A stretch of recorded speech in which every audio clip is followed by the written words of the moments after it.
Hell yeah. Wipers! Live, man. Let's go. All right, cool. So today, guys, we've got a special guest. We've been wanting to get an 80s team guy on for a long time. Totally. So we're excited to have you on. So today we have Duffy Gaver, prior Marine, and then went into the teams in 86. Adventures all over the world, a lot of bar fights, shenanigans, funny stories.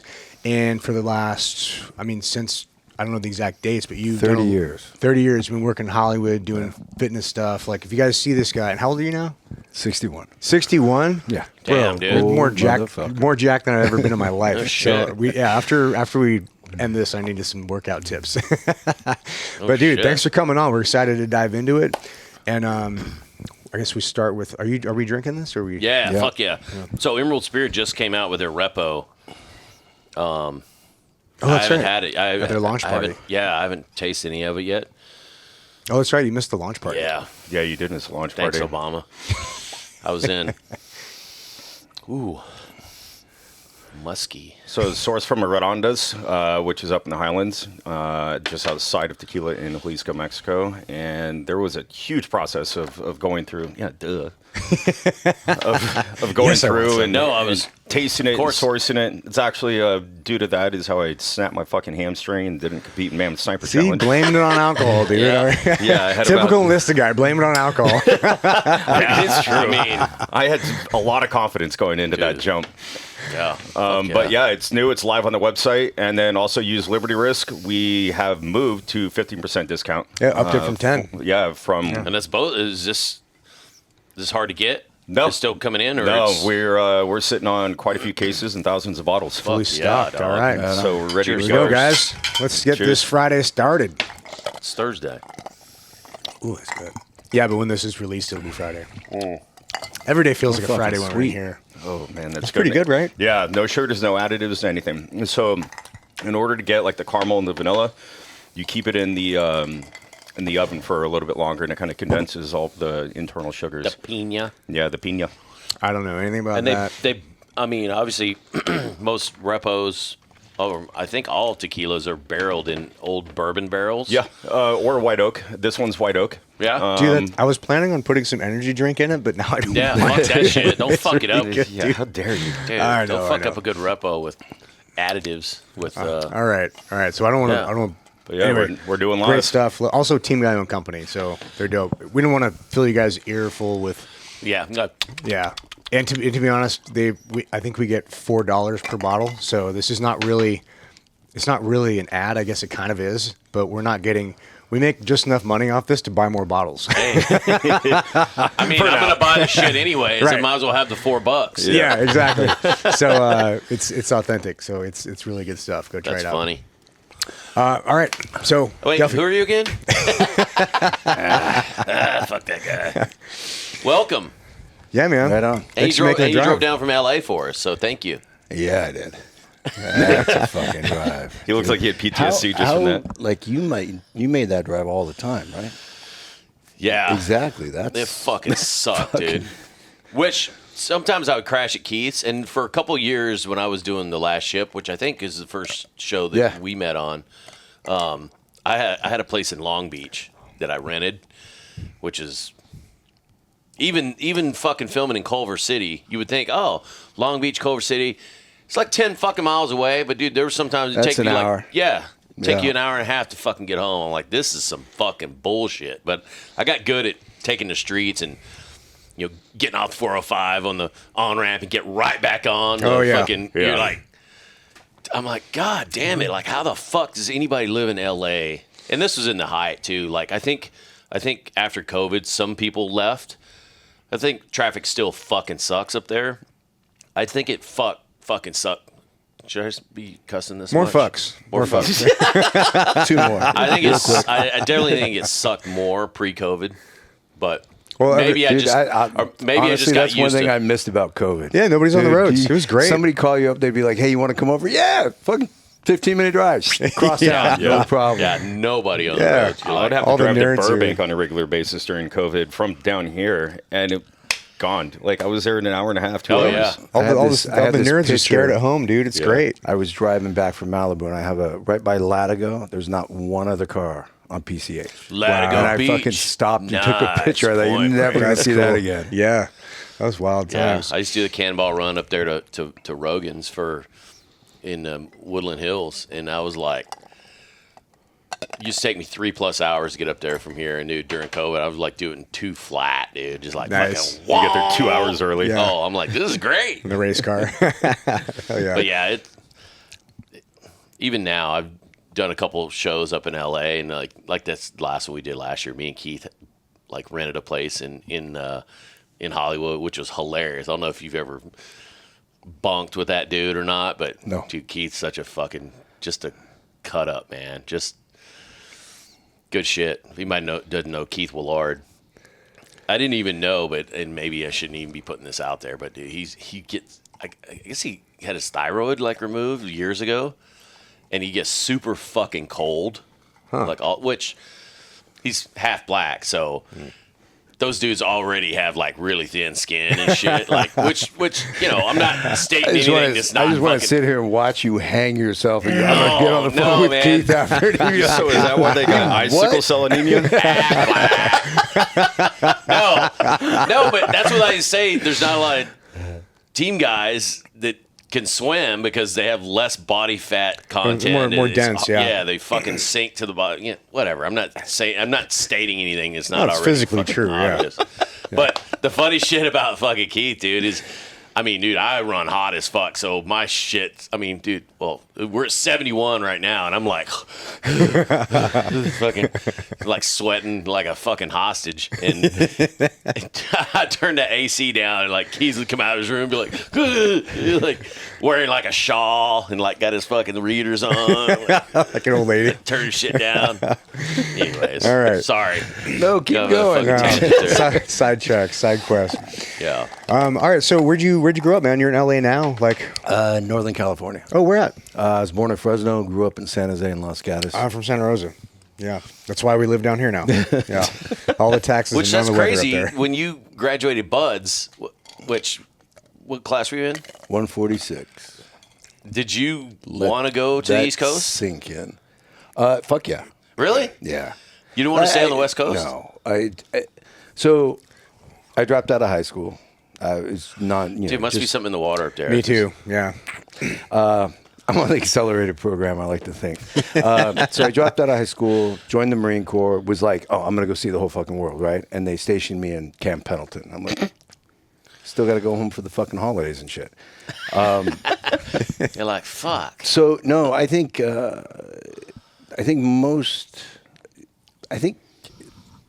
we wanted to go to Dev Group. You know, that was the mindset, yeah, was yeah. like, you go to the East Coast goes to Dev Group. Because there was no war for like after the Vietnam War in the '86. I mean, there was nothing going on. No. The whole time. And I think it's funny, I was just talking to somebody about this the other day about the gear development and stuff, because, you know, we were wearing those really low slung holsters Yeah, the Han Solo. that you like, can't fucking run in for shit, and it's like this. flopping all over the place. Because we were coming out, like, our guys were post-Vietnam guys, and then there was the counterterrorism, and that was the mindset. So you either were kitted up for some sort of jungly woodland bullshit, or you were kitted up to get out of the helicopter, go right the fuck over there and go to work. Yeah. There was Sounds better than no mosquitoes. Nobody was thinking, hey, we're gonna fucking cross the desert Yeah. or something. There's no desert you know. patrolling. Yeah. And it's funny, I was talking to a buddy of mine about this, and he said the first op they went on in Afghanistan, they were like, yeah, we're just going to land on the target and go in. And, of course, when the helicopters came in, everybody left because they heard the helicopters coming, and it was like,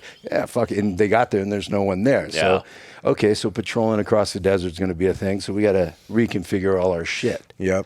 And the evolution of the new gear, right?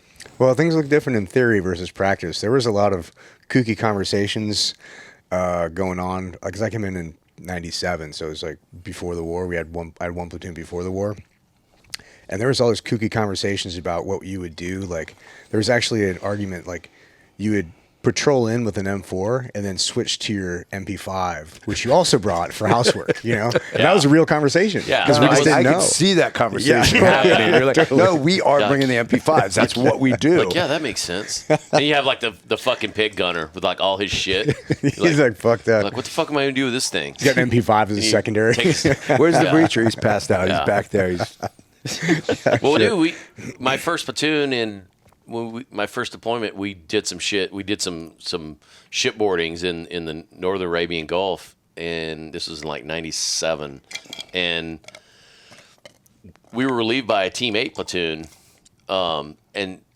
I mean we were still using MP5s to do all our shit, and we were wearing flight suits and Ironside MP5, dude. big Yeah. black body armor and shit, and plates. stupid ass fucking Protex and The zip up vest, ballistic Yeah. protects. Yeah.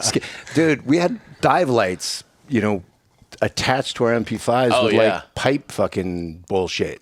Yeah.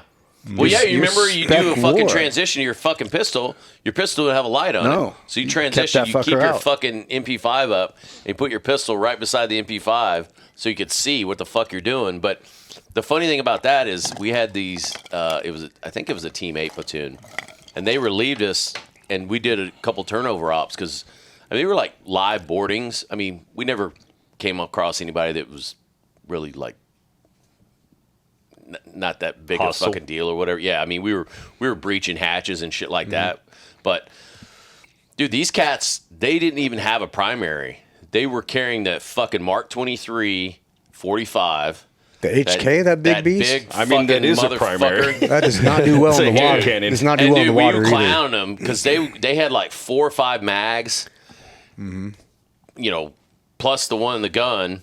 And we were like, "Where's the sling on that thing?" Because dude, and some of those dudes were rocking the fucking whatever the light and laser underneath it. Oh, yeah.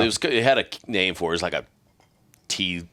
I don't know what the fuck it was. And the suppressor was like this fucking long, dude. So you pull that motherfucker out, dude. You that can draw gun it was out like a broadsword, man. It's dude, it huge, was dude. fucking crazy. And Yeah. that's what they were using the whole time. We were like, well, whatever, which who the fuck cared? Like, never a round was fired. So, I mean, you could have carried Yeah. a fucking sledgehammer. It's also a 12-pound trigger pull on that motherfucker, dude. Like, Really?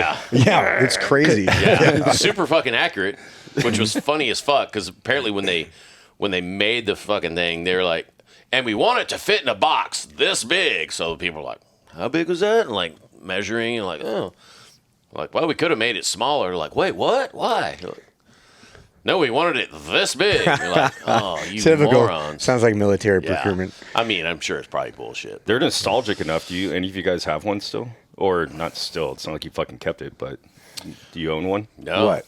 One of those the Mark HK 23? Mark 23. I mean, they made a USP that's Yeah, small. And I know people had that have one of those- USPs that I had one of love those them. for a while. Well, the problem with those, they're so accurate, and not to get too side questy on this, but they're so accurate that like they're not good desert guns and they're not good water guns because the because of tolerances on them are tolerance. too tight. So you Yeah. get dust in there, they're fucked. You get water in there, it gets crusty, it's fucked. That's why SIGs are freaking, or the Yeah. 226s we're using, they were great for that.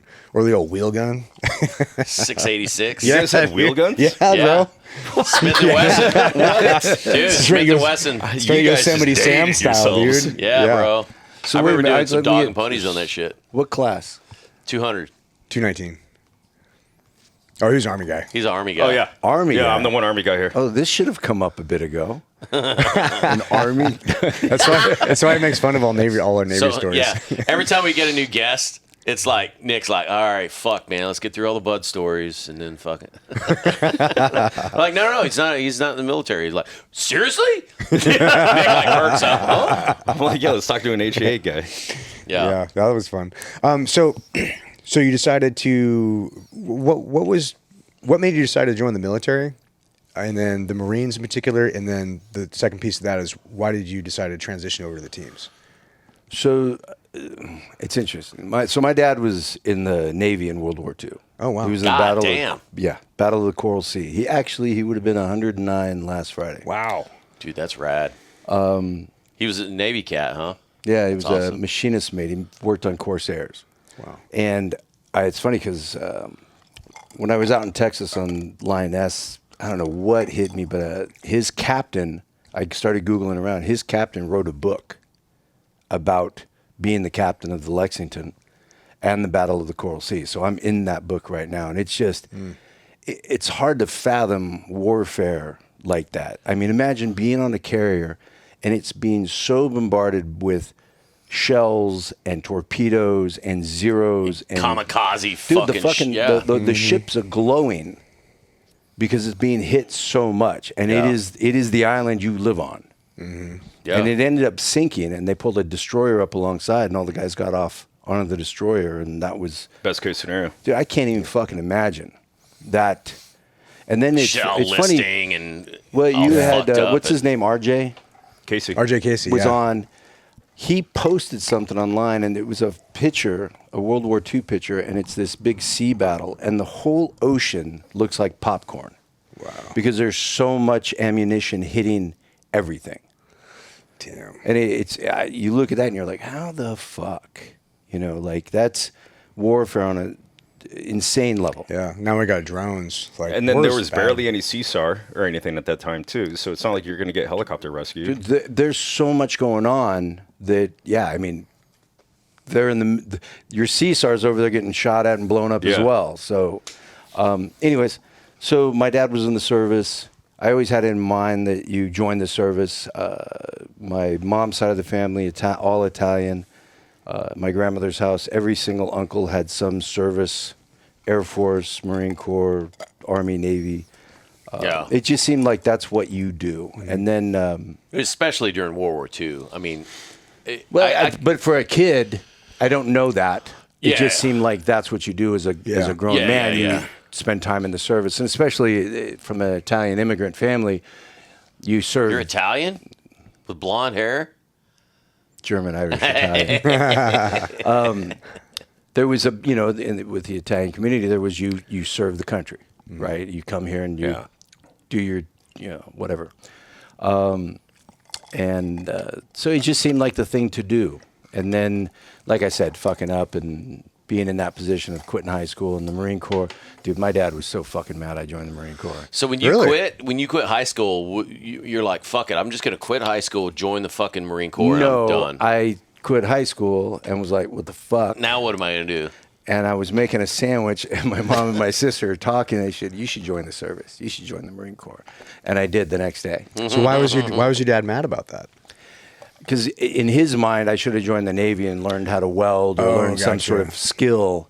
And he's like, "What the fuck is the Marine Corps going to teach you? How to shoot guns? Great. That's useless as fuck." Well, it's got a point. Yeah. Yeah. Bullet sponge.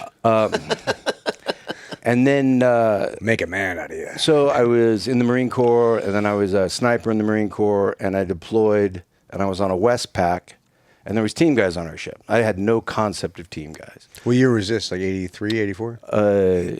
84. Okay. probably 85, actually. Wow, I'm trying to in think of third the grade. team guys at 85. I was about to say, like, that was like the height of like when being a badass team guy with like the Nick Oakley, wasn't even born yet. the Oakley blades on, dude. Like the short shorts, like the mustaches. That must have And been you a figure sight they to were see, West dude. Coast guys, right? Oh yeah, playing volleyball on the deck. I'm sure. Yeah. Big dicks. I met some, probably not. I met, No, I mean they're dickheads. Yeah. So, I went up to him and was talking to him about what it's like, what's the difference between my job and your job. And he said, you know how when you come over the hill and you're outnumbered 1,000 to 1, you're supposed to charge down there, blaze the glory, hoorah. Yeah, we don't do that. We get the fuck back over the hill. We call in air support. We soften the target. They want us to stay alive. And I was like, It's much more attractive. Yeah. That sounds fun. I think Yeah. that's a plan. a And place for me. I've been scuba diving since I was 15. And like in high school, I worked at a dive shop and stuff. And I'd always wanted to dive for a living in some capacity. Had no idea it would be 4-hour exhaustion dives in Puerto Rico. But It'll take a fun out of everything. Yeah. my boss said, don't ever make your hobby your living or you'll lose a hobby. And he true. was fucking right on that one. That's true, dude. man. If there wasn't money involved, I had no interest diving after the Navy. That's why we don't go in the water anymore. That's man. how team guy. Almost every team guy, you're like, literally same shit. You're like, oh, you still like diving? Like, fuck Hell no, no. we're hydrophobic like a motherfucker. Dude, I don't even went- like getting sand in my fucking shoes. Much less my toes. I went to the Bahamas with some people on vacation, and we're doing, jet skiing, water skiing, blah. And they're like, "Hey, tomorrow we're going diving." And I was like, Have fun. "No, I'm in." I'm like, "Yeah, okay, Really? cool." I stood on the back of that dive boat. Look, it's the Bahamas. And I still thought it's going to be cold and shitty. It's just going to. Yeah. I got in. Turn that dog whistle, dude. Like it's cold and shitty. Sink down to about 60 feet, and I'm like, yeah, same fucking fish that were here last time. Yeah. You're like, yeah, 60 for 60. You're like, fuck, dude. That used to be the only dive table I remembered from no compression dives. They're like, you can do 60 feet for an hour, 60 minutes for 60 feet. And you're like, Like, if you remember nothing else from diving open circuit, I'm like, okay. And I never, I think I dove open circuit in my life like maybe 5 times. Yeah. Everything else was fucking stupid ass, not Draggers. including buds, like in the pool, but everything else was on a dragger, and you're just like, this fucking sucks. Although it's interesting because I got a 16-year-old boy, and I got him into diving, and to go diving with him, it's brought the that's whole cool. thing back. Yeah. It's That's cool really as cool. I fuck. bet that is cool, because, and I have seen some of your videos of, like, you and him jumping in your pool and stuff, and and that is some... when you see something for the first time through your kid's eyes, you're It's like, bitchin'. this is fucking rad. Like when you, first time your kid shoplifts. No, I'm just kidding. And you're like, Is it under $500? one of 'em under back, put one of 'em 900, back. like, thanks, Newsom. Yeah. no, it was cool. We just, when I came back from Texas on this last show, I took him to Hawaii, and we did a week in Kona and then a week in Kauai. And in Kona, you can do this snorkeling thing with the manta rays. So they take you out and they put these lights. Wait, Kona's the big island, right? Yeah. That's cool. Well, Kona's the town on the Big Island. Yeah. So you go out and they put these floats in the water and it puts these lights down and the plankton start gathering around the lights like moths. And then the manta rays start swooping through. And dude, they're right the fuck there. That's and we'd rad. done that before. But this time, all of a sudden, there was a bunch of sharks in the water. And my son's next to me and he's like, "Are we okay?" He's all like, Dude, he was like, should I be worried? I'm like, "No, it's great." And so now there's these, and it was just fucking cool as shit. For him to be in the water with sharks for the first time. ask the crocodile hunter. You should be more worried about those rays. Yeah, Steve Irwin, different experience. Dude. What a fluke. Yeah. Right. The 1,000,000,000 odds of that happening. It's on video too, but Is it really? They burned it. Like no one's seen it. Yeah, wasn't he like holding the fucking thing and his tail was like freak of fucking nature right in his fucking heart. Just Yeah. that's why some fucked up that's shit. why I don't go in the ocean, man. Is that kind of like his version of like a glorious way of going out? know Or if that- was he like pissed? I don't know if that glorious. He's like, really? I would imagine like that. Better than getting eaten by a fucking crocodile, I would think. That's Because true. his name's a crocodile hunter. Oh, but no, what's the bear guy that thought he could Bear commune? Grylls? No, the guy that went out with his wife in Alaska. that It was hippie like- guy, yeah. Yeah, Oh. petting. Yeah. And that's me all and on the camera. bears, we understand each other. Yeah. And then the bear ate him. Yeah. Yeah. I'm hungry. Well, the audio, it's not on video, right? Just the audio. You hear like bones crunching and Dude, it's shit. You're just hideous. While like, they're still yelling, Yeah. like, oh god. It was like, like 20 oh. minutes of pure screaming because that shit ain't quick unless you get your nugget involved. oh my god, dude! I can't imagine. Can you imagine getting eaten alive by a fucking brown bear? No. No. All right, next topic. Yeah. So, high school, normal childhood, growing up, played sports, Nah. Nothing? Smoke weed. Hell nice. Smoke weed. But you know, how was it in terms of normal fun childhood? Your parents still married? No, divorced parents. Great life at the mom house. Drinking life at the dad house. Oh, that's fucking hilarious. Which Did your mom work? Yeah, my mom. My mom was badass. She was the first female foreman for Ma Bell. Oh wow. She was the first female to climb a telephone pole for Ma Bell. Whoa. She was a lineman. No, she Essentially. was management, but she had to go through lineman okay. stuff to Yeah. achieve the management position. Well, it's weird. So one of my best friends used to live right next door to me. He works for SDG&E, and he's been a lineman doing this shit forever, and his son was going to follow in his footsteps. And there's a school that's in somewhere up north. I want to say it's not. I want to say It's not Oakland, but it's somewhere up north. I want to say it's in like around Napa somewhere. But he went up there, and you pay to go to this course, and then they have a pretty high placement rate, and it's all teaching people how to be, linemen and stuff, like working on blue power lines and collar shit. jobs are the way to. Oh, did you turn me off there? Yeah. Why'd you turn me off? Because you're getting up fucking with your headset. Because you're fucking it up. Yeah. Yeah, Anyway. there's some thing up there, but that was one of the things they had to be able to run this pole, not like pole, anyway, run up and That's down a this stripper. pole with the fucking shoes and the Yeah. belt and Yeah. in a certain amount of time, and it's fucking crazy. They had like a standard for that. Yeah, I don't know what like it a selection, was. just clunk. Yeah, no, Yeah. they had to do it in a certain amount of time. They'd go up, do some shit up at the top, and then come back down or whatever it was. But it was like, which.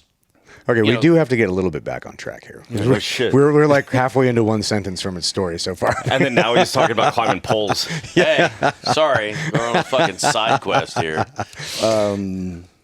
So How we're talking fast about, did your mom climb a pole? That got teed up appropriately. Fair enough. Where to? Yeah, management. Your So dad no, was so good. You know, dirt bikes, yeah. good life, Northern California. So join the Marine Corps Join the on Marine a whim Corps on because a whim. your sister said you're a bitch and you better join or She whatever. did not use that language.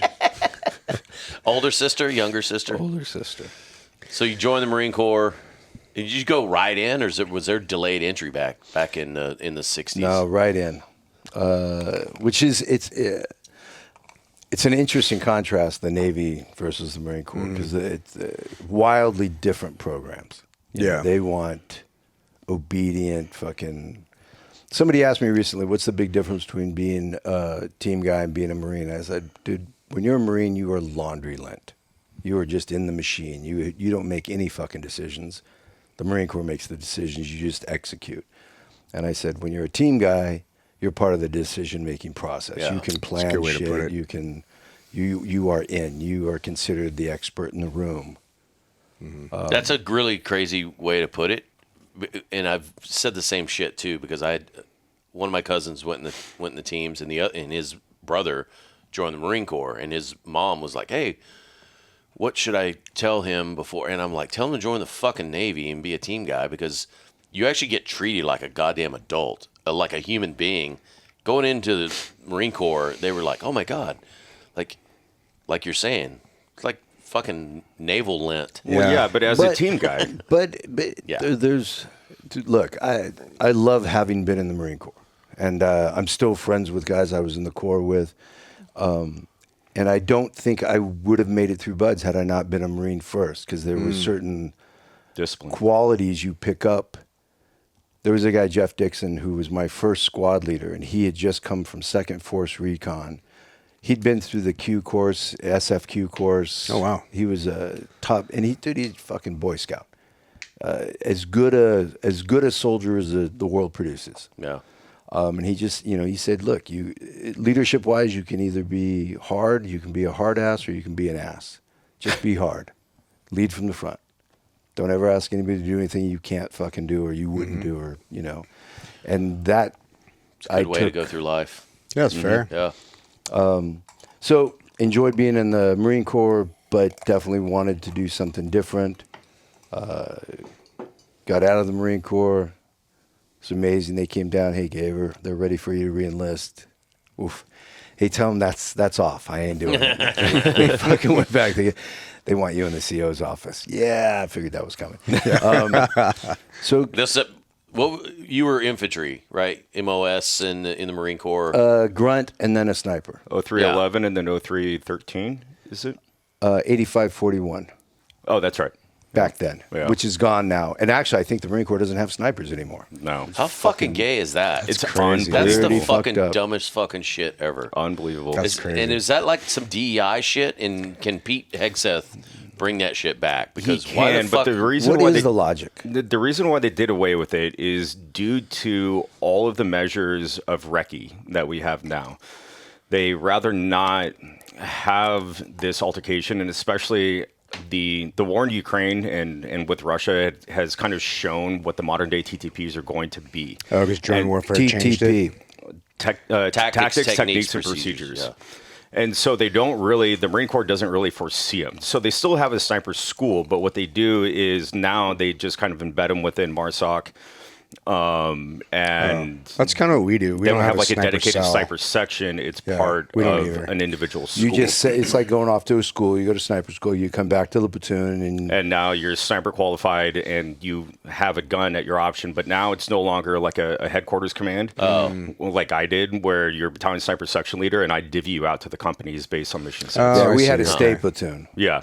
Oh, I surveillance mean, I and guess that target makes sense. I acquisition. mean, I thought they just totally did away with the school and Yeah. everything. They just converted over to what we do, basically. Yeah. Yeah, Okay. Yeah. Oh, that they're makes sense. manipulating it. I mean, the Okay. Army did away with the U.S. Army Sniper School after Vietnam, which even in Vietnam, it was just kind of barely stood up. And the official Army Sniper School didn't start until 87. And then that's when, I mean, it was all super useful, and hopefully it doesn't go away. Yeah. Well, military is I always mean, I going to would do hope stupid they would shit. never. I would hope they would never do away with the school actually, because it's like when you. I find it the same way as like when you defund the police. It's like, oh well, we need to just Right. It's no. I mean, same way with sniper school. Like, don't stop sending people to this school. Like, if anything, send more fucking people. But I see how they're doing it now. It's employed more. Yeah, they it's more employ in- them more on a integrated. smarter level. Yeah. It's makes sense. organized differently, Yeah, from my understanding. Do you? So I got a question for you. Do you think the tier one, like I feel like it all just cascades down from tier one, like the whole idea of like so. My recollection of how SEAL Team 2 deployed was SEAL Team 2 never went anywhere. Platoons would deploy. Yeah. And it's my understanding now that's completely changed. Yeah. SEAL Team 2 deploys, and the skipper and half the command go one way, and the Yep. XO and half the command go the other way, which is why now BUDS is a year long, because when you leave San Diego, you might join your platoon in a war zone, and you got to be geared the fuck up and ready to roll. It's a year if they include SQT. Yes. I mean, that's the It's probably more than a year. Actually, yes. now. I mean, if you catch the right timing and the right wave, you make it through both straight through. Yeah. It's probably about a year, but I don't know if and they deploy cut guys. down BUDS. Like BUDS used to be 26 weeks. They cut everything down to It's now. a weekend course at the it's- hotel down Yeah. there. Yeah, they cut. You get in that now jacuzzi, boy. I mean, and this was when I was an instructor at the third phase, and that's been like fucking 13 years ago. But now each phase is only 7 weeks. It used to be like 9 weeks. Oh wow. So they cut like 2 weeks off of every phase for BUDS, and SQT is like going through a workup essentially. And we have our own SEER school. We have our own free fall school. Right. We So have our own- that's my understanding. So yeah, it's just a long pipeline because I went to a graduation. So we were 146. I think we went to 346. 346 is graduation. And Thanks for telling me you're down here. Nice work. it was a busy week. But guys, I'm trying to think. Bunch of guys got their Tridents. Everybody gets their Trident when you Yeah. graduate SQT. So they changed that. But it wasn't. So it wasn't a BUDS graduation. It was a BUDS / SQT graduation. Yeah, they changed the whole thing up Yeah. a couple years ago. It looks different Instead now. of making BUDS the big graduation, which is how it used to be, like I'm sure when all three of us, how was it when you graduated? Oh wait, Nick, you weren't. On the train. Sorry, fucker. I love you, buddy. More tequila. Yeah, it was a big deal graduating BUDS, and they changed that. And now it's fucking hilarious because you come back from the island and literally dudes, I mean, some dudes don't even like starch their fucking camis and shit, and it's literally like, oh, here's your certificate, you graduated BUDS. It's on a fucking Friday, like, hey, don't do anything fucking stupid this weekend. and show up at SQT Check on into Monday. SQT on Monday. Yeah, it's pretty crazy. It's totally changed. And there's no parents invited. There's no That's wild. the fucking instructor staff are barely invited. It's Yeah. not a big deal at all. It's just like, here's your diploma, fucking kick rocks. Yeah, no, when we graduated, it was a big fucking on the amphib side. Yeah, parents and scissor- everybody scissor showed Yeah, up. field and I don't know which is better or worse. I think the product now that the teams are getting is definitely better than when we went through. Like the training is Yeah. way It's So way, the way end product that gets to the team, Yeah, way more it's- competent. Which Yeah. I think which is hard to even. It's apples to oranges because I mean you weren't the team guy. You know what the teams are getting now isn't what teams were when you showed up because you still had to go through STT and you were literally jump at school. So you went to Army jump school, but then you had to go STT and all to that free fall shit. school Yeah. in house. Yeah, and the requirements are different now than they were Yeah. then. I mean, it's. I mean, not all progress is good and not all progress is bad. I think generally team guys are going to do what team guys do, which is filter out the shit that sucks and it's bullshit and streamline it to something that works. And then somebody's going to have a good idea and they're going to push it too far. And then somebody's going to be like, "Hey, sir, you're fucking this up," and then bring it back. Well, and they it's a standardized continual- a lot of the shit too for SQT because I mean, even on the West Coast, I mean, our Team 5's workup in STT was different than Team 3's workup in STT. So, like, I mean, my swim buddy went to SEAL Team 3. Those fuckers never went to Kodiak. Whereas Team 5, we went through Kodiak every workup because we were like the Korea team, which I'm sure, you know, if you go to Team 4 or Team 2 or whatever. SEAL Team 2 was the big one. Yeah, Team 2 was like skiing and doing all this winter warfare shit, So whereas Team 4 was going to South America and, like, you know, speaking Spanish and hanging out with Colombians. To wrap up the side quest for the audience, the way that the teams used to operate used to be that the teams would all stay locally, and then they would send out platoons to different area of operations Specialty around the platoons. world.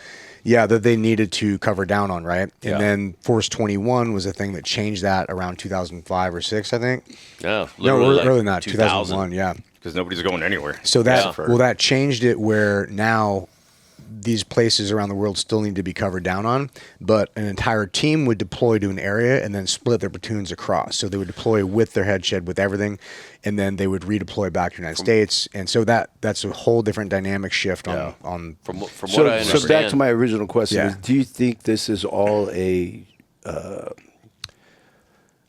like tier 1 things with the squadron formation and entire squadrons going? I think so. I and think that's a it's- and it natural. just kind of. I think it's a natural extension of the teams. Like those guys at the top tier level deserve all the recognition they get. They are a different level entirely, and I think we try to implement what we can, but not everything applies too. You know, those guys operate at the dynamics of what their capabilities are and their requirements are. Not all of it fits with the SEAL teams, but it's a good testing ground to filter out what. And what that we was bring that back, was Admiral Olson's like brainchild. That this whole NSW 21. That's what essentially gave him like second, third, fourth star, and put him on the map as. I mean, he was our first admiral. Yeah.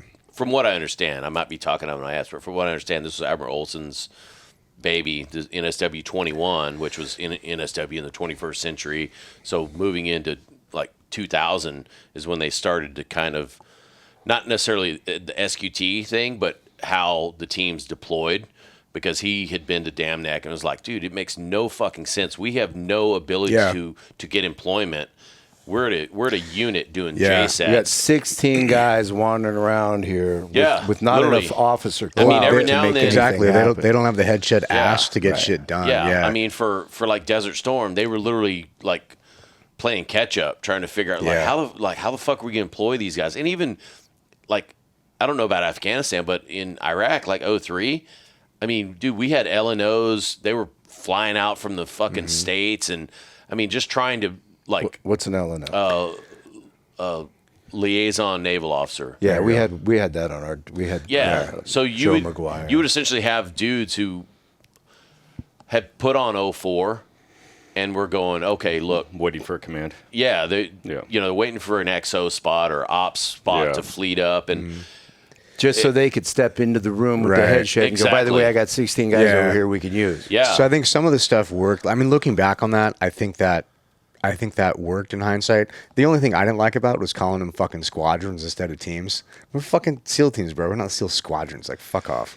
Well, and, Yeah. and damn, that I believe took it from CAG as far as like the whole squadron thing. They're like, let's just be colors. Well, no, they took it from how we should wrap this up because we went into the subject for fucking 20 minutes. We'll go on other shit. But What do you mean? But they took it from I think it was the Air Force or either Air Force, but there was some aviation unit. That's how the aviation units would deploy, and that's why they started naming them squadrons. But I don't know. That's what I heard. I I think they also all wanted to collectively be on the same page as far as Tier 1 goes. Sure, Yeah, probably. That makes sense. And I know, like, SEAL team isn't called a squadron until, like, essentially we deploy. Yeah, It's not called, whatever the fuck it is. Oh, like in the Army, it's task force instead Yeah. of a battalion. Yeah, They try to push it. JTF and fucking, but I don't. Okay, Yeah. we're 40 minutes in. We got to get back to Duffy's story. At least it's not on Dude, buttons. when the fuck do you start concentrating on time so much? Well, because we're 40 minutes in, I'm interested in his story. I want to hear You're all trying these. to get Duffy in the, I'm interested surf. in hearing I about want to your hear all. guys' shit. I want to hear all these bar fight stories around the world. Oh, yeah, for sure. Yeah. I figure we go like 6 hours today. You think? Yeah, I see that surfboard in your truck. I'm like, I don't know, man. I don't think that's going to happen. Really? We'll see. I was going to stop at Swami's on the way back up. Nice. So, where did you? How was the deployment cycle when you were deployed as a Marine, and then versus like being deployed as like a new guy in a SEAL team? Like big contrast and like the culture difference. You're or- talking 80s and 90s. Was it No, it was all 80s. deployments? Again, you're part of a massive force as a Marine. Well, I mean, did they like more individually, like when you guys are going out and leave, and you're going to the bars, like that? Like, How did you deploy at the bar? Sorry, I mean, like Liberty. Like when you're going to Liberty with your boys as a Marine versus going on Liberty with your boys and a platoon.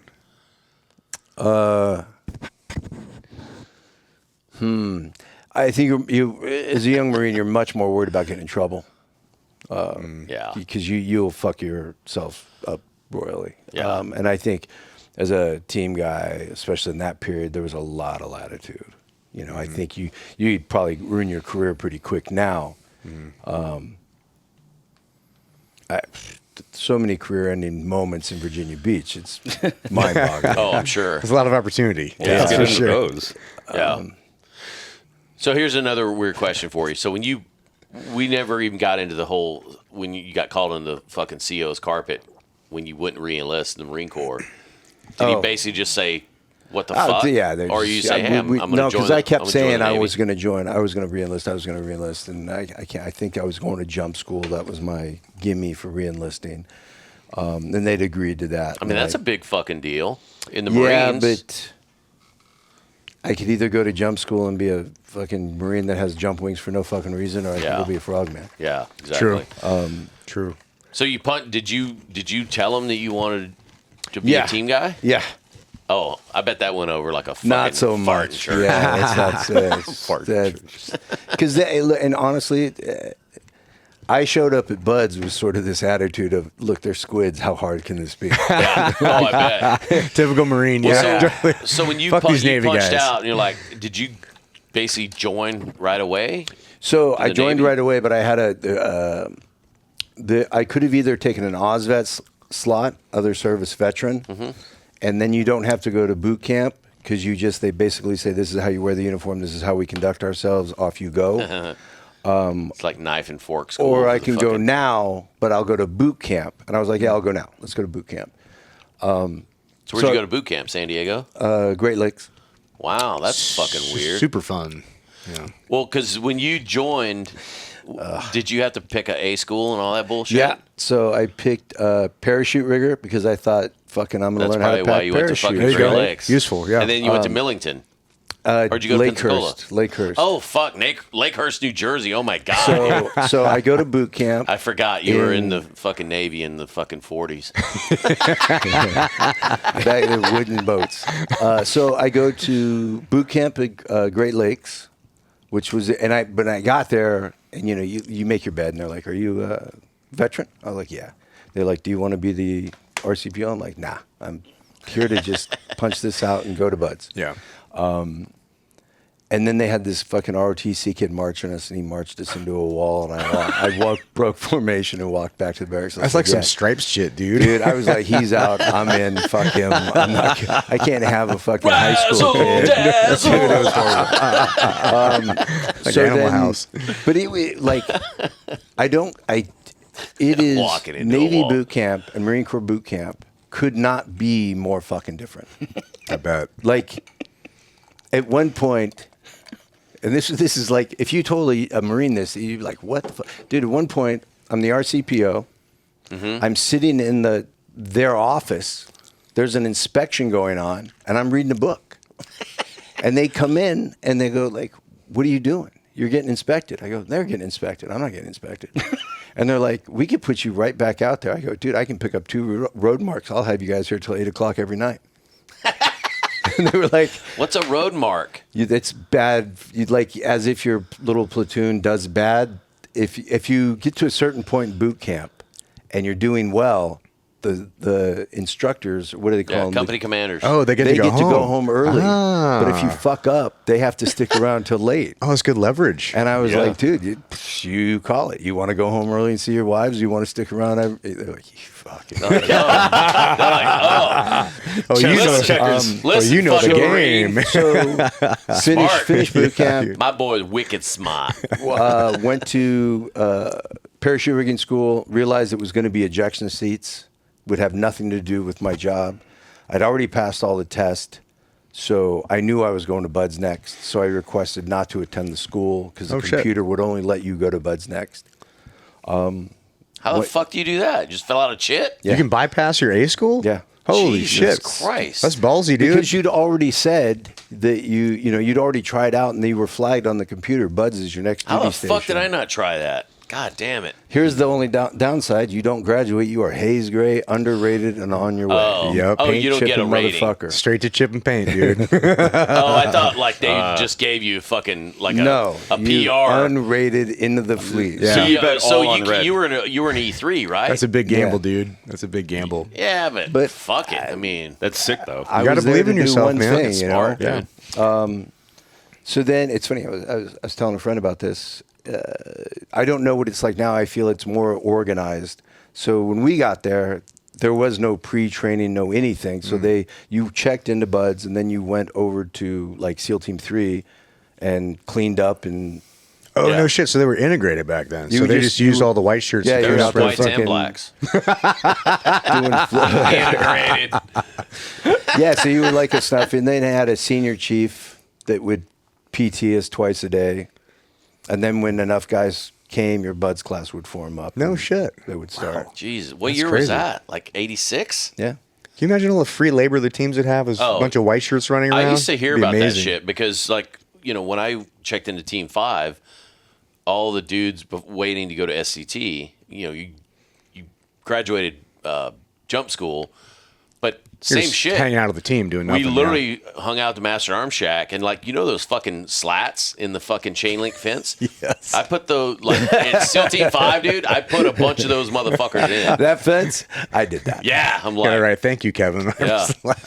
I mean, I'm not the only one. I mean, there was a fucking, that was a period of, you know, months and years. It's but amazing we can get done with free labor, dude. Yeah. I mean, Yeah. I'm sure fucking, you know, Dude, SEAL if Team you- 3 and all those dudes were like, take out the trash, new guy, or If you ever, I did a triathlon wax the grinder. at Camp Pendleton. As a white shirt or before? No. As a civilian, Years I went later. back into. Dude, they got I was like, dang. nothing but fucking labor. They have the greatest that's right. events because Yeah. they can put like I want a guy on every single fucking corner handing a cup of water to some, like it's amazing. Dang. And as That's a true. Marine, dude, I'm sure those motherfuckers are like in camis, like hat, like fucking. Why do you think they're the ones at like Air Force One and Marine One? Because Like they all the follow helicopters orders. and That's why they stuff? don't have team guys on their They shit. just got no problem standing stiff for 12 hours waiting for the president to arrive. I mean, I will say in terms of military bearing and just, I mean, we used to make fun of dudes like that. No, I wouldn't say make fun of dudes like that, but You make fun it's- of dudes like no, that. but I mean, we did make fun of guys like that until like going to Iraq for the first until bullets started fucking flying. It was like, oh, great. It's like, take that hill, Marine. Yes, sir, Gunny. All I got's a K-bar. Like, fucking take it. Like, run up there and fucking... It's amazing, man. I have a lot of respect. I mean, for Marines are like, I will do whatever the fuck you tell me to do. I don't care if it's dig a hole with a fucking spoon. This comes up in conversations in Hollywood a lot, and because of course, team guys and SF, and they get tons of attention dude. The Marines took out Iwo Jima. Yeah. Marines fucking, they're the ones running out of the fucking Mike boats and huge history. They're the ones, them in the Army are the ones winning the wars, dude. We have specific jobs that are important, but they're the fun, cool jobs. You know what I mean? Like, well, the here's hard shit is done by the infantry. dichotomy and the difference that I think it boils down to, and this being as a regular Army guy, right, is you look at the ODAs, you look at Ranger Battalion. What's an ODA? Green Beret. Green Berets. Okay. And then even Delta, right? And up until the Green Berets added the 18 X-ray contract in, you had to do 4 or 5 years in the regular Army or, I mean, the Marine Corps before you were to go to MARSOC or, Special Reconnaissance or whatever, and cut your teeth before you went over there because they wanted certain levels of maturity, right? Whereas in the Navy with NSW, you don't need that. So there's none of that, like, sucking dick and the big pain in the ass and dealing with all of this just massive amounts of structure that I feel kind of helps guys in Ranger Battalion or the Green Berets. Like almost everybody in CAG is coming from Ranger Battalion. Yeah. Right. And Ranger Battalion is like regular Army on steroids as far as standards go. Yeah. But now you have the special operations leeway, but there is like the utmost discipline. Well, it's probably why they trust them with the alien shit and not team guys. Well, and I think too, like you look at Rangers on almost on the same level as Marines in terms of like structure and you know, like, oh, motherfucker, your boots are laced wrong type shit. Not to that degree. It's interesting because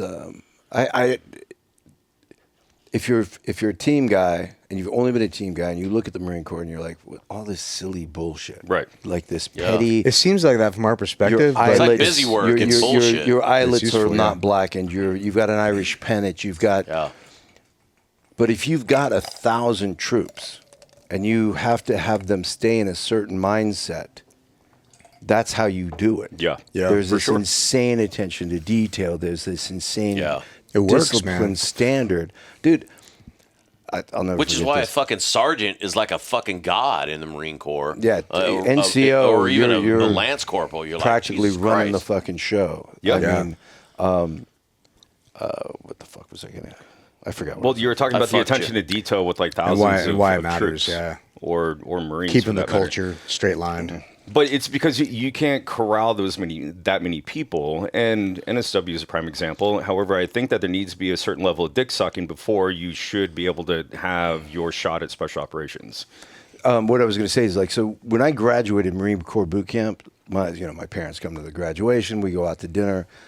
And dude, literally the waiter's like, "Would you like a glass of water?" You're like, "Sir, yes, sir." Like you're so fucking locked in. It is, you're an alien in your own world. Yeah. Yep. Yeah. And then I remember my buddy Doug went to Air Force boot camp.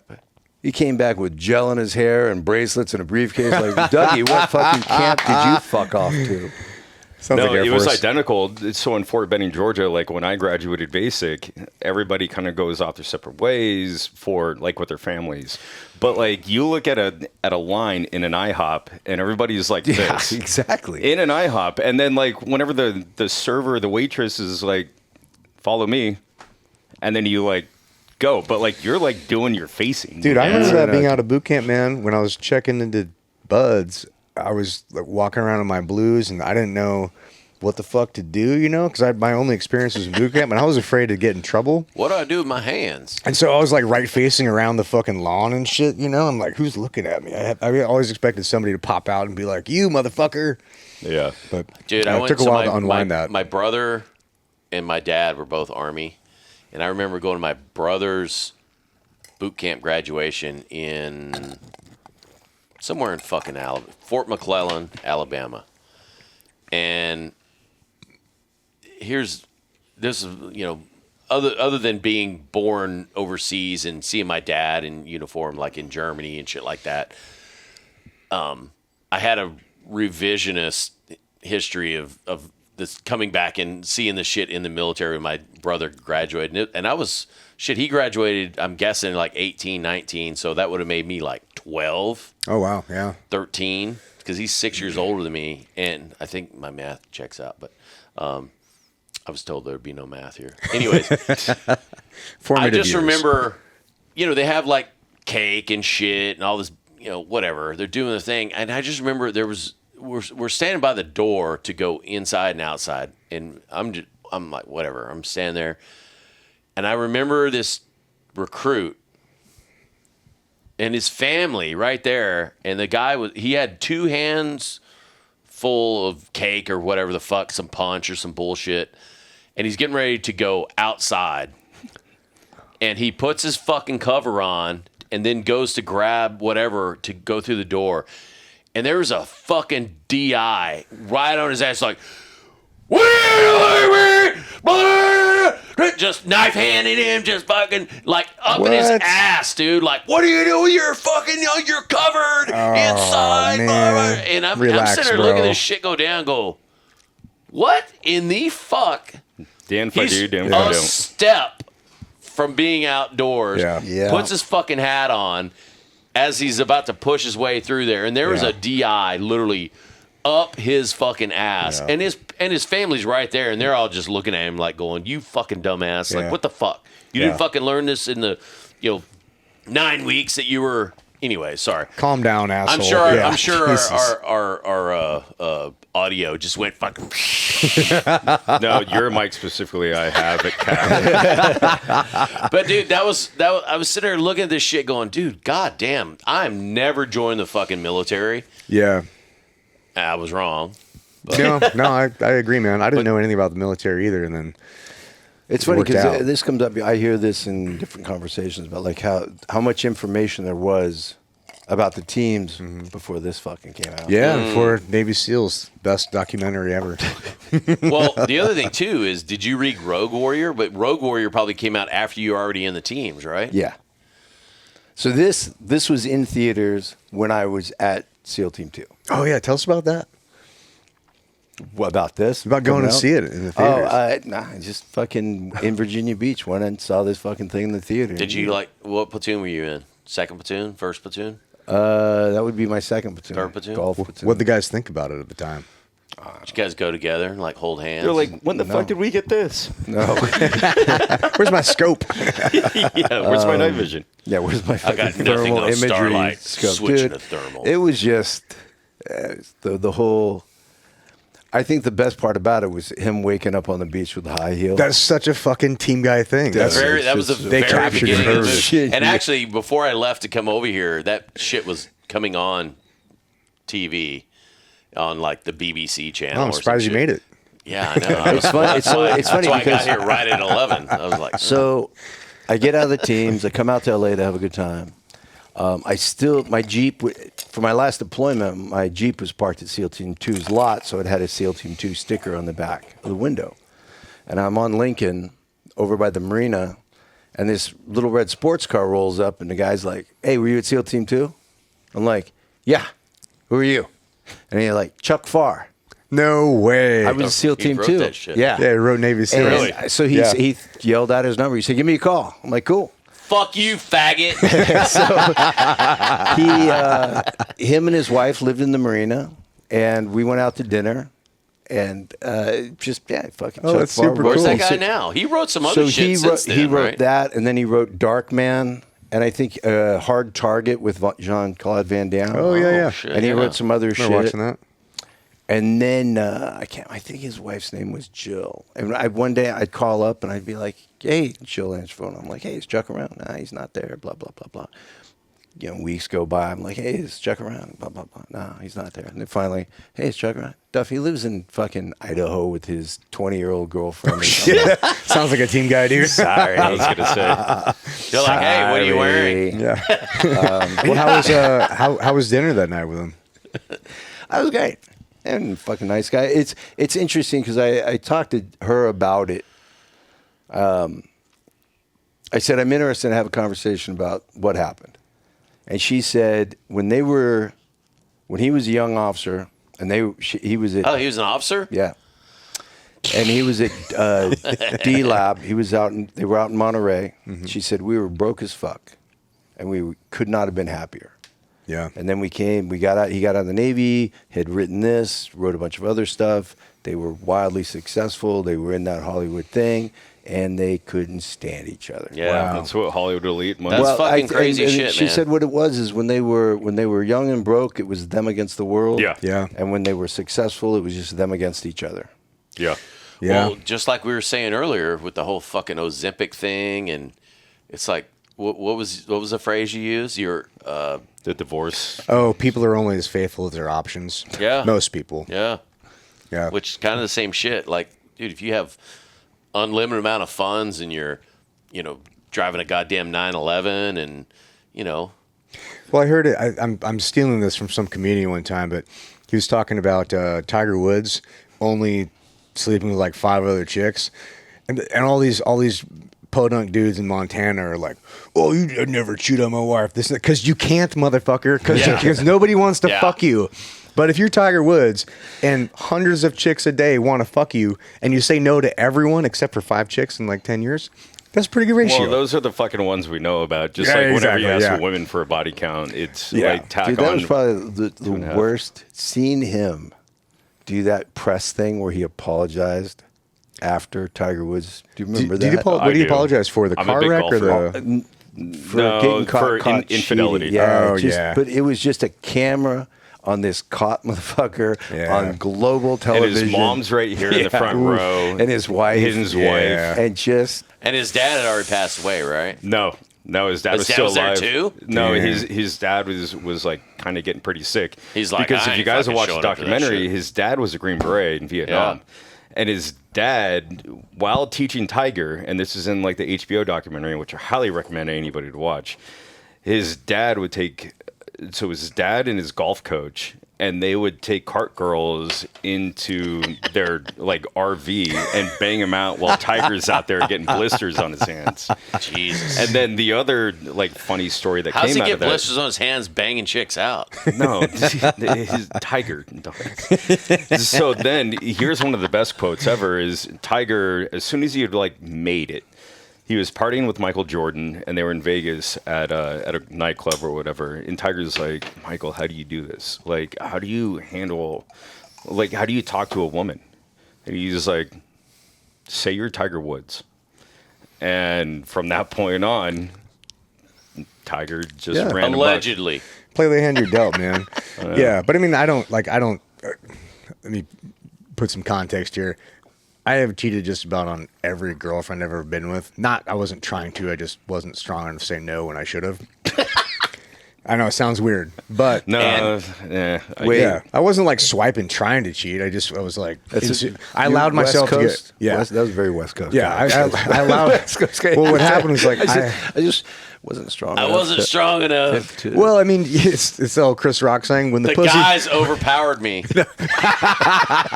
It's that old Chris Rock saying when the pussy's chasing you, you just can't run fast enough. And so I had fucked up, but thank God I had fucked up enough and had enough experience with like knowing my strengths and weaknesses where now my relationship now with Disney, like 12 years, I'm like, dude, no fucking way. Like I'm not doing it because like I don't want to, there's nothing in the world that another woman can give me that is worth wrecking my entire fucking life.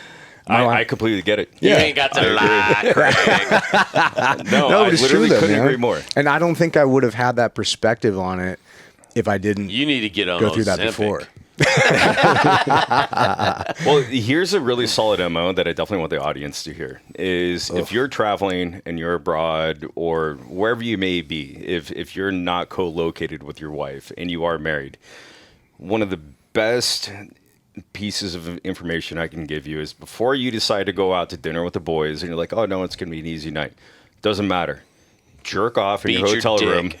before you go out so you get that post-nut clarity. No, dude, seriously. And like, It sounds if you crude, don't but have that main vein running through you and you're out and it comes at you, it's going to be exponentially easier to say no. Duffy's like, nah, man. it's part of the game plan, dude. Doesn't work. I will say, as you get older, Careful with your words. Yeah, no. As you get older, it's fucking weird. It's like when you were in your 20s and 30s. It's perfectly acceptable to go to some fucking bar downtown. You go, oh, this is fucking cool. Yeah, I'll wait fucking 10 minutes to get a fucking drink. Versus in your 40s and 50s, dude, No. it's like, I ain't waiting for shit. I'll walk into the nearest dive bar. The quietest and fucking pub. throw my fucking dick on the fucking bar. No, maybe not. But your expectations are way different. You want different experiences. Yeah. Like different things make you happy. And I think, well, being like West Coast team guy, it's like you party so much that I had this experience, this epiphany one time years ago, right before I met Disney, was like you party so much. I felt like I was just going out and it got boring because I was having the same night over and over again. I was meeting Groundhog's Day. I was meeting the same people Yeah. that just had different faces. Like, oh, you're the funny dude. Oh, you're the fucking hot chick. Oh, you're the whatever. And I'm like, they just You're fit these meeting character dudes? types. Yeah. And I knew how the night was going to go, and I was so bored with it. I'm like, this is Yeah. fucking. I I feel maxed like this out. that was somebody asked me once big difference between East Coast West Coast, and I said I think it's because the West Coast guys, they can't afford for the most part to live anywhere near the base, so they live fucking way down south. Or Yeah. they live out fucking, IB or PB or So when they Mission say Valley. Liberty Call, guys fuck off completely to the wind. Yeah. Whereas in Virginia, you can live right down the street from Little Creek. Well, there's also like San Diego is a weird. It's the 8th biggest city in the United States, but it is filled with like over a dozen very distinctly different neighborhoods that you walk like 5 blocks another direction, and it's a totally different vibe. 5 blocks another direction, totally different vibe. So you can kind of like. I got this from Mikey Sowers. Like, I just moved to where I like to drink, and it's way easier. So I just like I like drinking in PB. 1000%. So I just moved to PB, Yeah. and it's way And better. then when you get older, you go to North Park. But that's a good. But that both of those are good points in himself because the East Coast is totally fucking different. Yeah. Why I say that is because I was just in fucking New York and everything's stacked on top of each other. Very condensed. Versus Virginia, everything it's the beach, but it's not like fucking Coronado Beach where everything's $1 million fucking dollars in No. in the 90s. No. Yeah. So like you're 'Cause saying, we lived yeah. as You're two right down young the- team guys. We lived just the other side of Shore Drive from the beach by Chick's Beach. Yeah. That was totally doable on 2 fucking enlisted Yeah. guys' salary. Exactly. Right? Whereas, coming out of the fucking teams is of E4, I ain't renting an apartment in Coronado. Typically, I'm not renting Chula a fucking Vista. Yeah. Yeah. You're moving Yeah. to IB where a shit ton of people lived, or like I lived in PB for like 9 years Yeah. before. Get some good roommates. Yeah. Well, here's absolutely. a correlation I really want to ask you guys about, and I feel like this might be somewhat similar versus East Coast, West Coast, and then at least my Army experience, CONUS versus OCONUS, right? So East Coast, I feel like because there's not all these different boroughs and neighborhoods and everything like that, you guys as a SEAL team or as NSW as a community are a lot tighter than guys on the West Coast. That was always my impression. Again, I think that had to do a lot with the logistics of. The city.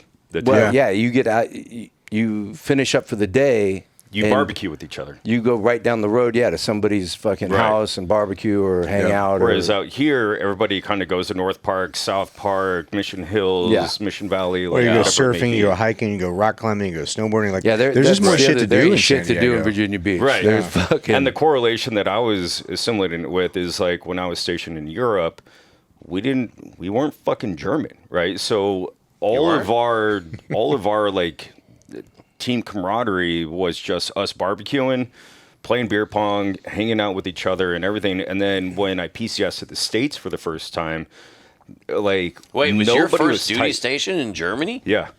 Yeah, for 5 years. Where the fuck was that at? Schweinfurt, and then I went to Grafenbier. Dude, it's so Grafenbier. funny. You go to like an army base, and all the fucking dispersing people are German. All the women are German, and all the, like on the East Coast, it's fucking. Well, it's just like I go to work out on the Navy gym, and all the wives in there are Filipino or Thai. Yeah. It's insane. You're like, what the They just fuck? look Yeah, way it's different. hilarious. It's because your deployment patterns. All the Westpac widows. Yeah, but I That's kind of fucking thought that crazy. it might have been the same. Like, so you get a lot more camaraderie on the East Coast, and on the West Coast, it's yeah, it's just like we just have more shit to do. No, that's true. The demographic, I never thought about it that way, but that fits definitely. The Well, it demographics depends. have a lot to do Yeah, with it. and I'm sure it's the same way on the East Coast as well. Like my first platoon, me and one other guy in the platoon, we were the only motherfuckers that weren't married or had like serious girlfriends. And he lived in PB too. So it was me and this guy Massa James. I don't know if you know him or not. He was in like probably 180 something. He lived in PB and I lived in PB. So of course we fucking hung out and drank and shit. Whereas the rest of the platoon did their own shit. Yeah. My second platoon, we had like 9 fucking new guys. Jack Carr was in that platoon. Oh yeah, all right. Our OIC and AOIC were both new guys. Our chief, Bill Davis. You know Bill Davis? He was at SEAL Team 4. I think I do. Good guy, big air guy. Anyways, almost none of those motherfuckers were married. Even the guys that were married weren't married. And so that platoon, we hung out a shit ton, and nobody had serious girlfriends or were married. So obviously the camaraderie there was, we'd wrap up the end of the day and people were like right there. So I'm sure it's the same way on the East. Both my platoons, like Craig would have parties at his house, our OIC. Mm-hmm. The whole platoon would go to that house. Norm Carley was my skipper. Norm Carley, at the wow. end of, yeah. Fucking. I was giving the signal for time. We're gonna. Are we done? No, absolutely Fuck not. no. We're just getting warmed up, bro. I was just saying we normally take a break about Ryan's an got hour. to pee out of his butt. Oh, Yeah, totally. So you guys Should we take a break? Let's do it. 3, Base! 2, 1, let's go. Base! All right, welcome back. Hello, can you go? Sorry. So we were talking on the break, and once again, I feel like we plug this too much, but maybe we don't plug it enough. What? So the Patreon on the These back end, nuts. the butt plug. I might be drunk. We're coming out with custom butt plugs. You have one. So we have on our Patreon, which is $5 a month to get access to this, but you get access to all the behind the scenes. So the front end of the show, all the stuff that we talk about on the breaks, and then also the back end of the show, and then the higher tier, which is only $25 a month now. We have a exclusive chat, and also we have a once a month cigar night where we all get together on a Zoom. Which my mom even begged me to give her access We did. to. That way she could join it. Dude, that'd be And then super she fun. wasn't even on this last one. Yeah, she missed Kinda the last fucked one. up shit. Because I wasn't on it. Yeah, She's but not yeah, beholden to you. But it's Yeah, fun, I man, know. because we get a lot of DMs, like people want to kind of engage a little bit more and have like a two-way conversation, and that's where we do that. Is we have these cigar nights once a month where we all get together, the three of us and other guests sometimes. Yeah. And then it's like a Zoom call, so we get to have two-way conversations, not just like Very a much one-way so. broadcast. And dude, I think it's always at least like 2 hours long. Yeah, the last It's- one we did, I mean, we probably over had 2 like, hours. 15 members maybe? Yeah. And Yeah. It was just me Yeah. and you and who the fuck? Oh, Derek, my buddy Derek Yeah. from across the canyon was in town. And yeah, it was right before UFC 250. So it was Sunday. So we literally sat and fucking bullshitted for, I want to say, like It 2.5 was over 2 hours, yeah. And it also comes, which tier comes with all of our discounts for our Oh, I sponsors? think they get the discounts at the $5 a month tier. Okay. And then, but Which also is worth you can just sign up. I mean, I'm not gonna. Maybe I shouldn't say this, but you can also just sign up for $5, get all the fucking. Get all the Screenshot it Get and all the then discount cut codes. your shit. And cut loose, dude. Like, that's totally fine. That's like- Don't tell them that. That's like Paramount Plus when people would be like, "Oh, you get fucking how many months free or weeks free?" Like Yeah. sign up for it and then like cancel it right away, and like binge everything. Yeah, You know. But the reason that we have it so low is that I think once people get in there, they kind of dig it. It's The juice pretty, is worth the it's pretty squeeze. fun in there. Yeah. So anyway, what we were talking about on the break is like, hey, we're kind of all these side quests, all these cool stories, but we talk about on the break like what we want to get into on the next segment, and so we all agreed we're going to get into just some bar fight shenanigans stories, like bar fighting around the world, like just some crazy stuff. You guys ever see that? I don't want to side quest. Anyway, let's start off Dude, with that was side fucking quest. troll. Dude, no shit. Fucking Ryan's like the fucking I don't even know what it is. That's a post on clarity right there. Right? Exactly. Timekeeper, Why do you think it takes so long in the bathroom? That actually checks out. Yeah. All right. So I was You asking. do take some of the longest fucking pisses in I fucking know. history. You're a Jesus small Christ, pee hole, I dude. guess. So, Duffy, we were talking about what's the. You've been around a long time, both in L.A., Hollywood, Team Guys, Marines. You've been deployed around the world. Like, what's the craziest thing you've seen happen in a bar fight or that you've heard about? Spain. Really? What happened there? Road to Spain. Okay. Rhoda. Dude, my whole platoon, fantastic bar fight. Wild West bar fight. Guys getting thrown through the windows bar fight. This is Marine or Navy? This is Navy. Okay. This is What year? Second platoon? Yeah. So 89. 90. So this is, yeah. I was dipping in Well, the heyday, 90s. dude. Getting some Guns N' Roses. Yeah. Yeah. No, yeah. Appetite for Destruction is coming out. Dude, we went Yep. on a sub trip down to Florida, massive bar fight. I mean, I was talking to a friend of mine about this yesterday. Like, it's one of the few places you can go be about as guy as a fucking guy gets, and it's permitted. Rhoda?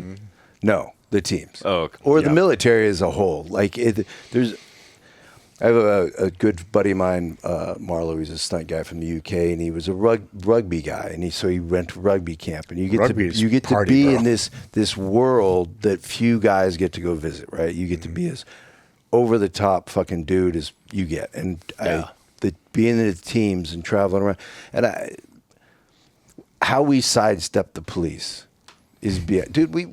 I was in a winter warfare platoon for a short bit. And we went to Utah for the whole ski package. You were at 2, right? Yeah. So after my first deployment, I went to a winter warfare platoon, joined up. We went over, we did the whole ski thing in Utah.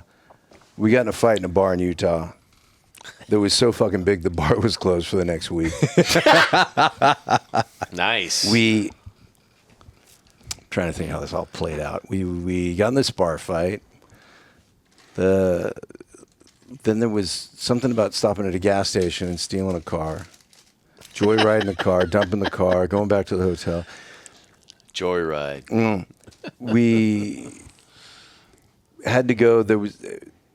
Evan had to take us down to the DA's office because somebody got caught for something, and the guy in front of us in line was talking about how his car got stolen. We were Like, oops.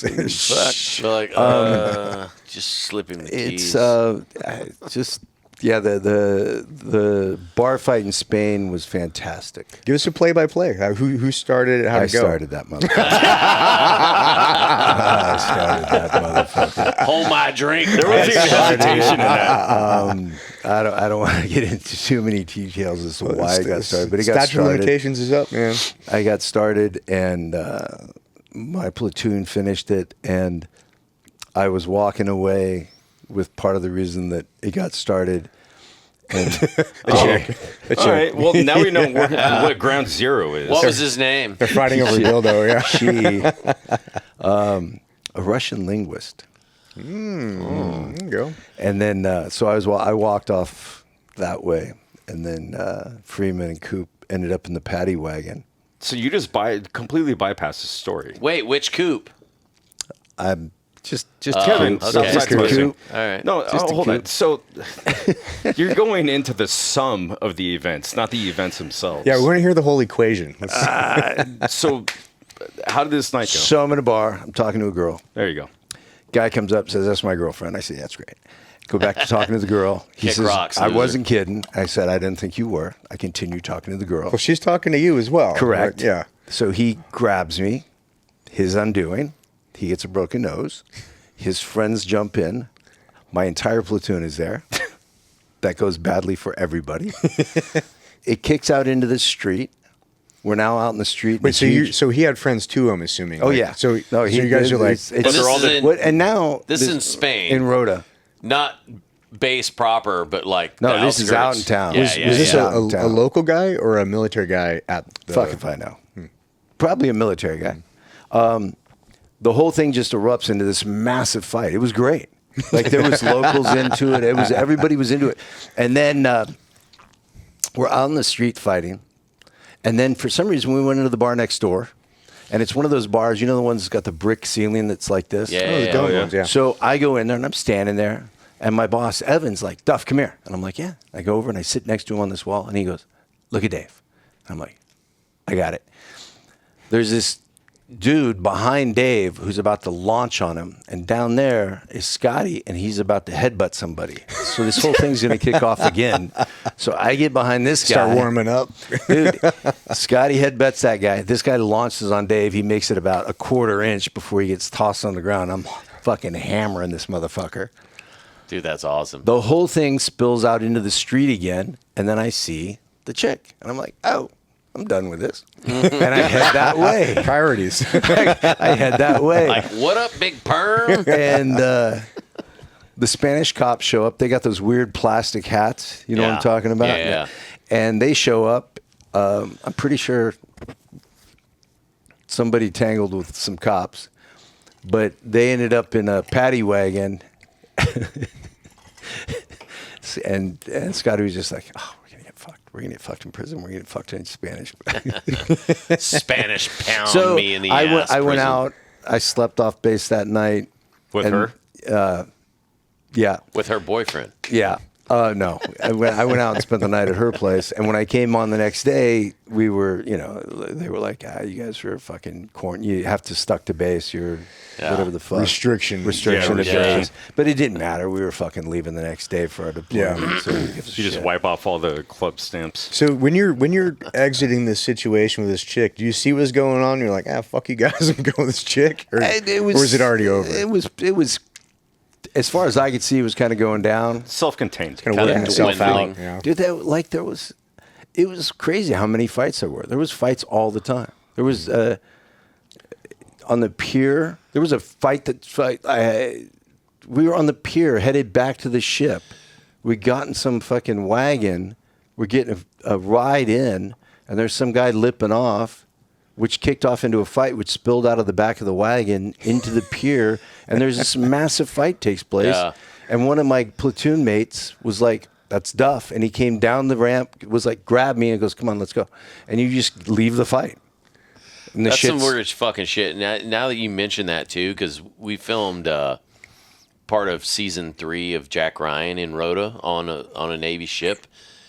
And one of the last fucking couple days we were there, because we went out on the Roosevelt, and then we came back in, and then we had like a couple days, like dudes were getting flights out of there and shit. But a bunch of us, you know, stunt guys and random dudes. We had the Marine coordinator, the whole bunch of us. RJ Casey was in there. Yeah. Fucking this guy Neil. And the Marine coordinator? Yeah, Neil. You I know Neil. Yeah. Good fucking dude. Yeah. We go out in town.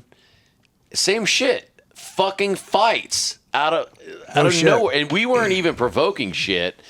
Like a dude would look, and Neil, he's very tall, very, you know, he's not lanky, he's not built. He's just very unassuming, but he's a big dude. And dude, I'm like, who the fuck would pick a fight with that guy? And like some random Spanish dude like starts fucking lipping off. It's weird, man. It happens. Like, dude, there's been so many But that was right times. outside of Rhoda. I'm like, what the fuck, dude? So maybe it's just that fucking.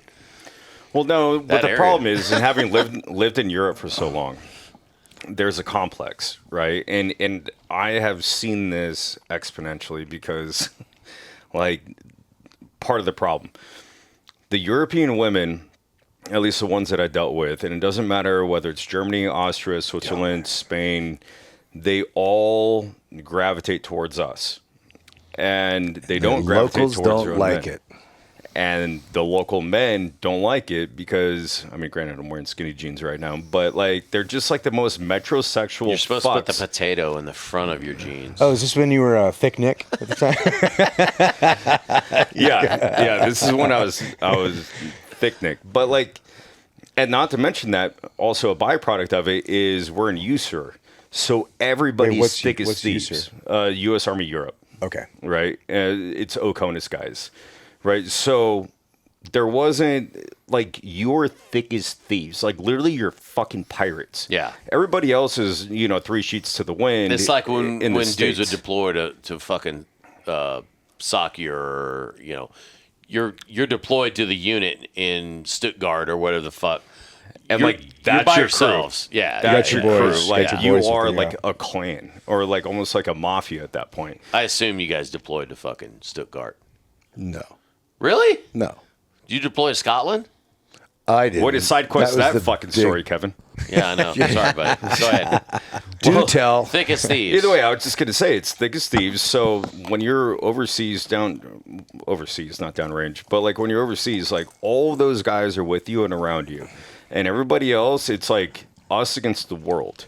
And then the second anything pops off, it's not like here to where they might have drifters going off to different bars in PB or OB or MB. Yeah.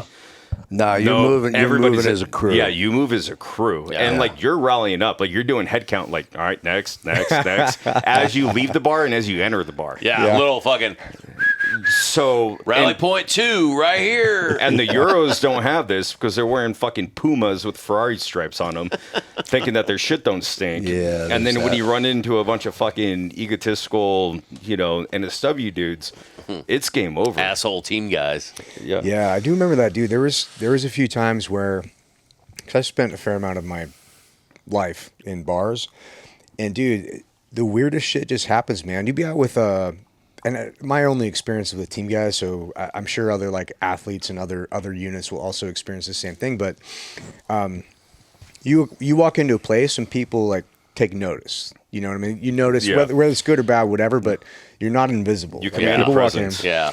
and it's weird because it triggers something. And there's a certain type of person, and they're usually shorter and probably dealing with some insecurity issues. And the weird thing is though, they always fuck with the biggest person. It's crazy. They'll line everybody up and they will go to the biggest fucking person. Yeah. And pick a fucking fight. I'm like, I don't understand why, and they never win. But it's like, what is with that? And that's mentality? a fucked up thing too. That what I understood right away with Harry. So when I got out of the teams and started doing stuff with Harry Humphreys, Harry was always, he started film work late in life, in his 50s, probably older than I am now, and the camaraderie, because you would hang out with stunt guys and dudes that are very like-minded, and it's the same shit. Like you walk into a fucking pub with a bunch of team guys, same shit. Stunt guys, you walk into where you go to a restaurant and everybody's like, who the fuck are these guys? And it's the same fucking shit, which is fucking weird. Yeah, it's weird, man. You know? And then, but there's also too. I Which remember I'm sure you get a lot. there is this, and maybe this is a difference between enlisted and officer, or maybe just a difference of experiences that they had.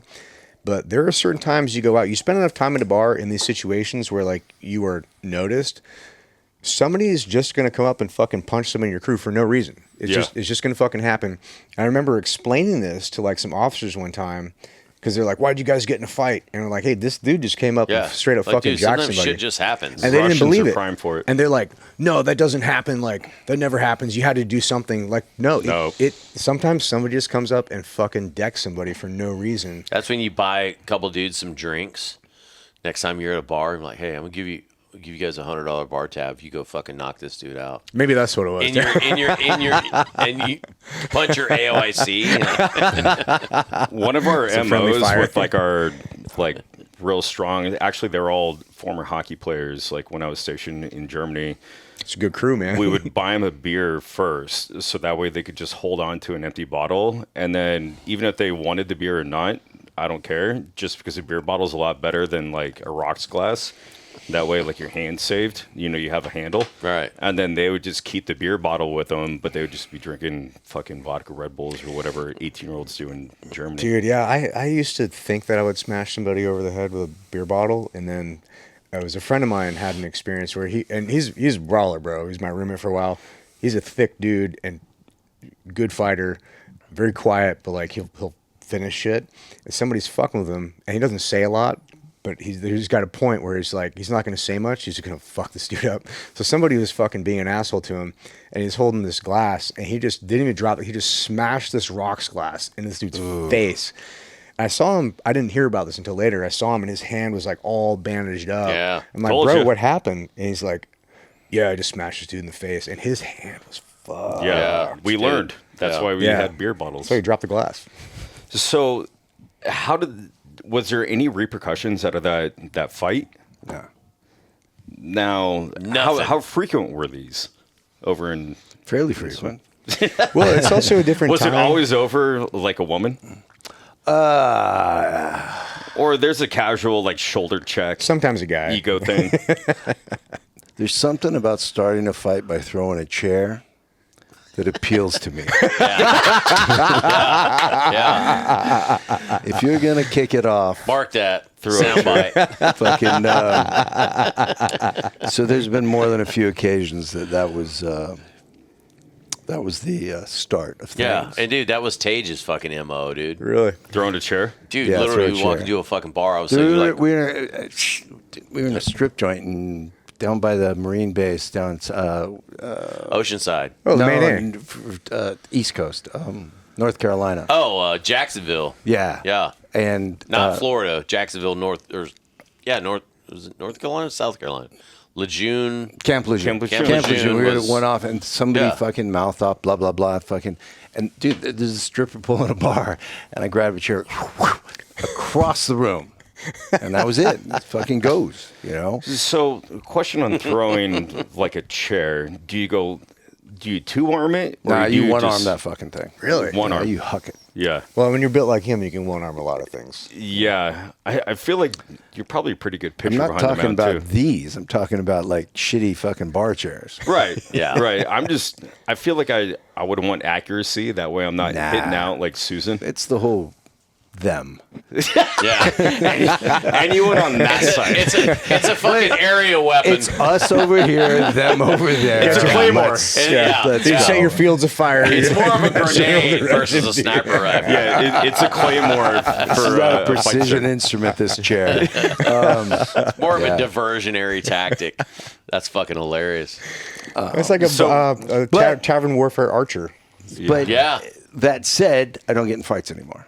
Oh, I don't either. Yeah, Or you- any less. You get out. No, I fucking get out. It's amazing. Like, do you go up to L.A.? As little as possible. Marina Del Rey, I Yeah. try not to. Baja yeah. Cantina. Yeah. So I used to live right Santa by Monica Yeah, / so I Venice. used to live right behind the Baja Cantina, and I was at a party in Marina Del Rey. It was a great party. Everybody having a good ass time, right? And then it was time to wrap it up. We all decided to go to Baja Cantina. It's cool. Everybody's in a good mood. We go to the Baja Cantina. We start drinking. Blah blah blah. I'm sitting there talking to this girl in a bikini, and this guy drops his beer, and I go, "I remember my first beer." And he's like, "What the fuck did you say?" And I'm like, "Dude, I'm just kidding around. It's no big deal." And Lighten up, Francis. and he fucking wouldn't let it go. And I'm Yep. like, "Dude, I'll buy you a fucking beer. Yeah. It's That's not the that LA big a ego. deal. I'm just having Yeah. a fucking. I'll buy you 2 beers. Just and it fucking let it just go. kept going, and finally I'm like, fuck it, and I grab him, fucking start fucking pounding on him, and dude, at this point I'm fucking ape shit, and these two guys grab me, and their arms, I shit you not, are that big. They're like 2 bodybuilder motherfuckers, Like yours? mass, dude. They fucking make me look like a skinny little bitch. I was like this. And they were like, "You better knock it the fuck off, or we'll throw your ass in jail." I'm like, "Who the fuck are you?" And they were like, "We're both sheriffs." I'm like, what am I doing talking to you like that? I'm sorry. You're like, sir, yes, sir. Dude, hey. Marine Corps boot camp. But I Kick think back that's in. about the last bar fight I ever got in. You know what's funny though is as a sheriff or as a police officer, if you're that red and they're like, "Hey, we're sheriffs," in this day and age, we've seen it all over Instagram. Everyone's like, "Yo, what the fuck you gonna do about it?" To have somebody with like sensibilities enough to be like, "Oh, my bad," Yeah. and they're like, No, they Who were are you? they I were nice. appreciate They your were nice as cooperation. could be. Yeah. They were like, "You just can't stay here." I'm like, fuck, whatever. Fair Like, enough. yeah, Fair enough. I get it. I'm gonna go home and fuck your wife. Nice. Just kidding.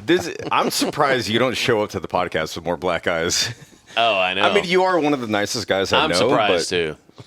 No, because I've seen him out, and like the stories, because I've seen him in these stories. But the funny part about Kevin is like, he does the actions, but he does them in such like a jovial kind of way that if anybody else did the shit that he does, they'd be like, "What the fuck?" But he's just like, "Ah," and they're just like, "All right, it's fine, it's cool, I'm it's in on Kevin." it. Yeah, Dude, I will say there's a couple times that people reminded me of some of the fucking shenanigans that I've done. Like one of them, we were filming Transformers, 4 in Detroit, and I was literally just fucking losing my goddamn marbles. No, I'm good. Thank you. I was literally losing my fucking marbles and had been drinking all fucking day. And I think Kelsey, Andy's girlfriend at the time, Bay's assistant, gave me like a ride back to the fucking hotel. And I'm literally leaning against a fucking tree trying to piss. My fucking pants are down around my fucking ankles and shit. it's the only way to do it. In the middle of the fucking hotel, fucking like outside the not in the hotel, but and fell down and shit and like pull up my fucking pants. And I wake up the next morning and I'm like, what the fuck is going? And it was the weekend. We had like the weekend off. And I start looking for my wallet. I'm like, son of a fucking bitch, dude. I had my phone, but I didn't have my wallet. Start texting. We're on a group text. And it, like, Andy, Kenny Sheard, I don't remember who. I think Cowboy was on that text too. Mark Wahlberg's, like body man or stunt double. Because we started drinking with those guys. And, dude, nobody, I'm like, motherfucker, dude, who the fuck see my wallet? And sure enough, Kelsey and Andy, I think, were probably in the same room, if I, remember. Andy goes out to the fucking tree where I was pissing, and my wallet is sitting right fucking there. In a puddle of piss. Hey, he takes a picture. He goes, hey, dickhead. And I'm like, oh, my God. But the moral of the story, he's like, dude, the whole time you would walk up to people at the bar and like slap a guy in the back, not like, hey buddy, no, it was like wham, like, hey, what's up, motherfucker? And like people were like, Jesus fucking Christ. And they were like, and I was so fucking just shithoused and obliterated that people were like, dude, this guy's fucking gone, Get him out of here. not like they would fucking punch me in the fucking face, but they're like, Jesus Christ, this guy's like so fucking over the top that like okay, You're embarrassing us. yeah. Well, no, but the funny thing is, like, there's a weird dynamic about energy. Like, you always have a good energy about you. I've seen you drunk, like really drunk, a lot of times. I'm drunk now. And but you've always got that jovial energy about you, and it's a weird thing. And there's Yeah. other times that I've seen people, and they get drunk, and they're just like Hollow eyes.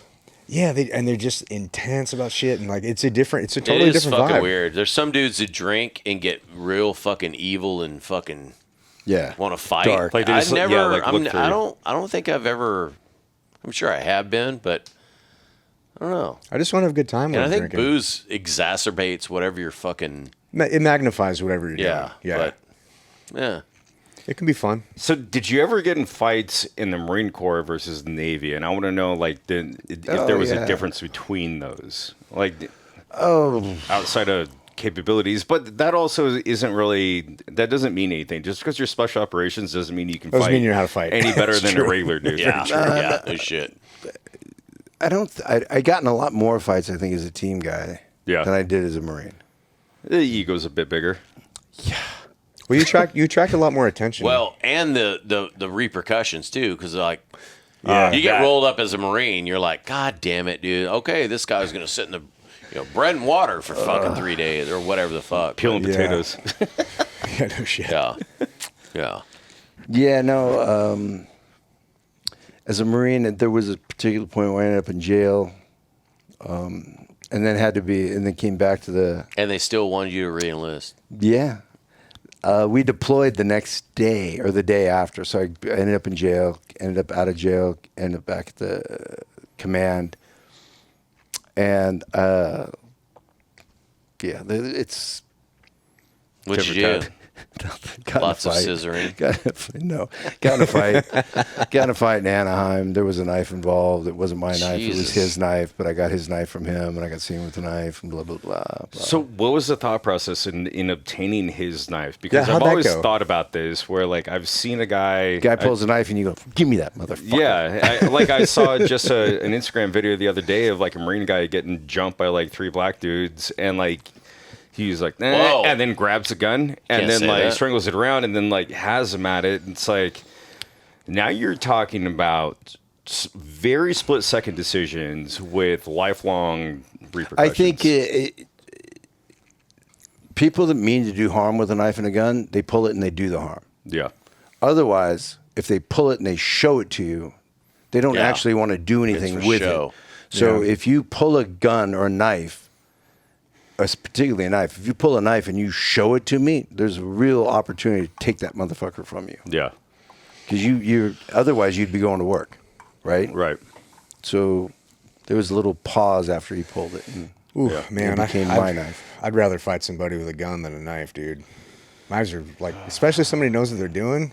Ooh, yeah, fuck. I'd say it's a very different world now. Like there's the amount of training that your average fucking chucklehead has. That everybody does jujitsu. Everybody does Yeah. this. Everybody, you know what I mean? Everybody goes to the range. The amount of people running around with guns, horrifying. Yeah. Yep. You'd think violent crime would be way less. Well, if they actually prosecuted it, there would be less. Yeah, like that guy that slit that Yeah. poor chick's throat on the fucking subway. Irina. Yeah, that shit, The dude. Ukrainian chick. Did that guy get let off with some shit, or did they prosecute that guy? He's prosecuted. Was that New York? I'm unaware. Yeah, it was on the subway. I believe it was. But I've just never seen. I guess I have, but I'm getting soft in my old age to where like I don't like watching horror movies or anything. Like it just stresses me out. Like I used to be the guy that would like downrange. I'd watch Faces of Death. Yeah. And like all these videos, Some of that shit's fucked up, man. just like fire me up. It puts a lot on your head, though. Yeah. Yeah. I mean, it explains why I did so many psychedelics to get it Do out you of my feel head. that same? I mean, I'll watch Instagram and like when a dude takes a fucking header off a bike, and I'm like, ugh. Yeah. I feel that weird. It's not an adrenaline rush, but it's like almost a point where you I don't like feel seeing that shit. something. Dude, I don't. Anytime anybody gets like fucked up, like especially like legs on the leg press of the gym or something. Oh. When you see them get their legs Yeah. caught. Yeah. Full of knees. If I think that's gonna happen, Dude, I'm I the swipe same off, way. bro. I'm I the don't same like way, watching and that shit. I get that weird rush, as if it's not as if it's happening to myself, but almost to that level where like, ugh. Ooh, the cringe, dude. Well, here's Yeah. a prime example, and this is actually kind of like current news. Do we all know the company Born Primitive? Oh yeah, with Yeah. Bear, yeah. Right, with Bear. So I was in Europe. This is a clothing thing, right? Yeah. Yeah, Yeah. Bear Print. He's a team guy. Great clothing. Yeah, big, great big clothing brand. Yeah. So I opened up my Instagram. I was in Rome, and I saw Born Primitive does not condone, this, and this, and we have fired so-and-so. And I'm like, what the fuck is going on? So I ended up kind of doing a deep dive, but amongst my deep dive, I ended up finding this video of like a hunter that cornered a coyote like in a den and like pulled out the coyote and then also had his like Swiss Army knife and just kind of like started like poking the coyote. And like coyote was running away and he would like run after it and the coyote's kind of like And by turning poking, around. you mean stabbing? Stabbing. The fucking, Yeah, like stabbing him. And then like stabbing him again a couple times. And just like, and then the coyote's like, Where you would like let it go, like kind of playing with it. yeah, that's just not- fucking with it. That's And not it cool, just bro. made me so uncomfortable to where I'm like, I don't want to watch this anymore. not cool. And I swiped up. Come to find out, this dude that was doing this was an employee of Born Primitive, and Born Primitive fired him due to this video going viral. And I'm a hunter, and I know a lot of hunters, and like this is the most non-condonable, like disgusting shit that I've ever seen. And like I've whacked a shit ton of dogs downrange and a shit ton of coyotes, Yeah.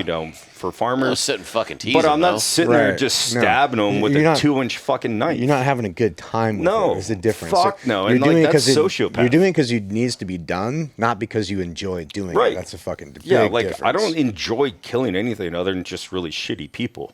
Yeah. But like animals, I No. mean, dude, they're just trying to get food. They're just doing what they're doing. Yeah. They're not doing it because they're mean. Like an alligator's not mean. No. You know, he's just being He's just an asshole. Alligators. They are will mean. say they have a excessively large abdullah oblongata, according to had to do this. Colonel Sanders. All right, so we're going back. East Coast, what was your first appointment? Just a med. Where did you guys? So that was the other thing too. I was going to ask you because Unit 2 is in Stuttgart now. It used to be in Scotland. So I didn't go to Scotland. Would you guys go to a unit, or would you guys just go to a ship or some bullshit? So we got on a ship in Virginia Beach and just go to Rota and go fucking. Oh, so you'd ride the ship. Yeah. Was it But an they- ARG, or was it a They call LSD. us ARG yeah, at the time? yeah, Amphibious Ready Group is what they call yeah? it, right? So it was an ARG. yeah. So you're just riding the ship with a bunch of Marines. Well, Yeah. on the East Coast, it's fucking weird. They call them MARGs, Mediterranean. Yeah, Amphi- MARG. Yeah, so, okay. That made more sense because when I was like, yeah, did you guys deploy to Stuttgart? And you're like, I don't know what the fuck you're talking about. I'm like, Well, so how is that? Because What? maybe this is full circle, but being a prior Marine on a ship with Marines. I saw how one did that go? Marine that I knew from the Marine Corps. No way. On a ship. Now I was a team guy. How'd that go? It was great. Yeah, I mean, You got to fucking- tell me more stories. It was great. Yeah, it was great. It was It good was to see him and fantastic. stuff. So from my first did you deployment, show him how much your foreskin had grown? no, but I did let him come shoot with us off the fan too. Oh, That's dope. cool, yeah. But he was the only invite, right? Yeah, for sure. That's You're cool. like, beat it. And that's loser. the dichotomy, though, whereas in the Marine Corps, they're like, why did fucking Jones get to go out with NSW and go shoot with them on the Yeah. deck? Dan Tabor and his platoon God, deployed. fucking Dude, Tabor. Tabe's deployed, and my nephew is a regular Navy guy. He's retired. He became a commander, but he was a young, petty officer in the Navy, and happened to cross paths with Dan and his SEAL platoon, and gets invited out, and my nephew's shooting off the fantail with these fucking team guys. Fuck, dude. It was great. That's cool, great. man. But my first platoon, Craig was our OIC. He was an MIT guy. He's a rocket scientist. That's the Anybody that graduates from MIT Yeah. gets a fucking dude. salute from He's me. Yeah, exactly. wicked smart. But none of us spoke French, and we went and half the platoon went off with the Commander Hubert in Toulon, and half went to the Turkey with those fucking chuckleheads. Ugh. We get Who to you Rochambeau for who gets to go to Turkey? now. Fucking first squad goes to fucking France. The idiot. They go Yeah. off to Turkey. The OIC is like, So we get to Commander Hubert's command. Jim has just come from language school. He's the only one that speaks a lick of French. Craig says we want to do this. We want to fucking shoot guns. We want to FTX. We want to, if we're gonna jump, we want to do combat equipment. If we're gonna dive, we want to do fucking tactical dives. Blah, blah, blah. ugh, what a retard. What's wrong with that guy? So Craig tells Jim that. Jim fucking goes to the Commander Hubert, and the Commander Hubert says, anything you guys want. And Jim says, look, we want to go skydiving. We don't need no fucking combat equipment. We want to sky boogie. Slick, baby, We want to slick. go fucking... It's all in the interpretation. Fuck and yeah. So he explains what we want to do, and he turns to Craig and says, hey, it's all set up. We can't change their schedule. So literally the next morning, we're jumping out of a helicopter over the south of France. Nice. Fuck yeah. We went fucking... Nice. there was a World War Saint-Tropez. II submarine out in the harbor. We dove. We went to Cassis and went rock climbing. Oh, that's it was awesome. a fucking spectacular trip. That's Oh, that sounds badass, awesome. dude. We're rocking the mustache. I'm not a and big the short fan of shorts. France, but dude, they got some fucking pretty rad spots. They had you know. they had an interesting setup with the. So you could join the service for the bare minimum, which is 2 years. On but the you're gonna French be service? Yeah, you Okay. could be a conscript. You're gonna do shit work, or you could join for 5 years and you would never do shit work. So we get done. We did an FTX, a Klepper dive ship attack thing. We get back in the morning. We paddle in, and I'm starting to get the boat cleaned up, and my guy Gilles like, no. He calls over fucking conscripts and like, fix our dive gear, fix our boat, fucking take care of our shit. Jesus. We're gonna go have Conscript almost like an MOS? Like you're just a bitch boy? yeah. Like a I mean, bosun mate, you're dude. like a Fleet undesignated or some shit. You're, you're like, the helper guys. Like a white shirt. Wow. yeah, Ready to go. it was great. Dude, I enough literally white shirts, thought you could they're build NATO. pyramids. I'm NATO. This is a pretty good life. That's wild. crazy. That sucks. I mean, because that's a pretty good option thrown amongst you, right? Like, 2 years doing bitch work or 5 years and You never a do skill bitch set. work.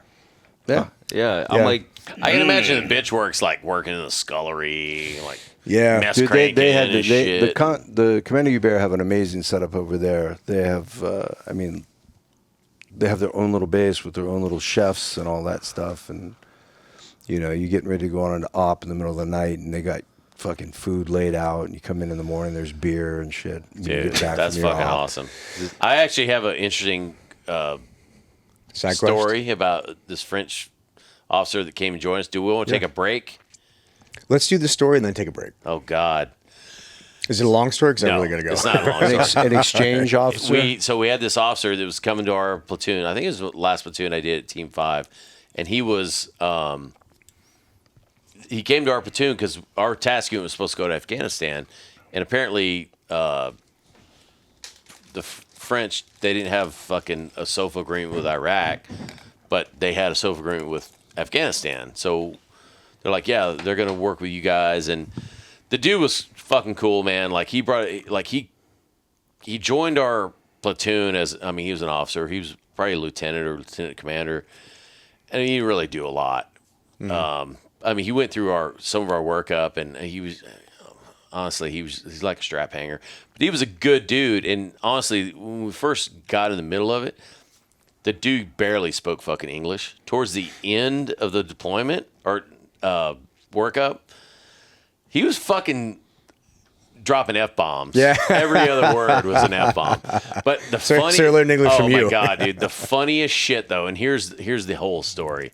The funniest fucking shit was we go out to San Clemente Island for Mount and South, or, you know what Mount is. Urban Military training. So we operations. do, okay. so we do CQC, and then you go do... Wait, what's CQC? seriously? Close quarters combat. No, because CQB Same thing. has Same been shit. changed to CQC. yeah, Yeah. the same thing. They Close changed quarters the name. combat or close quarters battle. Yeah, It doesn't it's the same matter. fucking It's the same shit. And it's the same thing. They changed Mount to Salk. Yeah, it's the same It used shit. to be like movement over urban terrain, Mount. Yeah. And now it's special operations and urban combat or some Yeah, bullshit. it's just moving through urban They just keep environments. changing fucking shit. Did we just start recording audio? No, leave me alone. Just kidding. So, anyways, we go through this whole fucking FTX, and we used to do these things. They called them, I want to say they called them like 4x4s or some shit. And this was when Jocko was kind of running Trident and stuff. So you do these quick, fuck, man. I'm dating myself, and I'm at the same time I'm trying to remember this shit. Explain it instead of your brain. It was like essentially they would do a mission tasking, and you do like a quick quick plan, like a turnaround, yeah. like a patrol leader's brief, instead of like an entire like fucking 96 hour fucking Yeah. So you do like an op ord, or you would do like this whole elaborate fucking plan, Yeah, like just a hey, quick one. fucking squad Bravo, you're gonna be the fucking God damn it, dude. Assaulting force or the blocking force or whatever. Yeah, so essentially you had a squad, and there's 4 squads in a troop, typically. A troop is 2 platoons. And usually you needed containment, you need isolation, and then you need the fucking, excluding the mobility platform and all that bullshit. So you need containment and isolation. So containment keeps all the squirters in, or maybe I'm fucking that up. Isolation is keeping the rest of the world away from you guys fucking getting there. Yeah. And then you have the assault force, and you have the mobility. So you're essentially assigning all these squads, like, hey, you're containment, you're isolation, you're the assault force, you're mobility, and you're doing all this shit, and you're literally shotgunning all these fucking things, like, all the fucking assignments and shit, and then the job was like, hey, and you're gonna go find this guy, and they hold up a fucking picture, like, this is your HVT. This is your Target, HVT. yeah. You're like, you're gonna go grab this guy, and the pro word is when you find him, no matter what happens, because if you find him, that's your objective. You're like if I'm going to get you, You're done, yeah. You grab him, like, fuck yeah, we got Duffy. You're like, boom. Everybody out.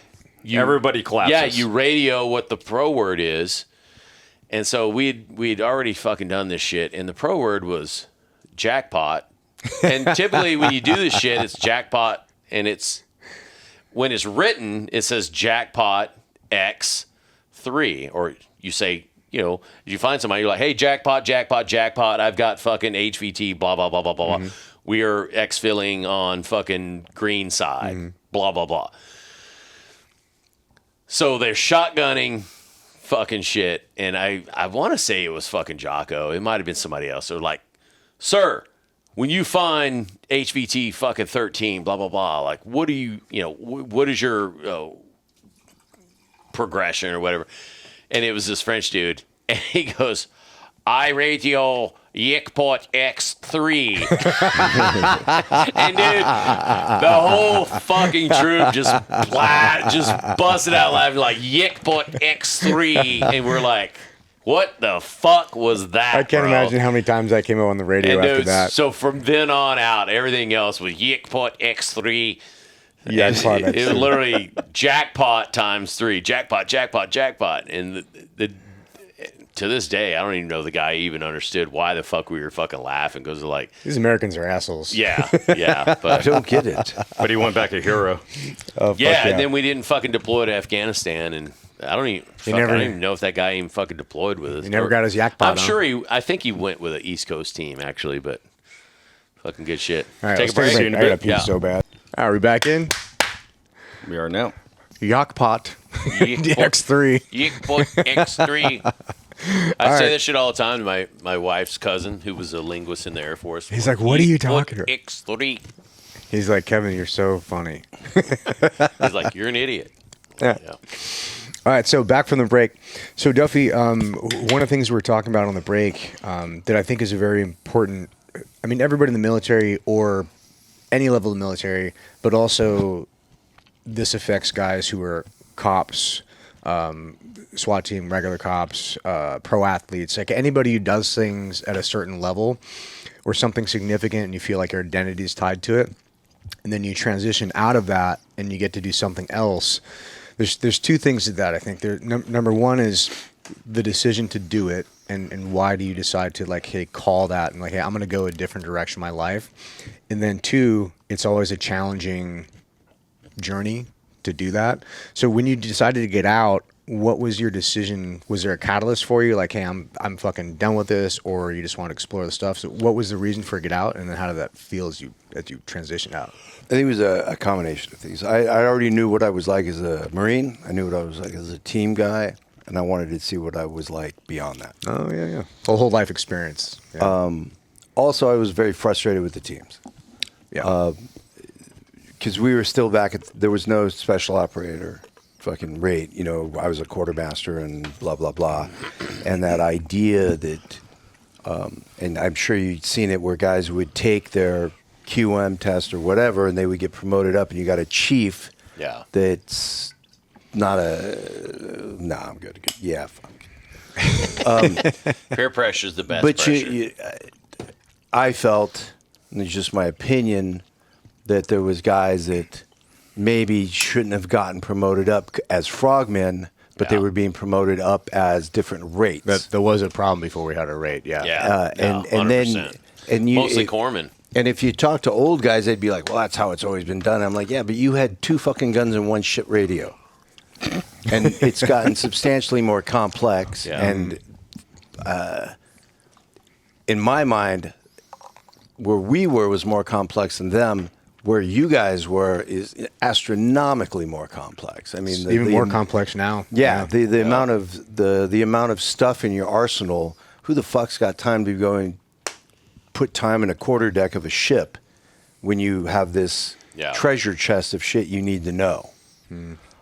So I just was done. Yeah, I totally understand that. And then when I got out, there was always the option of, do you want to go do some contracty stuff? And I thought, well, fuck, I personally, if I wanted to keep doing that for a living, I would have stayed where I was, because I trust those guys. Yeah. I don't know what for hire. I don't know where if you're a gun for hire, I don't know where your fucking loyalty. What year were you punching out? 91. Yeah. And I joined in 92. That was like eyes wide open, like, you know, I get what you're saying. When I punched out, I was the same way. I'm like, fuck, man, I don't want to. Yeah. I know who's to the right and left of me if I'm going down range. I want these motherfuckers. I don't want some, I don't some want force-fed fucking. Yeah, I got out for Scruffs. similar reasons. Well, yeah. Duffy, that's something that you mentioned earlier, talking about that transition. So talk about that transition period that you really wanted to highlight, because it's undeniably the most difficult process for all of us. I didn't think it was that. Like I didn't get out to do anything in particular. I just wanted to go on and see what was next. Mm-hmm. So I came out to LA to have a good time.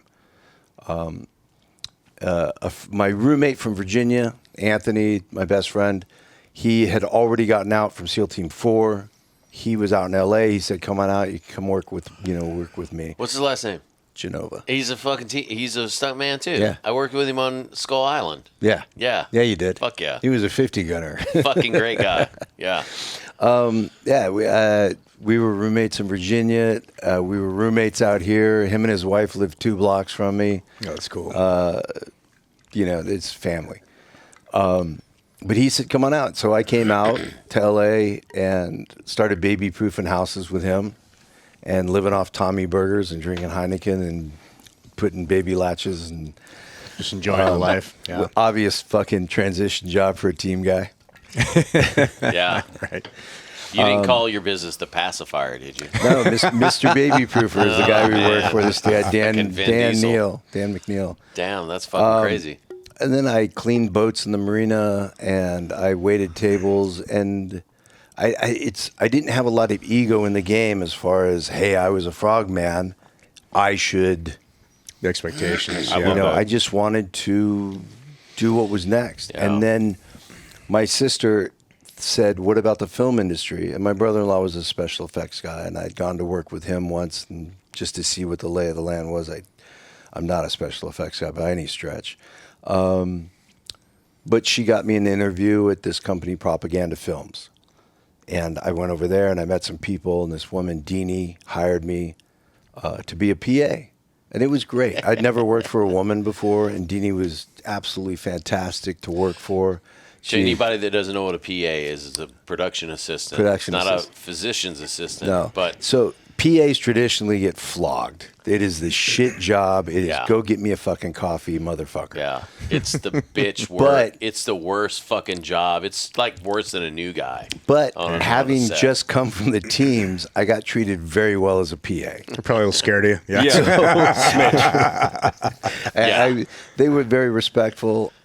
Hey, you mother. Please. Get me a coffee, please. Please and thank you. At one point, I remember sitting there at Propaganda, and somebody said, they wanted people to go do a craft service run, and they said, "Why don't we just send Duff?" And Deanie was like, "Because he'll come back with beer and beer nuts." so let's not say. Hell yeah. Yep. But I worked doing PA work.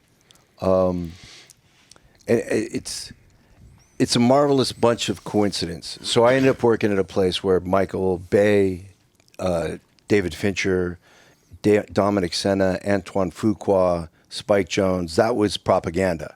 I didn't know it. I'm just new to LA, and I'm I like, didn't know cool. that either. That's awesome. I was just cool to work with all these guys, and I met all these people. And at a certain point, you're a strong guy on a set. Hey, go help the grips. Go help the grips. Go help the grips. So I was helping grips, and then I got a job as a grip. So I started gripping. I got local 80, and then I started doing camera work, and I was on a job as a grip. So to preface this, grips are. I mean, there's. I was going to ask. I don't know what a grip does. Yeah, this is necessary. So Yeah. electricians provide the light on set. Grips bend it, fix it, change it. They're like that. Do the heavy lifting, so to speak, but not always, because there's like camera grips, there's electrical grips. No, there's grips. Yeah. But so there's like your dolly track is going to be the grip department. Okay. Those big silks that get hung over. So they're the guys like setting up the set, basically. They're like the engineers and construction workers. Oh, okay. They're the ones with they're like the- 20 rolls of gaff tape on them. Got it. And They're like, the engineers of the lighting on set. Okay. Once the lights have provided the light, they engineer how that light hits Yeah. everything on Got set. it. Yeah. Yeah. That makes They sense. do a lot of they do fucking everything. Instrumental. Yeah. So And the key grip's always named Moose. my key grip was Manny. So Not I got always. a call Yeah, one day. fucking I get a call, and this guy Wayne, who had met on set, he was a camera guy. He said, "Hey, they're looking for underwater guys," and I was like, "Cool." So I called this number, and it ended up being this key grip that I had worked for on a Michael Bay set. Was his name Moose? No, Manny. So Manny hired me. My first grip job was TLC's Creep video. Oh yeah, Back in the day. great video. Wow. Yep. And then we did Crimson Tide's underwater model unit. And Manny was like, I need some more guys. So I got to hire my best friends. So Anthony came to work. Oh, that's cool. And John McLaren came to work. And my buddy Brian came to work. And we just all day in the pool diving on these fucking rigs and shit. And it was just great. So what are they? They had like models? Dude, some of the most amazing. So in Crimson Tide, when the submarine blows up, so a submarine, when it Yeah. blows up, it doesn't just blow up. The Russian It sub. blows up and then it gets Implodes, crushed. yeah. So they built this thing. I think it was, I don't know, $100,000 model. And it had these glass jars in it. The model was 20 feet long. They had two of them. They had these glass jars in it that you could put a vacuum on. Then they skinned the whole thing in thin lead. Oh, okay. And then they put it in the pool. So, and then all explosives. So they put the vacuum on. So when you see it and you hear these high-speed cameras go, it blows up the jars, which sucks in the lead, and then it blows up the sub. It's That's fucking crazy. it's incredible Yeah, it's engineering. wild. Yeah. You know, and they to And figure you guys that can't be out. in the water when that shit happens, right? No, fuck it's just no. the fucking No, it camera. was the- cameras in the water. Yeah.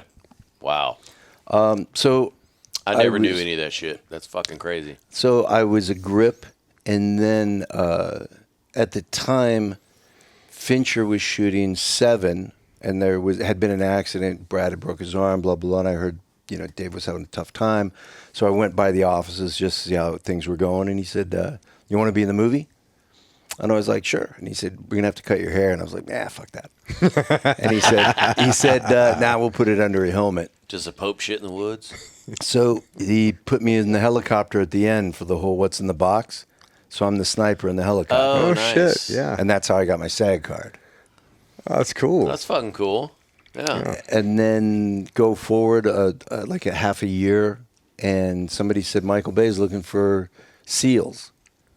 You should bring your picture over. So this guy took a Polaroid picture of me, and I was going over to the office, and Mike White, the production designer who I had worked for as a PA, had said, "What are you doing?" I said, "Oh," they said, "Bring a picture." And Michael's looking for SEALs. And he said, "I'm about to have a meeting with Michael. Come with me."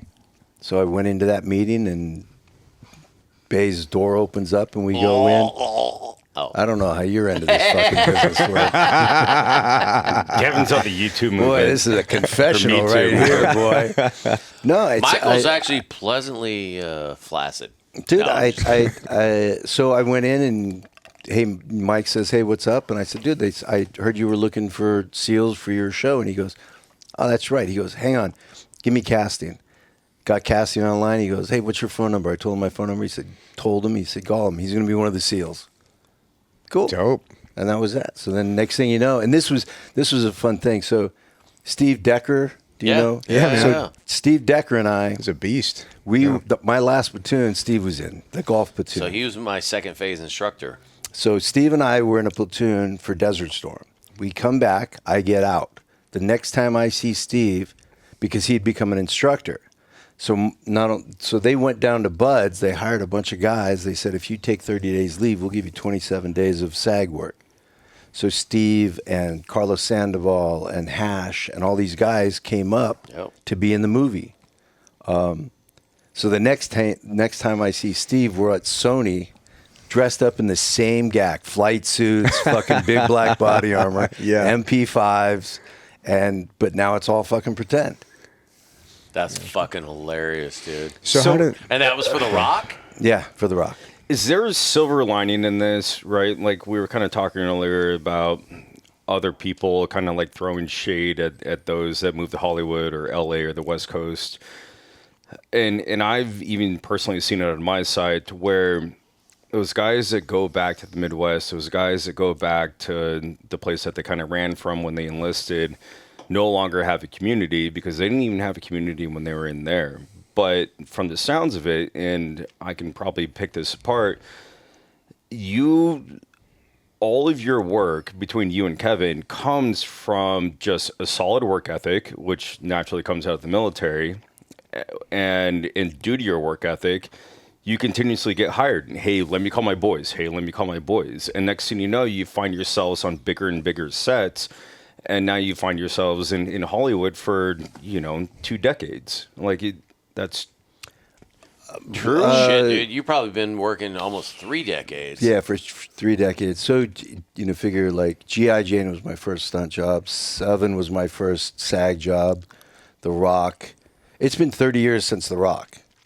Yeah. No shit. Yeah. Epic movie. That was still. That motherfucker had a hard time on The Rock. Did he? Yeah. Michael Really? Bay. Michael Bay. Yeah, Well, dude, Harry's first job. Well, that's where I met Harry. Was on The Rock. yeah, that was Harry's Oh, introduction dude, to Michael Bay. So we're on set, and everybody's gacked up. We're squibbed up for blood packs and the whole 9 yards, and it was a whole bunch of us. And Was this the shower scene? this was coming up to the shower scene. I don't know what got fucking misconstrued, but all of a sudden Harry comes fucking walking off, and he's like, "You fucking get away from me, you little motherfucker." To whom? To Michael.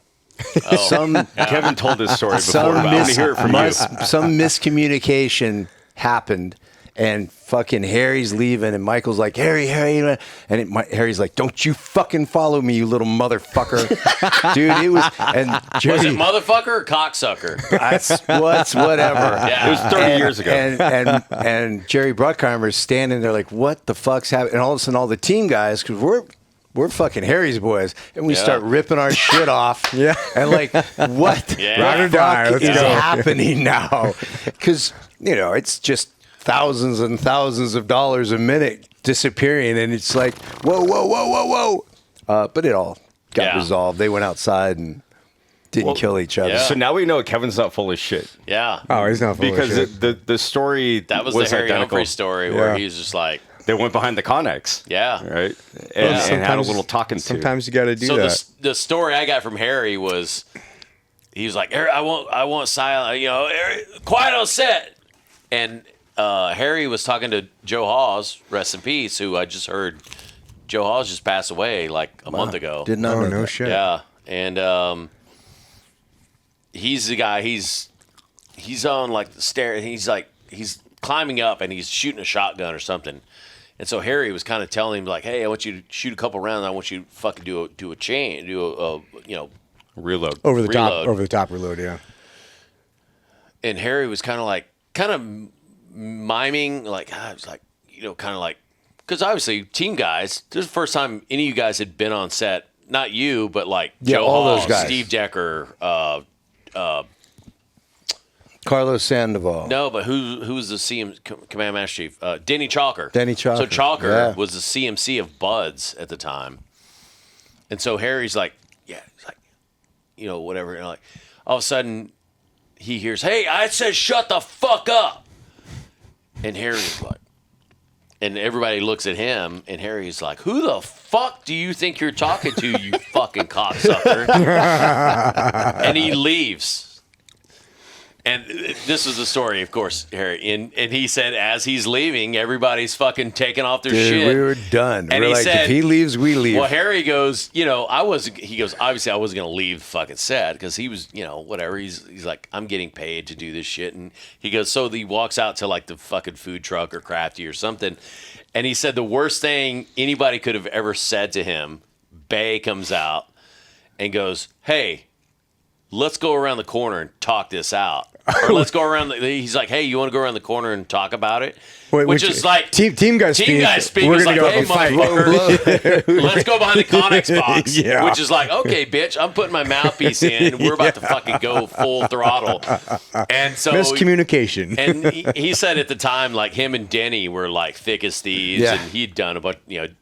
Denny had done a bunch of red cell shit in and out of his house in Huntington Beach, and he was just like, he looks at Denny, and Denny's just like, like kind of like Wrong choice don't of kill words. this motherfucker. But dude, that's awesome. That's awesome fucking.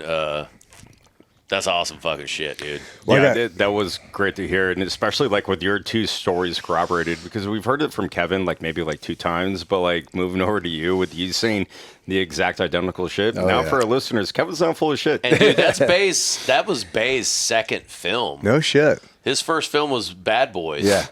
That was wow. his second film, and Harry had never done shit in film. Leading up to that, he was helping develop Rogue Warrior script with Jerry Bruckheimer. It was the only reason he was even considered as the tech advisor. I'm surprised that never got made into a movie. Dude, I'm in talks right now with. I'll talk about it later, It's a but whole different story, yeah. it's was sold off and came back to people. I mean, I don't understand how that book would not be just It's such an epic iconic fucking series. story. Well, especially now that since we're on what fucking like Transformers 15, like, can we do something new? No, I mean Rogue Warrior. That fucking No, I know, book. but Right, like, no, yeah. but that's what he's saying. Like, By all means. rehash. No, I don't even mean Michael Bay. I think Bruckheimer had kind of the rights to it, which was through like, who the fuck knows, Disney or whatever. I mean, that was at the same time when Jerry Bruckheimer and Don Simpson were a production team. And Yeah, the Rock was a Simpson Bruckheimer production. Yeah. Actually, who would play Marcinko in Ooh, Hollywood? that's a good one. Who would play Marcinko? fuck, man. Some hairy Kevin. motherfucker. Some No, hairy motherfucker. man. Dude, what's his name? Henry Cavill. That'd be good. Caviezel or No. Henry Cavill. If he gained 100 pounds. The dude. I was gonna say No, the dude who Henry Cavill, who Superman. was Superman. Yeah, he Not needs Jim to gain Caviezel. 100 pounds. Jimmy Caviezel. Nah, he's like 240. Well, He's I mean, huge. back then. You know Caviezel, right? So, Caviezel, you know who Jimmy Caviezel is? He played the Yeah, he played He Christ. played Jesus We, fucking Christ. Yeah, we partied with him one night. So somewhere. he had a good time. He was in GI Jane. Was he in G.I. Jane? I forgot about He's one that. of I didn't the know that. trainees in Was? GI Jane, Oh. but he's also in The Rock. Yeah. I didn't know that. Is he? So Yeah, that fits. at the very end, when they say they're going to bring those jets in and do the plasma, whatever the fuck, he's the pilot of the jet. He literally has like one line and a little pilot-y fucking moment. No shit. Thermite, the uppercut. thermite plasma. That's Jimmy Caviezel, Oh, that's funny, dude. who went from like that to GI Jane to Christ. It's funny all these stories are tied together. I got a great picture of me, Mikey Sowers, and a couple other dudes. I think we were partying in Austin at the time, and Jim Caviezel, Austin. but he's wearing a Trident because somebody had presented it to him. I think it was What? yeah, no, I got a picture of it because I think it was Marcus Luttrell was there. Oh, this must be recent then. No, this is like 15, 20 years ago, and so we're all partying there Mark together. Luttrell's thing, yeah, that was in 05. It was before the movies. No, it happened in 04. It was after it Did it? happened. It was after it happened, but it was before the movie. This is like 2010, 2012, something like that. But we were Was having Red Wings in 04? I thought it was 05. It was 04 because Luttrell was on my next deployment in Ramadi in 06. yeah. So it was So it definitely would've been 04, after 05. that, but it was before the movies. So I think if I'm getting my timeline right. But anyway, we People were all listen to this going, shut the fuck up. yeah, we're all partying at this massive fucking party. It was amazing, and I think one of the team guys, I think it might have been Marcus or one of the dudes, had presented Caviezel with the Trident, and he's wearing it at the party. And he's not like obviously trying to pretend as a team guy at all. It was a very like reverent. You don't let somebody wear a Trident, especially around team guys, Unless without it's offered to you. Yeah. absolutely. And it was Well, very. he was part of the New Mexico fucking police force. Caviezel was? Yeah. No way. No way. dog. Yeah. That's awesome, dude. And I ran into him when we were filming season 2 of Jack Ryan. I ran into him. I didn't even know who the fuck he was. He was a super nice I mean, guy. I knew man. him. He's a but really nice But guy. I saw him. He was filming. So summarize this shit for Duffy about the whole New Mexican police force and our listeners. Oh, I'm really sure quick. you know. No? You know that shit? With So a Keith bunch Willard? of fucking. Let me do it because Kevin's going to take an hour. Yeah. So It's true. not me. I'm not. I wish I was one of them. So a bunch of NSW dudes, apparently actors as well, got like sworn in as deputies in New Mexico. Dude, Hoyce Gracie was a member of the Oh, fucking shit. Ordered PD. to CCW, they had to do like 3 days a month, like No, over in New it's Mexico. like it's supposed to be 2 weeks a year. But they were legit. even less. Reserve They were police legit officers. sheriff deputies. No, Yeah. police officers. Police officers. Lake Arthur Police Department. LAPD. Lake Arthur. They all the did city it. of Lake Arthur had So like you 100. guys, you guys all got deputized. Yeah, Yes. so the city of Lake Arthur had like 174 residents. And then they started doing DAs with and, drug and addicts. 140 of them were team guys. No. They had 174 residents. There were at one point the police force of Lake Arthur was like 600 strong, and it was all like team guys and fucking like. I remember dudes hearing like about Hoist that. Gracie So and wait, Jim so Caviezel. you go down there, you get deputized. Well, you have to go through a level of. I mean, you have to.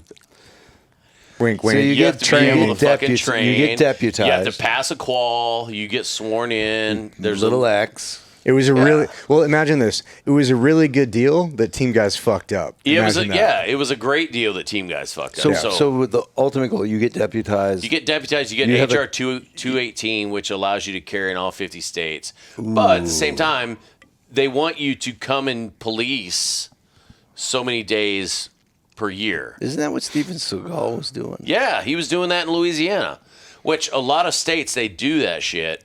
Like in California, you can't do that because you have to go through an approved police academy. They don't have that in New Mexico. They got posse comitatus or whatever the fuck that shit is. They're like, hey, we just deputized. And the reason why this fucking started is because the corridor where we were being deputized in is right up from like Juarez and all that shit. And dudes that own like ranches and shit were getting shot off their fucking ranches because they had these by like the cartels. dirigibles and fucking, you know, They're coyotes. ultralights that were dropping fucking drugs, and then dudes with GPS and dudes would drive out there and find their shit, and guys were like, oh, what are those lights going on in my fucking field? And go drive out there and see what's going on, and they get shot off their own fucking property. So Yeah. anyways, they started deputizing dudes, and that filtered into team guys, and then we fucked it all up. Basically, Of course, we yeah. we went out there Took and a good deal, make it great, and then fuck it all up. yeah. That's So the chief typical police team was guy a great fashion. guy. He still is a great guy, and he's still affiliated with law enforcement, as far as I know. And we would go out there and we'd do stuff, but at the same time, there were team guys that would go out there and be like, oh, I just want to have a badge. I know team guys that would go out there to do this shit. They went out there one fucking time and never went out there again. Where they wanted guys to come out there and patrol Participate. 12 days a year or 2 weeks, and it was fucking crazy because I knew dudes that went out there one time, raised their right hand, got a badge. Dudes didn't even own a fucking gun, Wow. That's like which is fucking great. Like I so don't know how. sacrilege So for a why team is guy. why is it all fucked up now? Well, yeah. team guys in typical Frogman fashion We fucked it up. took it too far, and then we got our pee-pee spanked, and then the whole thing went away because we got over our skis and got some highlights on us, and they're like, well, this isn't exactly Somebody wrote a fucking story about it. yeah. So it Got disbanded when I don't know what ultimately it was, but And yet you all fucks once your face is blurred and yeah, your it got Facebook photos. disbanded, and which ultimately, here, you want some of this? These oh are good. yeah. Take your pick. Yeah. Dude. Hey, You didn't eat all beef these? Chris. Yeah, I ate all that shit. God damn It got disbanded, and it got to a point where the DOJ in New Mexico investigated it, but they did find no wrongdoing. They were like, no, you were holding the standards, and they were like, hey, you guys didn't do anything fucking wrong. It was the fact that the dudes who ultimately were supposed to come out there, some of the dudes maybe didn't hold the same, which the chief of police actually did. He would suspend dudes' badges and go, hey, if you're not out here this year, before December 31st, like, dude, your HR 218, your credentials, like all your shit's You fucking. need to set that. Well, that's what you got He need to did set do that that. standard. And he did do that shit several times, and people were, I mean, literally, like Leave I it said, to you guys to dudes give an would- inch, take a mile. Yeah, it was. Yeah. I mean, dude, a lot of it was. It's typical. All right, so Sorry, back to I'm Duffy. Sorry, I'm on. Duffy, so Jim Caviezel. No, Yeah, no. No, so you got into Hollywood. Actually, right now, you had this teed up. Where are you going with that? Oh, so I had a quick question. So little caveat break to this because Kevin's tearing. Dude, Kevin's tearing I into a new couldn't battery. fucking open the thing. Nice job. I'm fucking bro. muting Kevin right You now. know that it's You know called that has a, childproof. It Childproof wouldn't fucking container. open, dude. I will say, dude. You know that has a Ziploc to it. Fuck that shit. No, it does not. Beef Not crisps. anymore. Dude. These motherfuckers are delicious, dude. You're like, dude, you're earning that Sasquatch badge, dude. Yeah, I know. Yeah, there you go. Yeah. So, little side quest. I have 2 more questions for you, but we'll side quest on this real quick. Since Bigfoot went into This this, is Bigfoot, Sasquatch, the beef crisps. So we on the breaks, we've been doing this stuff, and dude, these are fucking delicious. They're good. They're kind of like beef Right? jerky, but not beef jerky. Yeah. They're like just beef and salt. it's everything I want. Dude, They're the way like chips. the way you but open they're this meat. the way you open this bag is so distracting right now. I couldn't get through the thing, dude. The fact that he did that Open through like an properly. aluminum lined bag. Open properly. This is what happens when Kevin gets hungry.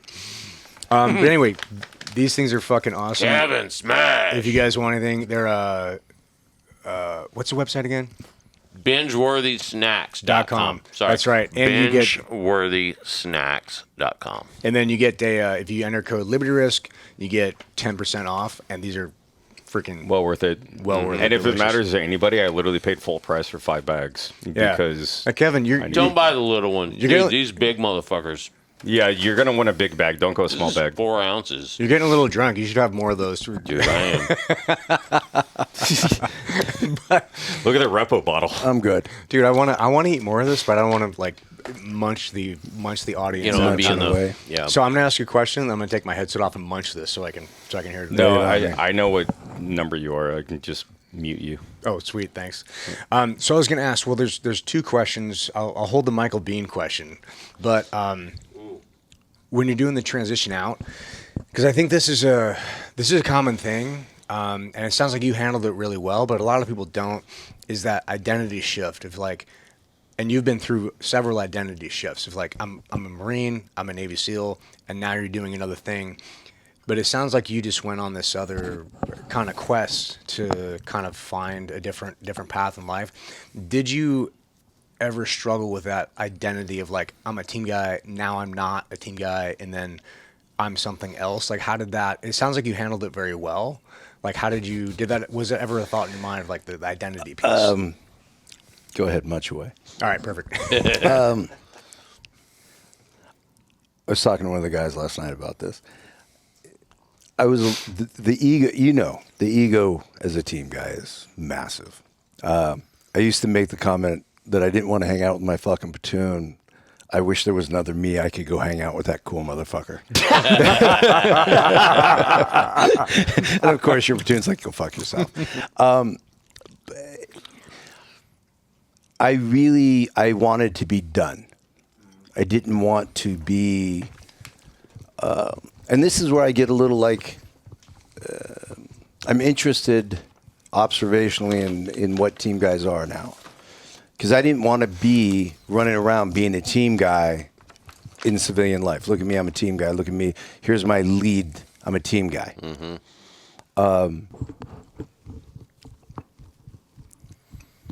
When I was a PA, I was a PA. If they found out I used to be in the teams, great. If not, who gives a fuck? You know? That ego check. I was busy being a grip when I was a grip. I was busy being a really shitty camera assistant when I was a camera assistant. I was horrible. And then I have benefited greatly from being a team guy in the film business. But it's not my calling card in the film business. But it's just a stepping stone. It's a talking point. yeah. You know, It's also learning. I don't do any team guy shit. Although, see, this is the thing: is I immediately into G.I. Jane. The next thing you know, we're doing a fucking Helo cast, which to them is like production is like, holy shit, look at these guys do this cool shit, and you're just like, it's just work. It's just going to work. You jump out of a helicopter. It's not that big a fucking deal. 10 for 10 or 20 for 20. Oh fuck, dude, we did one 20 for 30. We did one in fucking in France that You guys are filming in France? No, this was Oh, as a shit. team guy. We did Oh, a yeah. helo cast, and we did it out of a French their version of a fucking 46 or whatever. It's got this bubble window, and I was in the front, and I'm looking out the window, and I'm thinking, wow, really high. And I hear, go. And I'm like, are you fucking kidding me? And I see guys go. And of course, every time two guys jump out, that motherfucker get goes higher, like, yeah. and you're like, fuck me. Oh, And because the power's the same. Dude, they fucking just keep, and I'm like, ah. And it's my turn, You're and you last fucking, guy. dude, you run off that motherfucker, and you're like, ah. Roll the windows up. Fucking hit, and you're like, you see stars, and you're Yeah. laying there, you're like, don't pull that fucking vest, motherfucker. Don't Yeah. pull that fucking Yeah. You don't vest. wanna be Come that over, you're guy, like, yeah. I'm good. I'm good. Yeah, All right. like Ooh. this. Yeah. That is some fucked up shit. But you know, it was G.I. Jane was absolutely a. So I do want to talk about that. So Please do. I got a call from Keith Willard. So this is fucking dude. I love him. So Keith Keith's was one of my boys, man. Keith Keith's was both so of- Keith I mean, was one yeah. of my buds instructors. Oh, cool. Having been a Marine, he's heard this story a million times. He knows this story. I'm going up the dirty name. And Keith's standing there and he goes, come on, you pussy jarhead motherfucker. And I thought, fuck that. And I got down and I said, let's go over the berm. Let's find out who the pussy motherfucker is. All right. That's ballsy for a student to say. Holy shit. And I, You called again, him the N-word, didn't you? no. Nincompoop. Nah. No. That's what You ninny. No, so he just smiled. He thought it was fucking hilarious that I would, a student would do that. And I just had it. I was like, fuck these squids, fuck this bullshit. My dad passed away on my way to Buds. So I had a So little you're bit full of of piss and vinegar. I had a little bit of an attitude rolling Yeah. into that fucking thing. That checks out. So he just said, hey, go get on your gear. Because, you got your little folded hat and top over there. And I thought, well, I just got myself kicked out of this motherfucker. And I went over and got on my Like in gear. the middle of the yoke course, you're Yeah. like, Yep. get your shit. Go get on your stupid. gear. I've just fucked myself. And I went and got on my gear, and they wanted to kick me out of Buds. And Keith said, are you fucking kidding me? This is the motherfucker we're looking for. No shit. Dude, Yeah. he was ready to go. Dude, good on him. That's awesome. badass. And That's cool. he told that story. So we're a junior class at this point, and we went to we had a party, and there was some senior classes came to our beach party, and he told them that story, and he said, dude, this motherfucker right here, this is my man.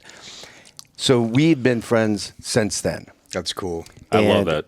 And when I lived in Venice with Anthony at one point, Dude, this is what?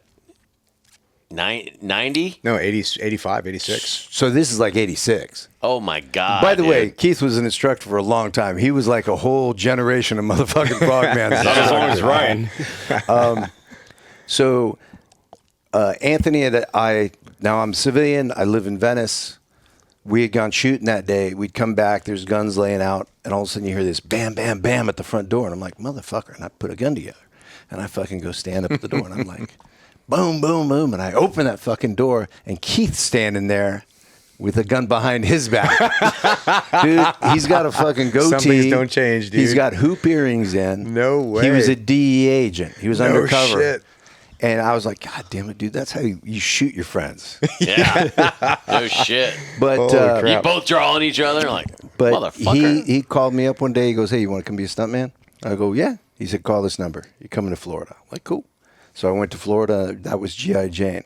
And that was, that's Helo cast. That's fucking cast and recovery. That's Dude, that's legit, bro. we had a great fucking time. Our stunt department meetings were held at a strip joint. Oh, man. Male strip joint, right? Kevin, why do you got to ruin everything? You're married, right? To a woman. Tomato, pineapple. But like, it was just. So the point of this is, I've had so much help from people just being nice. Yeah. Fincher was just being nice. Bay was just being nice. Keith was just being fucking nice to a brother. Community. A mad community. Just grateful for all this shit. And then I got on G.I. Jane. to me, had this trainer, Greg, great guy, and we started hanging out, surfing together, chasing tail around fucking Hollywood together. And he said, why don't you train some people for me? So I started training people. I trained a couple of executives, and then I trained Tobey and Maguire for the first Spider-Man, which led to training Brad Pitt for Troy. Oh, wow. Which led to... Wait, Nice you job on trained that, by Brad the way. Pitt for Troy? Yeah.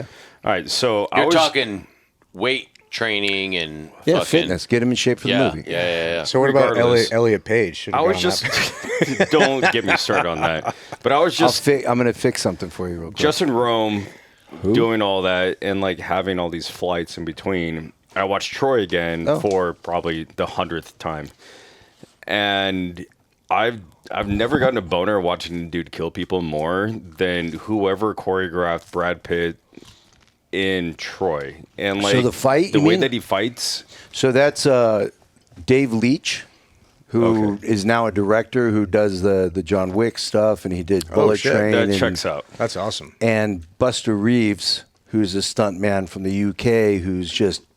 To see Buster handle a sword, you think, this motherfucker got plucked out of time. Really? Like, he just looks like he belongs in the Roman Coliseum killing motherfuckers. Yeah. Dude, Because for sure. that like Didn't he do Gladiator too? I don't know about that, but he did Batman. Like, and you see Batman jump Yeah. off a building and swing out into the night, that's Buster. like it's just so sexy. Like Yeah. it's so efficient. When I'm it's, like when it's what done the right, man, it looks fucking and good. the dude. way like when he's fighting at the very end like Hector. in front of the wall. and he like comes in like with this and then he follows it back up and lays it down on his shield and he just like Jabs him. like jab. I was like, oh my god.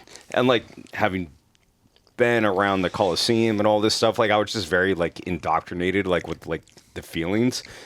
I'm like, this is fucking Hollywood at its prime. And then it gave me it made me emotionally distraught knowing that Elliot Page is now playing Achilles. And I'm Okay, like, so here I'm going to fix that for you. Yes. please do. No, he's not. What? That's total rumor bullshit. It's completely false, and a gazillion people have run with it. Interesting. Oh, so thank you. Totally inaccurate. Elliot, God. Good. Elliot is in the film and plays a completely appropriate role character-wise. Oh, that's cool. Fuck yeah. Awesome. I love being corrected. Thank Good. That's great. It's That's good to hear. I've had a bunch of guys check in with me like, dude, what? I'm like, dude, it's just wrong. Dude, I'm so glad to hear that because Nolan Ryan has made some amazing films, and Not Nolan Ryan. That's a But picture.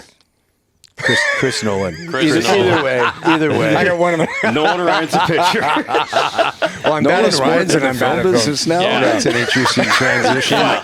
Well, obviously, I'm not a sports guy or a Hollywood guy. But Buster Reeves didn't do Gladiator, but I know where I ran into him was on Red.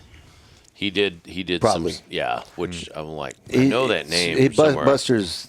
I mean, he's top shelf. Yeah. all the way across. So, as is Dave Leitch. So I have a question for you that might be. I mean, we've all already transitioned out and found our own paths in our own different ways, but I think a lot of our listeners are going through that position where they're either in any other time starting something new, or they've already got out and started something new, and they're in that position where they're kind of, I don't want to call it transition period, but that's basically what it is. So you navigated that well. Is there any advice that you could give to people who are in that role to Stop being a frogman. Let it go. Yeah. Let it go. use it? So use it, but let it go. It's but on use your it. resume. Yeah. Being a Marine's on my resume. Being a fucking team guy's on my resume. Being a grip's on my resume. But it's not the whole. So you're saying like focus on what you're going to become, and then put all your energy into becoming that. Put your shit in the basket. Put the basket behind you, and go to the next thing. Like be a and new guy again. Be willing Be to a be new a new guy. guy. Yeah. again. Don't let it Yeah. define you. Be a new guy. Have admiration Yeah. for the people in front of you. Quit looking for the admiration for what you did. Yeah. I when I was getting out, that was a big thing for me too. Is I was starting my own stuff and realizing that I was a team guy, and Sorry. is it all fucked You're up? fine. No, Just- I wasn't. No. I And, couldn't hear you. So I was a team guy, but I was like, okay, I'm entering a new thing, and having to be having to realize that I don't know shit about this new thing. I know less than nothing. Like if I knew nothing, that would be something, but I don't know anything. And then having to learn from people. I don't even know what questions to ask. I know so little about it. Yeah, exactly. That's exactly right. You don't even know what questions Tell me to the ask. questions I should be asking Yeah, so I can get going. And being open, because a lot of guys are not willing to take that step down from where they were. And it's not a long period, but you do have to take a step down to be a new guy again, to elevate yourself. But what people are not willing to do, and they really fuck themselves, is they think that because they're good at one thing, whether that's being a doctor, an attorney, a SWAT officer, a spec ops guy, whatever, they're like, oh, I'm good at this, I'm gonna be good at everything. And then you're fucking not, because you don't know shit stepping into a new role. And I think that's a very important thing where people need to understand that if you want to get good at something new, you have to start at the bottom again. If you do that and you subdue your ego and you use it in a way, use your resume, use your experience, your community, your network to gather, like you said, use these bullet points that are on a resume, who you were, to get information and meetings with people who know shit. And then you can learn at an accelerated rate, and then you can very quickly move back up to where you were. Only if you start at the beginning. If you try to just like, oh, I know it, I'm just gonna blast through. It never fucking works out, man. There's only one thing that kills that is ego. Yeah, exactly. One of the guys I've worked with the longest is a guy named Ron Meyer. He used to be the CEO of Universal Studios. So being the CEO of a corporation like that, he talks to vets. And then one of the things he said he'd always used to say is, I know you've achieved what you've achieved in the military. If you expect to come across, you're going to be very disappointed how that works. Yep. Yeah. You're going to go to a company and say you're mid-level or an chief officer or something, and you're going to go to a company and they're going to go, great, mailroom's where you start. Yeah, and fair. you've got to be prepared for that. Yeah. Dude, I thought it was hilarious that I was a PA. It was like $200 a day. Endless fucking hours. Shit, probably if that. Yeah, and just fucking, but it was great. I worked for fucking really nice people. I had fucking fun. It was, you get to learn, like, okay, so you're a camera guy. How does that work? You get to ask a lot of questions. Hey, curiosity. Yeah. And it gives you a chance to kind of fall in love with your new thing. Because if you're still in love with being a team guy, that's what you hold on to, and you fucking hanging on to that for dear life, you're going to have a miserable fucking time. You might as well stayed. Yeah. Yeah, go fucking stay. Dude, that's a And good there's nothing fucking, wrong with that. That's actually really Sage advice. phenomenal point. And I know, I mean, not to throw names out, but there's team guys who've gotten out after being in the fucking team for like 30 fucking years, and that's their identity. It's all they've done. Yeah. They don't know who they are without that. Like, I don't know what else to do, and they've fucking clacked themselves off because it's like, I don't know anything else other than... And this is what I was saying is, I knew who Duffy was as a Marine. I knew who Duffy was as a SEAL. I want to find out who Duffy is beyond that. And this is the corniest fucking thing, but it's true. I really felt like I could have stayed in. I could have said, yeah, I'm going to re-enlist. I want to go over to Dam Neck. That's my new fucking deal. Because that was the next. You'd be like a 10-star admiral by now. Dude. You know Paul Tharp? Yeah. Dude, Paul fucking, this is a long time ago. Oh, this is going to be a good one. So, no, Paul says, hey, the Navy SEAL Foundation is having this thing and this deal in Beverly Hills. Do you want to come? I was like, yeah, that'd be great. Fucking suit up, go to this thing. They were giving, I think they gave Clint Eastwood something. And I ended up sitting at a table with Catherine Bigelow. And I ended up sitting with the producer, Jules Daly, that I had worked for as a PA, of all things. But you go to this event and you're like, fuck me. Everybody I know is a Master Chief or an Admiral. Right. I am the old guy. Holy shit. Yeah. Dude, you're like... I remember being a young guy, and those look like fucking great-grandfathers. Totally. And now you're in the room, and you're like, dude, I'm that crowd. How the fuck did that happen? But you're amongst that crowd. I am and that's admirable. I'm that old motherfuckers. Yeah. Yeah. That's a But crazy... What I think is super sick in that Hollywood transition, too, is even when you think that you might not, I'm trying to figure out how to word this, like if you're not good enough to be in the presence of these people in Hollywood, you still have the pedigree of NSW as like your pride and your baseline, right? So like, you know that you're not a bitch, but you're faking it until you make it. But also your work ethic is the only reason why you're sitting at the table with these individuals. And that is something to be proud of. Like, that is something to kind of like take notice of. And one of the things that you said early in the podcast that like I latched onto was you were a barback, you know, you were a grip, like you were all these like, you know, lesser than jobs as an older dude, where normally those are, you know, with teenager film jobs. graduates. Yeah, fuck. You know, out of Introductory LA level film. stuff. Somebody's things. fucking nephew wants to be in the Right. film business, so he's a PA. Yeah, and he got a exactly. fucking handout, but like you did fucking X amount of years within NSW. But what I also kind of found out, barely dabbling in Hollywood, is other people know your background, whether you know it or not.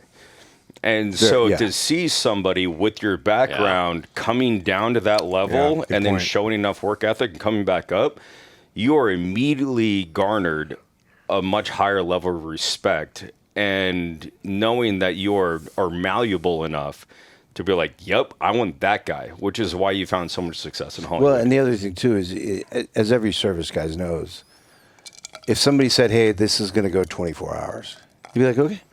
Yeah. Yeah. The answer is yes. Whereas Okay. most other dudes are like, Whereas civilians are Yeah. like, no. I was told this. yep, Yeah. yep. And I was talking about this yesterday. It's an interest. One of your podcast, Dave Meadows. Yeah. I see Dave from time to time at Gold's. You guys were talking about. Obviously, you're fucked up if you ask for this job, right? Yeah, of course. Like, here's the job description. The money's shit. The hours are endless, and the working conditions are as bad as you can humanly find. That's the job. Basically. And you're like, I'm your guy. Yeah. Right? Yeah, of Sign me course. up. Whereas the guys at Google, they're like, I want as much money as I can possibly have. I'd like to work at home because my slippers are there. I want a free cafeteria. And I only want to work like an hour or two a day. I want as little work, as cushy as possible, and I want as much. That's the crowd Yeah. Yeah. that is out there looking for work now, where they're like, I want. They don't want to fucking work. Well, I They're- think guys are missing the point in that, because if you zoom out on this life experience, right, and not to get too fucking esoteric with it, but if you look at What's that mean? Oh wait, I wanted to finish one thing. Oh, sorry, yeah, So go ahead. I was saying it seems corny, but when I was thinking about staying in, the obvious transition is stay in, go over to dev. But I felt like if I stayed in, even if I said I'm going to stay in 4 more years or 6 more years or whatever, it was like taking the key to the rest of my life and putting it up on the mantle and saying, I'll get back to you.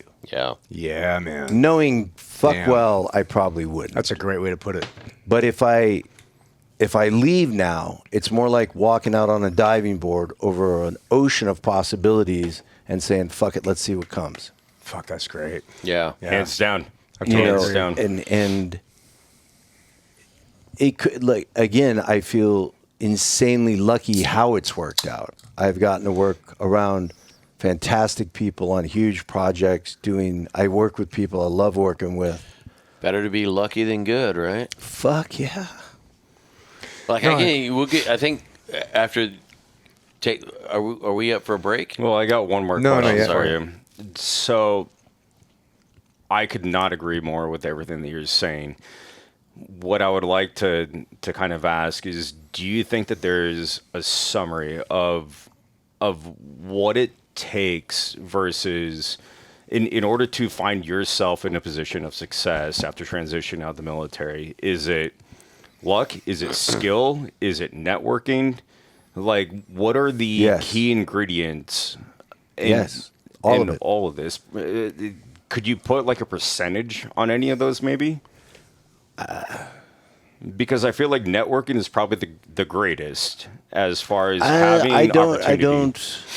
Because networking allows you the opportunity, and the opportunity allows you the work ethic. The work ethic So this allows you is how random it is. So on Troy, Tom Struthers was a stunt guy. Oh, Tommy Struthers. So Tom Struthers is a stunt guy. Mostly he's dealing with horses. I know him. I meet him. We stay friends over the years. Good guy, by the way. I went to France. I just got married. My wife was pregnant. Brad wanted me to put a gym in his place in France. I said, dude, I just got married. I got a pregnant wife. He goes, bring her. Don't worry about it. He flies me and my wife to France. Wow. I put a gym in. We hang out in France. Pitt? For Pitt. He sends me to his favorite hotel in the south of France, the Grand Hotel du Cap, with my wife for a couple of days. Then he wants me to go to the Amalfi Coast. He just is like sending me on this fucking love your fucking, friend tour. Love That's Quest. awesome. So I'm like, dude, my wife doesn't want to spend another minute in the car. So we come back, we fly home. I'm at the baggage carousel. Tom Struthers is standing next to me. He was coming back on the same flight. We didn't know that. We're talking, we're shooting the shit. He goes, hey, I got something coming up. I'll bring you in. Now, people say that kind of stuff all the time, and Yeah. you're not saying they're full of shit, but there's many things going on. Yeah. It doesn't work out. People aren't usually 2 going to weeks follow. So later- you're signing a contract? 2 weeks, dude, you're getting on a plane. That job's probably going to happen. Yeah. But a couple weeks later, I get a call. He goes, hey, you still know how to drive a rubber boat? Yeah. Great. You're coming out to fucking Georgia. I went out to Jekyll Island, Georgia for X-Men First Class. So we do this rubber boat gag. Fucking Zodiac blows up, blah, blah, blah, blah. On that job, George Cottle works for Tom Struthers. George Cottle now works for Chris Nolan. George Cottle calls me, hey, do you want to come do this thing, train these guys? So I start training John David and Robert for Tenet. Then John David Washington says, hey, can Duff come on the whole show? So I went up on the whole show. So next thing you know, I'm coming up like we're doing tactics for the theater takedown at the opening, talking about positioning these guys here, these guys there. And it's just, you Yeah. couldn't, I get asked Right place, right time. I get asked this all the time. How do you become a celebrity trainer? I have fucking no idea. Go to Bud's. I don't fucking. How do you become a stunt guy? I don't know. I Yeah. have no fucking idea. I can There's tell you no how script for it. Just go I can live your tell you life, how yeah. it unfolded for me, but that has nothing to do with Yeah. how it'll unfold for you. Well, I think people have a warped view. When you say networking, people have, I think, a warped view of that where like they think it's like some Going into a meeting, hey, how you doing? Hey, how you doing? Some Here's my card, contrived here's my thing card. where you're like rubbing elbows and shit, but that's not the reality. Like nobody gives a fuck about that.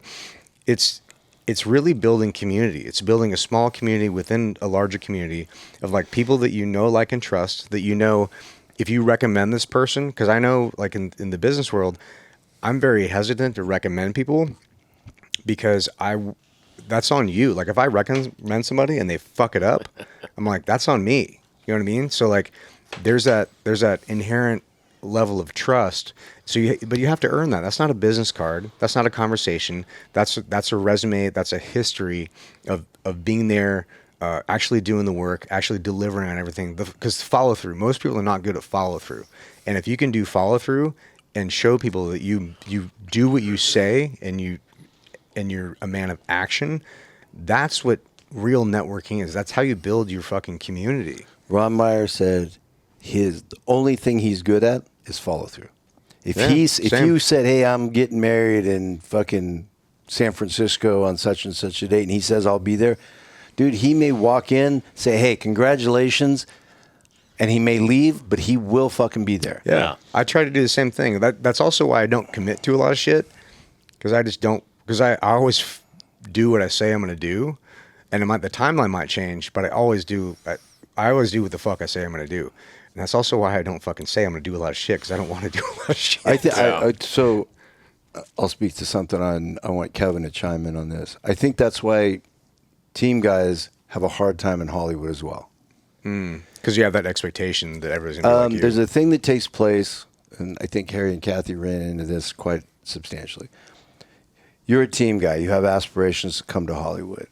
You get in contact with me, and I say, hey, I can hire you. I'll give you $400 a day. You're like, dude, $400 a day? That's fucking golden. I'm happy as shit. come work. You come to work on the set, you find out that motherfucker makes $1,000 a day. He makes $20,000 a day. That motherfucker makes, and then you're like, whoa, I'm undervalued. I'm a fucking frogman. I'm getting fucked over. There you go. Dude, Yeah, I I'm said, getting fucked. I Literally. said $400 a day, and you were a happy motherfucker. Exactly. Don't comparison shit. Yep. Don't go shopping your bull. You said yay, and you were happy. But then they create a toxic environment by fucking now navigating dude, and then now dude, it's so-and-so's run their mouth. Well, now it's this. 1,000%. Dude, we're getting fucked over. Do you know how much that motherfucker's making over there? Dude, we should fucking get more money. You're not that motherfucker. Yeah. Yeah. Then it turns into, dude, how much you think Harry and Catherine are taking out of that fucking Yeah. Who gives a fit? $10,000 a day that we should Who be gives getting? a You're shit? like, Dude, they said Yeah. $400 and you were happy. I don't give a fuck if they make $4,000 a day off your happy ass. Yeah. Yeah. You said yay, Yeah. go to work. Yeah. dude, If you Couldn't agree with If that you fucking don't, more. if you want more money on the next job, when they say we're going to hire you, say I Ask want for more. $1,000 a day, and they'll Fair. say okay, Beat or they'll it, say nerd. Yeah. no, we'll get somebody else. yeah. That unequivocally, with as little time as I've spent in Hollywood, and also EP, is the biggest detriment Isn't that great? of any veteran. Because it's so simple, but it's so fucking important. You agree to this. I do want to bring up something else completely sort of different. Speaking of veterans on set, during Tenet, we hired, I don't know, a couple hundred veterans. Have you guys seen Tenet? Yeah. Yeah. So there's the big combat scene at the end, right? You got all That these was a fucking Nolan soldiers. film, Yeah, right? yes. I think, was RJ on that one? Casey? I don't Maybe, think so. maybe not. Because But I would have crossed paths. RJ Casey, yeah. So there's all this. All these veterans came, and they were hired. What do they call it? Skilled. Yeah, special ability extras. Special ability extras. Yeah, So they got that's me. They got a certain amount of money a day. I don't know what it was.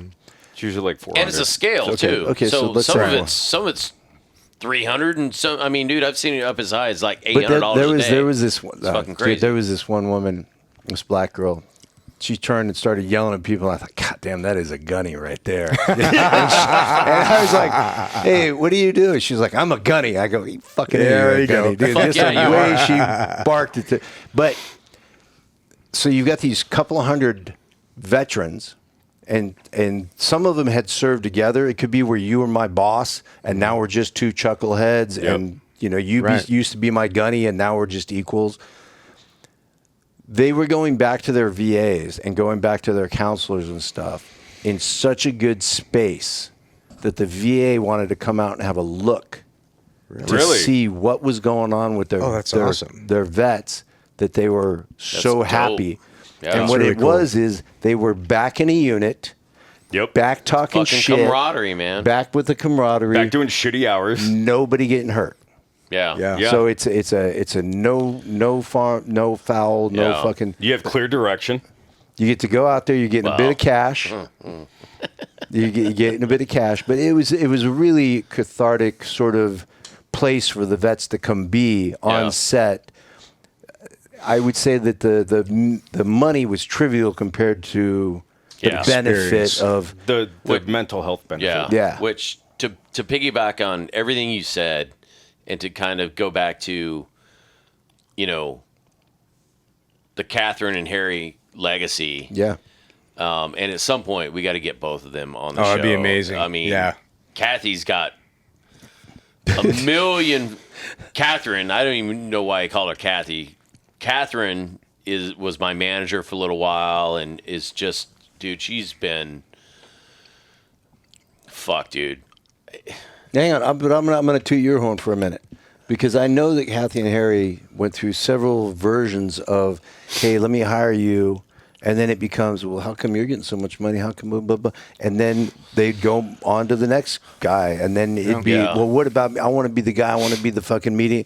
And my understanding is Kevin got in there and was like, cool, this is the deal. I'm happy with the deal. Let's roll. Yeah. And consistently loyal, consistently on game. And this is the thing, it just makes them look good. I'll take care Yeah. of you. You take care of us. We'll run this motherfucker out to the end. It's surprising how rare that is, though. You Yeah. know, it shouldn't be rare, but the fact is, it's pretty rare. Yeah. I think it can be, and again, this goes back to look, you're looking at a pool of alphas. I'm the guy. I'm the guy. I'm the guy, and you got to be like, you're not the guy anymore. Mm-hmm. You were there. You're the guy. Out here, you're the new guy. So shut up. Be cool. It'll all work out. Yeah. Well, that's what I was going to say. I mean, we'll take a quick break after this, but that esoteric, right? So esoteric, I might be fucking this up. Sometimes I use words that I think mean what they mean. You're so fucking stupid. I'm 80% this means what He I thinks it means window dressing. Yeah, basically. But so basically, esoteric, when I said it earlier, it basically means like the nuances of the whole picture and how a lot of things, not to be woo-woo about this shit, but like kind of how everything's connected, right? And I think when a lot of people get into, like we were talking about, people want to do the minimum work for the maximum output. They want to have the easiest life, right? Which is cool. I totally get that. But I think if we look at our lives as this experience, like we live and we die and we have this experience of being human for a while, I think if people would lean into stop avoiding the hard shit and just understand that life is hard no matter what you do. And that's part of the journey. That's part of the journey is attacking hard shit. Part of the journey is setting up challenges for yourself and overcoming them. Like people are meant to be builders. People are meant to create shit. And not everybody. Yeah. Some people are meant to just, I mean, literally be fucking like desert treadmill NPCs. And that's their whole life. And that's totally fine. If that's all they want, that's totally fine. But there's a certain segment of people that's not what they're meant to do. And if you're meant to do more, stop avoiding the fucking hard work. Stop looking for the easy out. Look for the fucking challenges. Look, I mean, you shouldn't do challenges just to do challenges, but if there's a hard thing that you want to accomplish, know that it's not going to be fucking easy and stop avoiding the fucking hard work and lean into it. Be the new guy again. So when I was talking to John about this on the way here, Who's John? McLaren. Yeah. And I tell clients this all the time. When you start thinking it's hard for you, you're fucked. This is because people always say, how hard was Bud's? And I always say, I think it was much harder for the guys that quit. Yeah, 100%. I said, but if you that's a good fucking analogy there, Right? The moment you start thinking it's particularly hard for you, you're on your way out the door. You're like, oh, I'm really cold. Dude, every motherfucker here is cold. Yeah. That's why everybody's Damn. teeth are chattering, right? How have I never heard that before? I made that shit It's up. much harder for the the guys that motherfuckers that quit. That was genius. And this was Easy, an Mark interesting Twain. thing John brought up. Duffy Gaver. This was an interesting thing John brought up today. Can you tell me why you made it through Bud's? I wanted the experience. No, why did you make it and they didn't? Why did you make it? A little bit of preparation, a little bit of luck. Everybody prepares. Yeah. Some luck. I was willing to do the work. In answer your question, no. I have no fucking idea. Yeah, this is the thing you don't know. No, you don't. You're like, You're rolling I don't the know. dice. And the thing is you showed up and you made it. It worked out, Yeah. Showed up, made it. Showed up, made it. You don't know why you made it. Like I got rolled out of 198 into 200. They were going to drop me because my fucking leg was all fucked up. And they're like, you should probably be fucking medically dropped. And for some reason, I slipped through the fucking cracks. Luck, man. Literally. Luck is a big part of it. Well, you guys ever thought about this? Like maybe how many thousands of guys are 1 centimeter away from either rolling an ankle or not rolling an ankle? All the time. Oh, dude, it's a all the fucking nonstop. time. Yeah, And fucking they're like, rock I don't portage wanna and do all this that again. shit. Kids blow their fucking knee out, And blow it's their back, Thousands. fall And off that's the fucking 1 slide for life. centimeter of a bad twist. Yeah. Yeah, for sure. It's a lot of fucking luck. And I just remember, to piggyback on what you're saying, a lot of shit in third phase as an instructor. Dude, there would be instructors who were like, fuck this guy. We need safety violation this guy out of here. Like, fuck this. He's done this. He's done this. I'm like, dude, first of all, take a fucking wrap off. You're literally, I mean, this dude has been in a pipeline for going on 6 fucking months. not to say that should be the end all be all, but Yeah. he's pushed through and he's hit all the fucking Let's not let wickets. your shitty mood change the guy's it's like, life. Dude, yeah. I'm like, dude, Exactly. you're gonna let your fucking bad day affect the rest of this guy's life. Right. I go, what? First of all, what did this guy really do that was that fucking bad? Well, he's just a fucking shithead. I'm like, Yeah, we're all dude, he's a shitheads. student at Yeah. fucking Buds. Like, How what- shithead could he be? Yeah, I mean, we're all shitheads. So I mean, and that was one of the things that I still revert back to, where when I went through, everybody used to say, like, dude, the Buds instructors who were just the hardest, biggest fucking dickheads. And then you go back to your team, like, oh yeah, like, hey, like dudes would go, hey, who are your instructors? We're like, oh, this guy. Like, yeah, those guys are the biggest fucking turds Yep. in the teams. And the reason I went to fucking Buds, nobody wanted them in their fucking platoon. Nobody wanted them at training cell. So like, yeah, no, go to Buds because you fucking suck at being a team guy. Then they take their ego and then out they on go to everybody. fucking Buds and they're like, oh, well, I already got my fucking Trident and you're a fucking turd. Just and gatekeeping fuck the you. fuck out of there was everything, not to fucking overdo the Buds thing, but there was two instructors that No, come, Nick loves it. come to mind. Sorry, Nick. I'll praise the Army in a minute. John Koenig, do you know who that is? Yeah, Koenig. Dude, Koenig, do you know? Sounds familiar. I don't think I know him though. John Koenig. passed away, right? Yeah. Yeah. He had this, he was just massive instructor. He wasn't a big guy, but his thing was His presence, yeah. and he had this southern draw, and he used to say, cheating is like stealing. Stealing is like, cheating's like lying, lying's like stealing's like faggotry, and faggotry's like homosexuality. Like child molestation. So if Jesus you're Christ. cheating, you're basically a child If molester. you're cheating, if you're cheating, you're a Dude, fucking faggot and pedophile. it's one of those You're like, things where Jesus you're like, Christ. that's the dumbest fucking Yeah, no. logic. No. I don't That's a even know big how, stretch. how do you fucking do that? a big stretch. Meanwhile, the other end of the spectrum is you ain't cheating, you ain't trying. Exactly. Yeah, no shit. There was a point in Buds where it was Friday. I checked the watch bill. I wasn't on it, and I went out in town, dating a girl at the time. Went out in her place. Blah blah blah. I come back and they're like, "Gaver, you're in fucking trouble." I'm like, "What do you mean?" They're like, "Dude, you run the watch. You didn't stand your watch." Happened to me. And I was like, "Dude, I wasn't on the watch bill." So there's this guy Clark. He was one of the instructors. He was the guy tasked with sending the watch bill up. He had put my name on the watch bill after Liberty. I didn't tell anybody. So, well, he didn't tell me. I didn't know. So I Nice. checked the watch bill, went off for my weekend, come back Sunday evening to find out They had you on. I'm about to stand fucking captain's mast. What the fuck? So Monday morning rolls around, and one of the Barron brothers comes up to me. He's one of the instructors, and he goes, Jimmy Barron. He goes, hey, I'm going to be your legal counsel. I'm like, what? He goes, and we're walking to the Buds compound, and now we're walking like two fucking dudes. We're not like walking like an instructor and a student. We're like, Yeah.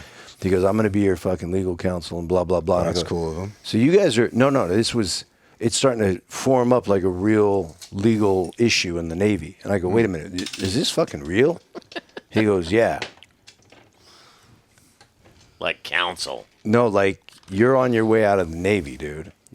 You're not going to Jesus. finish Buds. You're not gonna. You're Do fuck, not pass go. like this is you're on your way out of Buds for sure. Wow. And the girl I was dating that week, I had gone to her place, but then I'd gone and fucked off into other shit. Her and her girlfriend had gone down to the beach by Buds, and Clark had come down as the watch guy and hung out on them and tried flirting with them and was drinking beers with them. Wow. Wow. Big surprise. Oh, I know where this is Team going. guy, fucking instructor. So now I'm fucking about to go to and I go, so I'm going to captain's mast? And Because they go, he yeah. got shot down.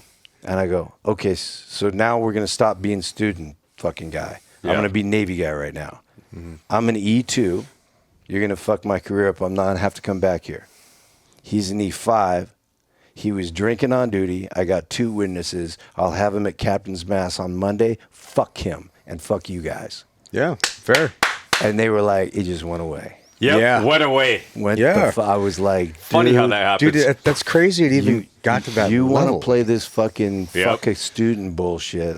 Let's play fuck a student. I'll fuck an instructor. Like Dude, a I fart will in the say wind. the biggest level of And by the way, ass fuckery in that I ever saw was at Bud's. You know, whether I did 2 stints, I was at SQT for 2 years, and then my last 2 years in the teams, I was at third phase. And dude, there were just random fuckery between whether it be instructors trying to fuck students' wives, Yeah, I or heard about this. students fucking instructors' wives, or Dang. I mean, just you're like, what? who was what? the, wait? Who was the skipper? No names. I just had a conversation. This is Fuck, pretty, I don't even know who the CO at the center, because the last year I was in, because he was captain.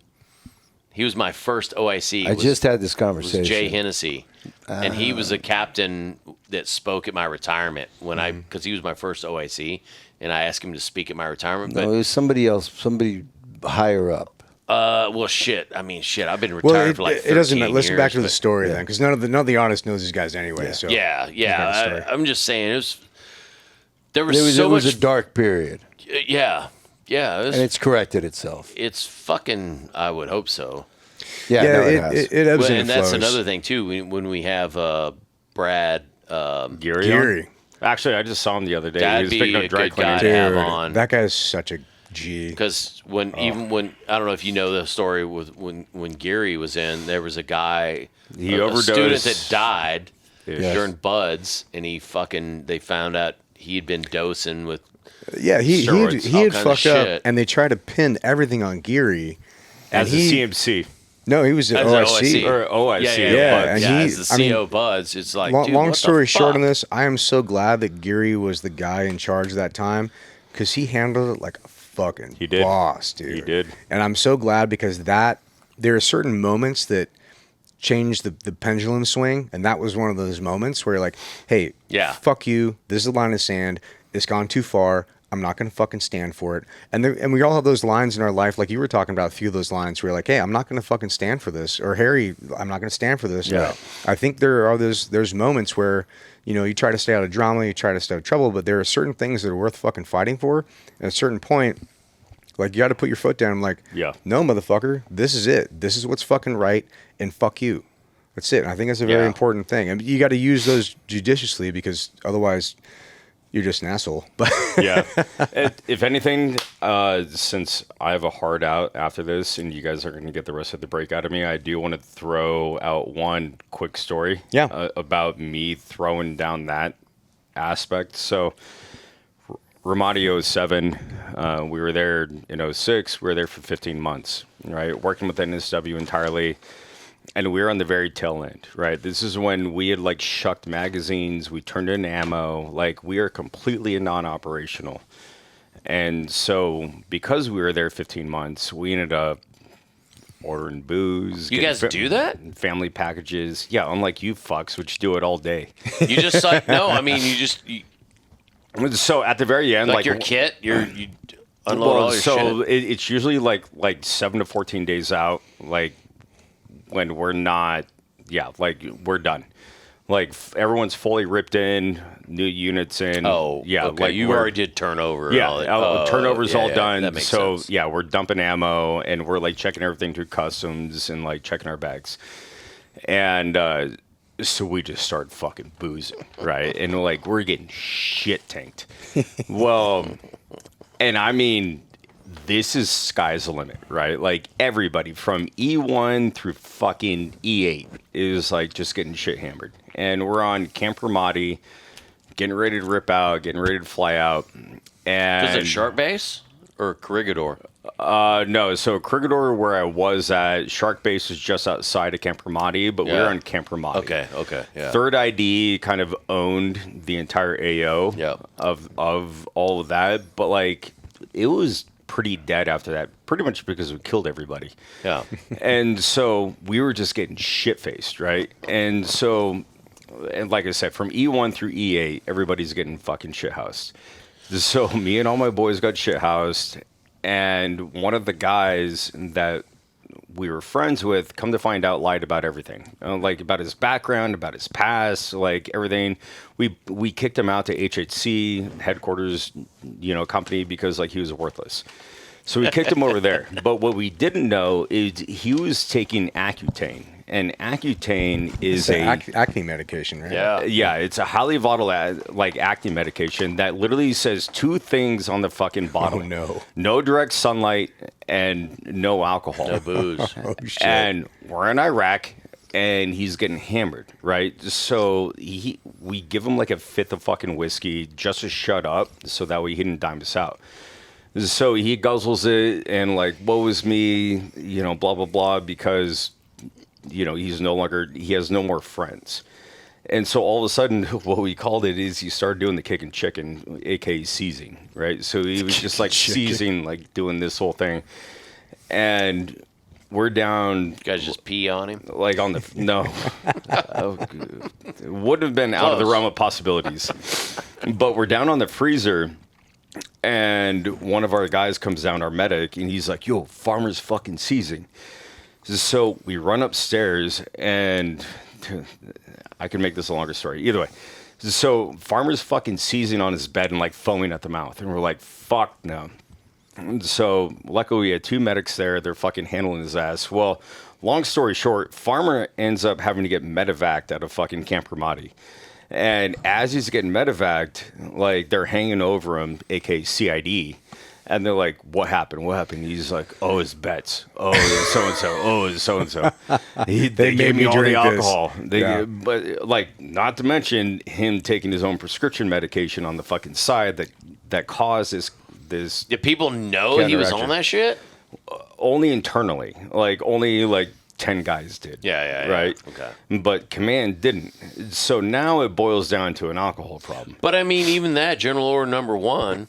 Well, General Order number 1. Supposed to be drinking. No, right? And so now this motherfucker dimed us all out. So the very next... What a dick. The very next day, like this Thanks, Obama. Massive investigation fucking came down with CID. And we're, like I said, on the way out. And... so I get fucking called to First Sergeant's office, and I go up there and I'm like, fucking parade rest, and he's like, Betts, you motherfucker. Which, by the way, I was the last guy in my entire fucking company to get promoted to E4 on that deployment, a 15-month deployment, because I'd been demoted previously. Is that corporal? Or Spec 4? Spec 4. I mean, E4 and specialist and corporal are one of the same, but corporal is an NCO. But I don't know how they work it. It doesn't matter. Let's go. So I'm there. Ryan's like, whoa. And then so what's the rank structure? Yeah. So I'm sitting there in front of First Sergeant, and he's like, "What the fuck, dude? Like, I'm so fucking tired of you."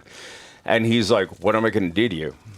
And this is when I ballsed up, and I was like, First Sergeant, which I'm still best friends with him to this day. I'm like, if you want to fucking go down this road after a 15-month deployment for hammering your boys for getting drunk, you need to take this from my rank all the way up to your fucking senior leadership, all the way up to your platoon sergeants, all the way up to your company commanders, and all the way up to your XOs. So if you want all this fucking heat on you, fucking hammer me. But if you do hammer me, I will take this all the way up. Because last time I checked, we lost 45 fucking dudes on this deployment, and we ain't about it anymore, and we're ready to fucking go home. So yeah, we're fucking getting drunk. And like, I understand that this is a fucking situation scenario you have to deal with, but now it comes down to, how do you want to be perceived? And he's like, get the fuck out of my fucking office. And so I walked out. He's like, gone. And it was all gone. Because, like, literally, E7s, E8s, 04s, 03s, 06s, everybody was getting drunk. But you want to hammer me and make me an example? Nah, I'm going to dime every motherfucker out. Well, there's a lot to be said for personal Fucking fucking accountability, dude. Personal accountability. All right, break time. Break. I will All right, say let's that's go. probably the best thing I did with my GI Bill is after season 2 of Jack Ryan, I worked with this awesome director, Denny Gordon. It was a female. She directed Joe Dirt. Oh yeah. Awesome fucking Wait a minute, director. GI Bill. So my GI Bill, she was not really an action director. So literally we're shooting this goddamn scene where it's a, don't open that motherfucker. Are you gonna open it? Yeah, sweet. yeah, you can. I was going to open it for him. Yeah, see, All right. Unless That's you're what- having the Blanco. That's a but proper fucking host. Fucking asshole. I was gonna take You're the a whole I'm trying, bottle. I'm trying to be the nice home. guy, dude. So we do this scene in Jack Ryan where these dudes come in and they fucking take down this POW camp.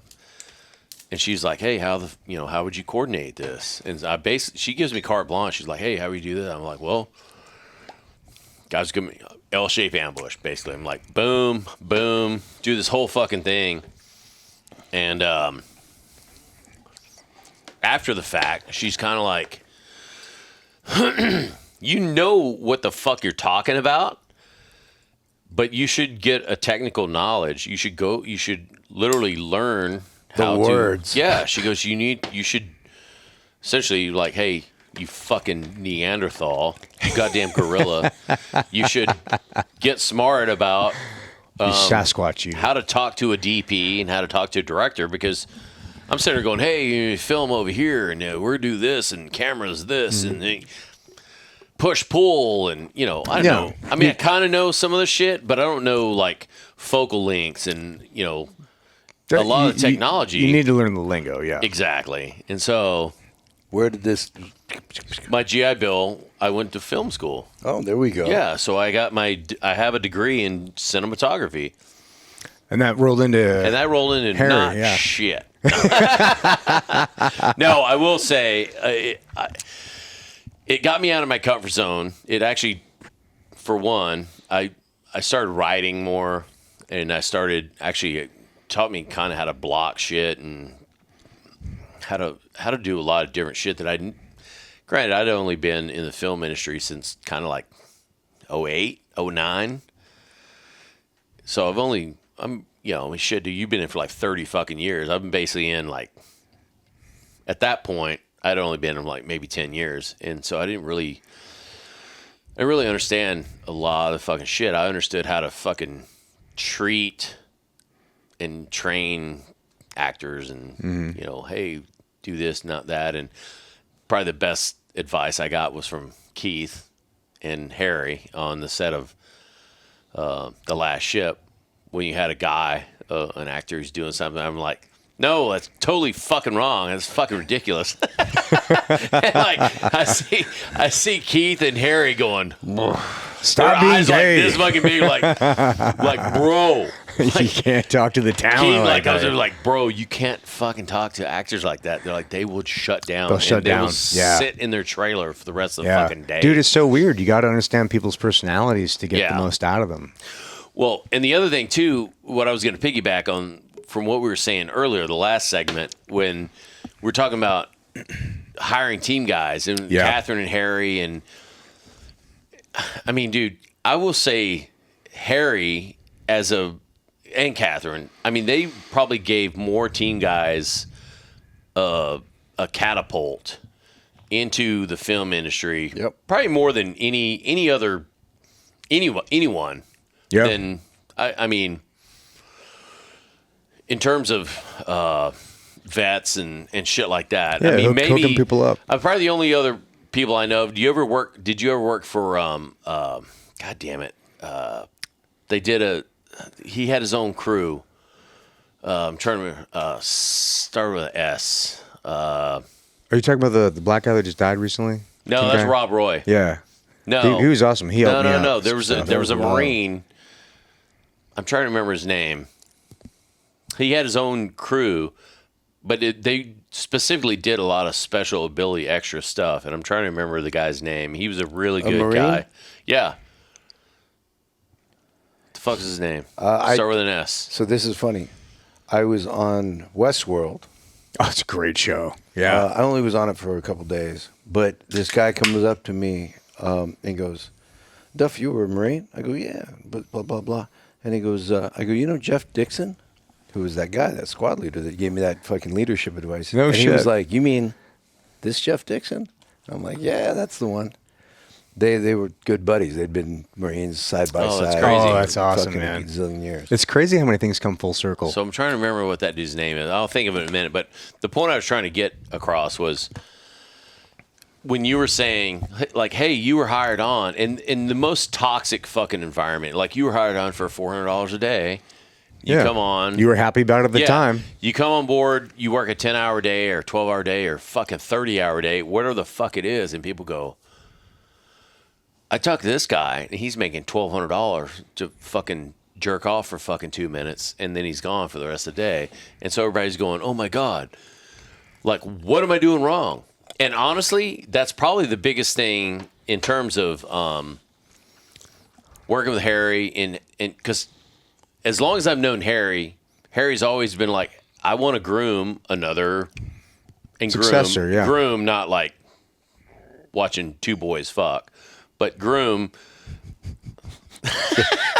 How his mind works is something else. No, but, you know, grooming the next generation type shit. That's what you should do. Catherine and Yeah. Harry are always like, hey, we don't want all this networking. We don't want all this shit to go to waste. And as long as I've known them, they're like, hey, we want whoever to be the heir apparent. Yeah. And so as long as I've known them, they're like, well, we brought this guy in.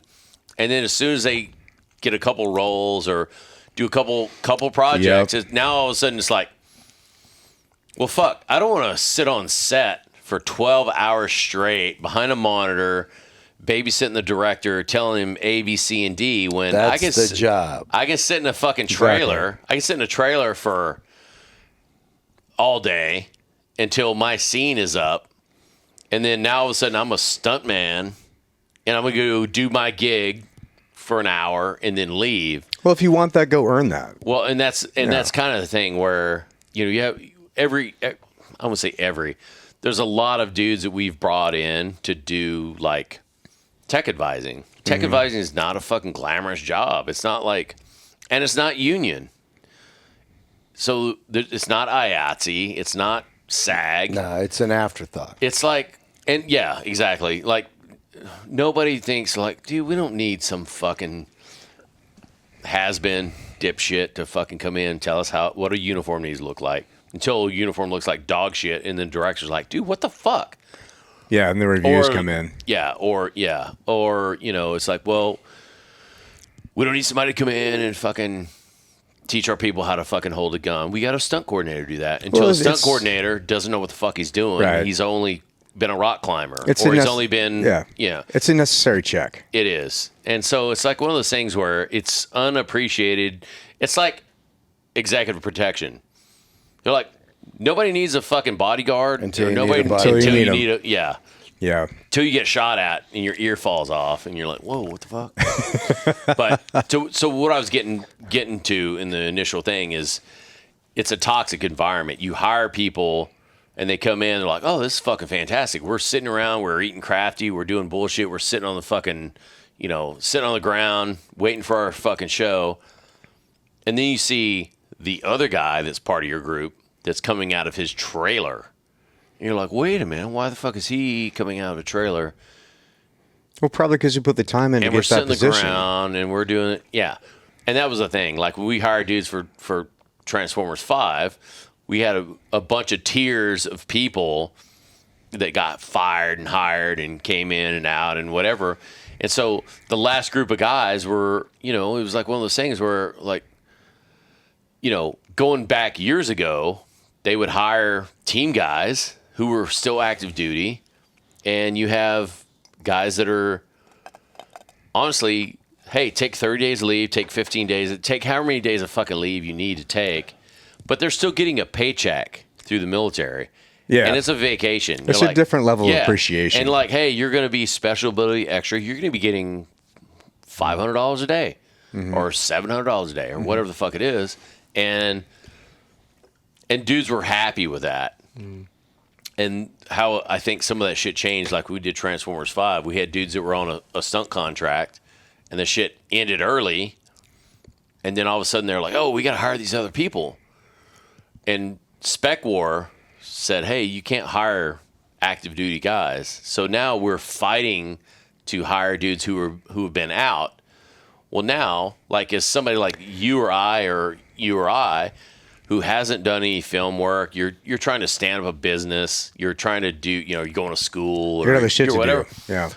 You're not going to fucking show up in Detroit and work You're for going fucking. to walk away from your paycheck. You're not going to work Right. for. Yeah, exactly. You're going to go work for $300 a day or $700 a day sometimes. Yeah. When it's like, dude, what the fuck? Like, Well, no, yeah, like, because you're plucking guys from different types of Yeah. life, different evolutions of life. Yeah. yeah. And so that was one of the that was one of the weird fucking for instances that I ever had the privilege of. I also think from watching Harry and Kathy from the outside and the from the cheap seats, watching Yeah. some of the difficulty is they would hire somebody that's got a good rep, gunfighter, right? Real serious cat. Yeah. Team guy / CIA guy, whatever the fuck. He comes, doesn't know the lay of the land, but feels that after this job, he's pretty much got it down. Yeah. Don't really need you anymore. Thank you very much, but I've met the producer. I know how this works. Yeah. And you're like, good luck. Well, I mean, it's like sailing a boat, man. If your instructor is taking you across a boat and it's smooth sailing and great seas, you're like, man, I can sail a boat. You don't really need them until you run across some fucking thunderstorms, and you're like, man, I have not been through this Get before. that bitch on speed dial. Yeah, and then you're Hello, like, hey, instructor. Captain, I need some help, dude. Yeah. Yeah. But I think there's different. I mean, everybody has different lives and different perspectives.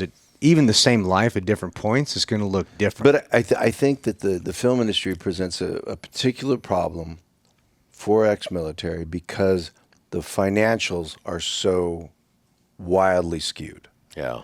So you come from military paycheck and you come work and you get more money per day than you were used to, and you think, wow, that's great.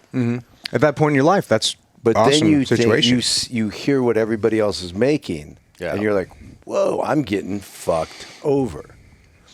And the truth of it is, especially on a something as big as Transformers, you're working with Michael Bay, who's hiring the top level stunt team, this Yeah. top level cinematographers. These guys Like, are dude, his fucking coordinator, like you Who's have that? a Kenny Bates or a Mike Gunther. 20-something years in Yeah. the business.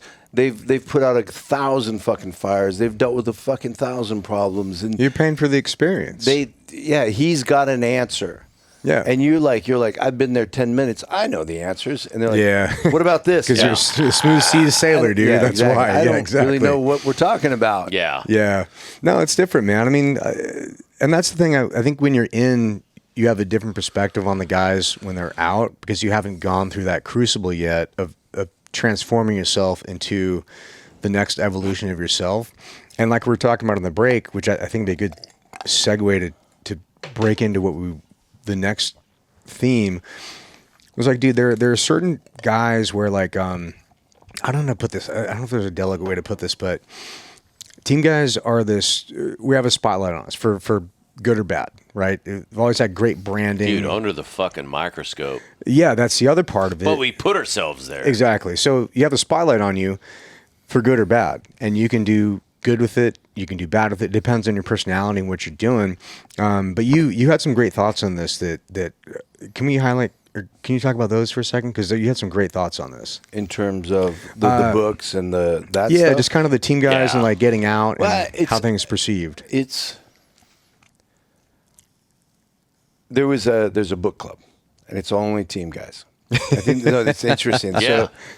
So And we were talking about this on the break. Exactly what you're saying. There's a book club, and it's only team guys. And at one point there was we were doing this book, and then there was another book, and it's a very negative book. It was written by a New York Times guy. I don't want to fucking say the name of the book. I don't want to give it any fucking anything.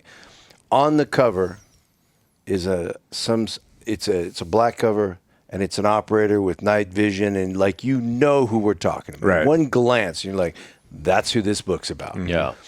And in the same way, you could accuse a team guy of pimping the Trident. Writers pimp it, not team guys. People that write negative articles You could write a negative article about any branch It's like of the fucking service. clickbait. You could go to That's part of it, yeah. There's an 11. What is it? 11 Bravo. That's what fucking grunts in the army are. Probably. I think so. So Yeah. you can write. I'm sure there's a gaggle of fucking 11 Bravos that have made spectacles of themselves. You could write about that, but nobody would read that book, so you don't write that article. You write it about special operations because Yeah. that's sexier. It's the spotlight. It's a selling Right. point. So they pimped the Trident. They pimped the fucking SF Flash. They pimped the Delta, and that's out of control of the community. It just we put ourselves on the spotlight, and now it gets used. Yeah, it is what it But is. then- yeah. But then going back to what we were talking about on the break. So Chris Kyle writes a book about Sniper. He gets poo-pooed by a lot of older guys. Hey, you're supposed to shut the fuck up and be the silent professional. Yeah. The defense is, hey, somebody's going to write this book. Why would I let some other shithead make money off of my name when I can make money off my name? Okay, fair enough. And sometimes that's all you have is your name. Well, and it's also sometimes it's all that's your post-military out. Yeah. That's all you got. And by the way, And to his credit, I know the co-writer that is a guy named Scott McEwen, who piggybacked a lot of those books with. He has a. Is it fiction? Fiction is fake shit, right? Non-fiction is true. Yep. Correct. So he's got a line of fiction books that he wrote after American Sniper. He was the co-writer with Chris Kyle. Okay. So Chris Kyle's book comes out. So I'm in this. There's a Facebook thing, 5326. Oh, yeah. Yeah. Okay. Super fun. So a bunch of old motherfuckers start talking a ton of shit. Absolutely. It's the old guy hobby, bro. Talk shit on the new I'm guys. sure we're all on that thread. And I'm like, I go, It's you know, fucked. you motherfuckers are looking through rose-colored shades. Because to begin with, because they were all talking about he shouldn't write a book, he should shut the fuck up, he's a new guy, blah, blah. And I'm like, dude, to begin with, Jim Watson fought Vietnam all by himself. Just read his book. He did the whole like he's the guy. yeah. Yeah. Fucking and- point man. Was that Patches? Yeah. Patches. Yeah. And, Yeah. And was he? he in with Dick Marcinko and Harry and all those guys? Was he in the same platoon? I I can't have remember. no idea. I have no idea. I just remember he was point man, and that was his book. Yeah. Patches And I Watson. go, and then you got like Marcinko writes a whole fucking library of books. Right. So I don't know what you guys are griping about. And the truth Yeah. of it is, it's not your teams anymore. Yeah, it's a weird thing, It's too. their teams. Yeah. Yeah. It's a weird gatekeeping dynamic, too, where it's like some guys get poo-pooed for it and some guys don't. And it's really like arbitrary. we talked the Jack Carr series. Nobody's poo-pooing him because it's fiction. Yeah. But it makes team guys out to be fucking These lunatics. PTSD lunatics. Yeah. Yeah. which And you I have don't- another level too. What we were saying before, you have Jocko who has like a leadership series, which I think Marcinko had like a leadership series as well. Like maybe one book that was like geared towards leadership. it wasn't to the level. Well, of it was the what Delta Echelon Front is doing. Dick. Yeah, leadership wasn't as popular in the 90s as it is now. Yeah. Well, I do know like Marcinko was doing like corporate leadership, like speaking engagements, Dude. which I'm sure. Harry calls me up and goes, hey, Dick and I are going to go do this leadership thing. Oh You my wanna God, come with dude! us? I can't imagine. And I'm like, yeah, dude. I mean, it's an opportunity. You're going on a trip with fucking Dick Marcinko and Harry Humphreys. Yeah, I'd totally say I've yes. I've Yeah. never met Dick. And At and all. by the way, You obviously did. I told guys for years. I go, dude. The reason when I say I used to be a SEAL, the reason you pay attention is those motherfuckers. Yeah. No, it's a But legacy. now that's moved into a whole different generation. 1000%. But for a long time, it was them in Vietnam doing their thing, and that is the reason that name means. yeah, something. And those fucking stories. They created the legacy. So we go up to this. This is kind of fucking great. Holy so shit. we This go, is gonna be great. We go up to this ranch up in Idaho, Coeur d'Alene, Idaho. I'd never been there before. Is you and Harry and Dick? Yeah. That's awesome, dude. And a Yeah. bunch of executives, and I'm up there to take them and run them through the mud, make them do push-ups and crawl through shit, Wow. and fucking. And then Harry and Dick are gonna fucking give them conversations about leadership. So we're up there doing it, and fucking Dick up there, he fucking Bombay Sapphire, you motherfuckers. And like, I could just see this Fox guy was like, oh, what did I get myself into? And Harry What do you had mean, great Fox leaders. guy? The guy that ran the company, his name was Fox. Oh, okay. And but Harry had a lot of great leadership stuff. Dick at that point had become the caricature of Dick Marcinko. Yeah. Right. Yeah. But then the guy that ran it was him and his wife ran this thing, and she was a leadership instructor. But I took these guys on a run. I had to go wash my boots, and I asked this guy, John, I go, hey, you got somewhere I can rinse my boots off? He goes, so you were a SEAL too? Not Shaw, right? No, not John Shaw's. That's Yeah. no. Okay, I was making sure. This is up in Idaho. Not Well, John Shaw has a house. No, so I'm up there and I'm Yeah, rinsing my sorry. boots off. He goes, so you were a SEAL? I go, yeah. He goes, my cousin was a SEAL, and I'm thinking, You're like, here we oh, go. God, here we Yeah. go. And he goes, do you know Chuck Walton? And I go, you know what, motherfucker? If there was a name you could pull out of a hat, Yeah. that would be the name. I Yeah. go, Chuck, yeah, dude, that was my fucking swim Yeah. buddy at Bud's. No that was shit. my fucking roommate in Virginia. That's fucking yeah, I know hilarious, Chuck. dude. That was best news ever. Yeah. Yeah. You're like, okay, I don't have to fucking kill you, bitch. Dude, so here's another one. Keith Willard, G.I. Jane. So on G.I. Jane, we've got, Dave Bruce? I know So the name. Dave guy? Bruce, X-Team guy. Hash, X-Team guy. Yeah. Keith Willard. Scott Helveston. Yeah. Yeah. And myself. Yeah. So the scene is there's a couple Humvees and there's a couple Cobra helicopters, and the commanding officer gets this. He's out for a jog and he gets a phone call, and we're just background. So we're hanging out in this Humvee, and we're supposed to walk kit bags out to the Cobras as if there's anywhere to put a kit bag on a fucking Yeah, Cobra, no right? shit. Right? And there's these other two extras that are they're actor extras. I love it. And they're going to be the Fucking pilots. Hollywood, bro. So we're all sleeping in these Humvees trying to stay out of the sun. You guys are probably hungover like motherfuckers. These two guys are fucking sitting out. They're the extras that are the pilots. And one of them's telling the other one about how he was a SEAL. Oh, God. Oh no. Dude, so turns out he went to Bud's, and he did so good at Bud's that they sent him to the EOD school. Yeah, he did so Yeah. great. No, Yeah. it gets better. At EOD school, he did so good they sent him to a nuke thing to learn how to disarm nuclear weapons. Oh yeah, totally. His name Casey Ryback. James Bond. So he's telling this story, and we're all fucking just laying in this fucking Humvee listening to this shit.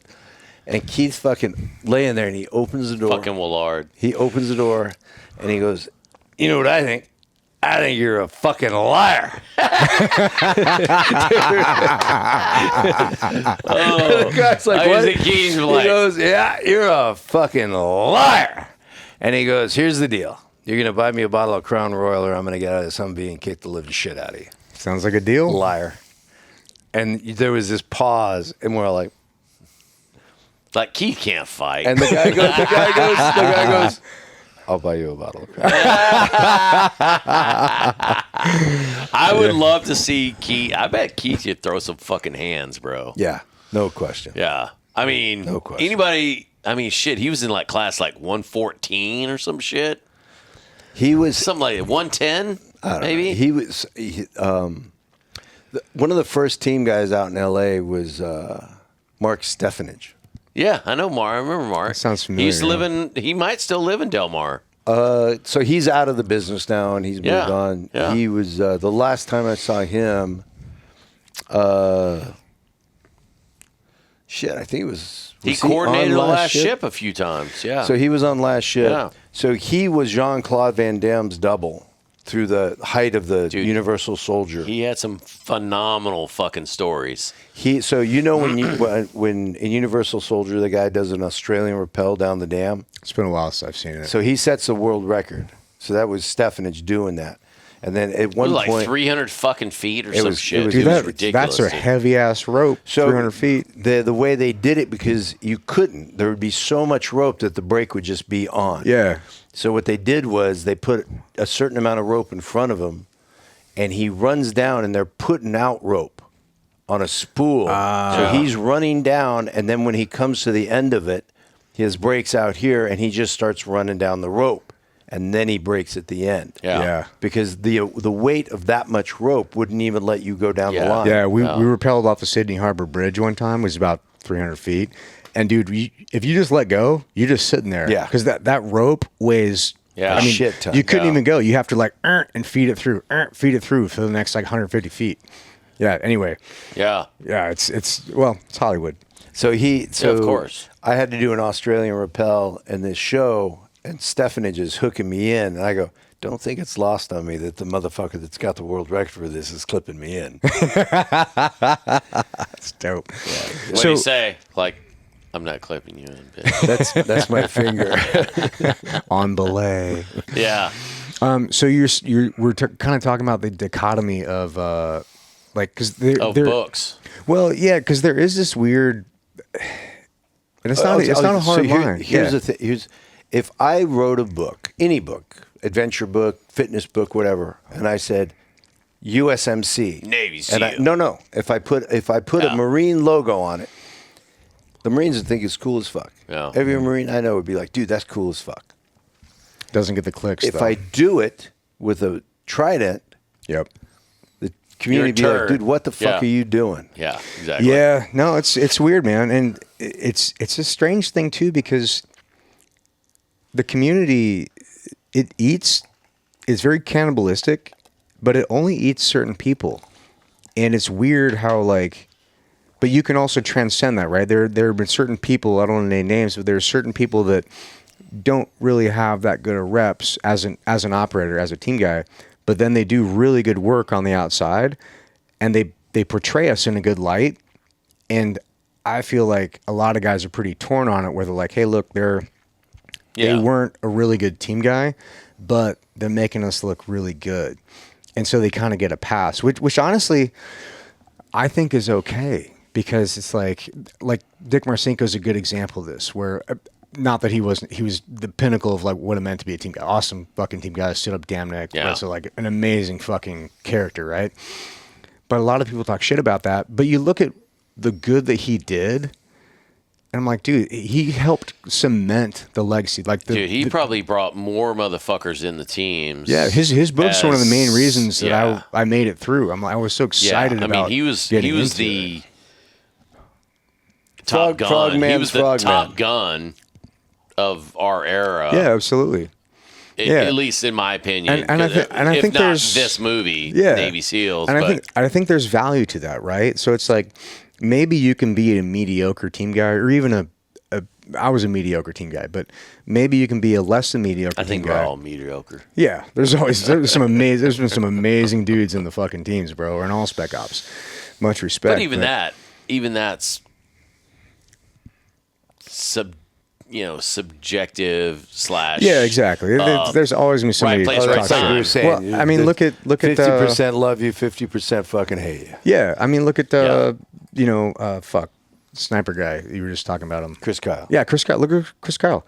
Like, Dude, like amazing sniper. 2 silver stars, like multiple fucking confirmed kills. People still go, "Oh, he was killing women and children." You're like, were you fucking there? Yeah, I'm like, do you dude, see any of this shit? And I mean, that's some of that shit blows my fucking mind, and that's another story for another day. Because I know we're gonna have Eddie Gallagher on here, Saturday. in like 2 days, Yeah. and he's got stories for that shit where people are like, oh, he was killing women and children. You're like, dude, if you've never been to Iraq, if you've never seen some of the most fucked up. They know our ROEs. and also they're calling children multiple fucking deployments to Iraq. Dude, they're where- calling 19-year-old adults children. Yeah, I'm like, and no, that's- bro.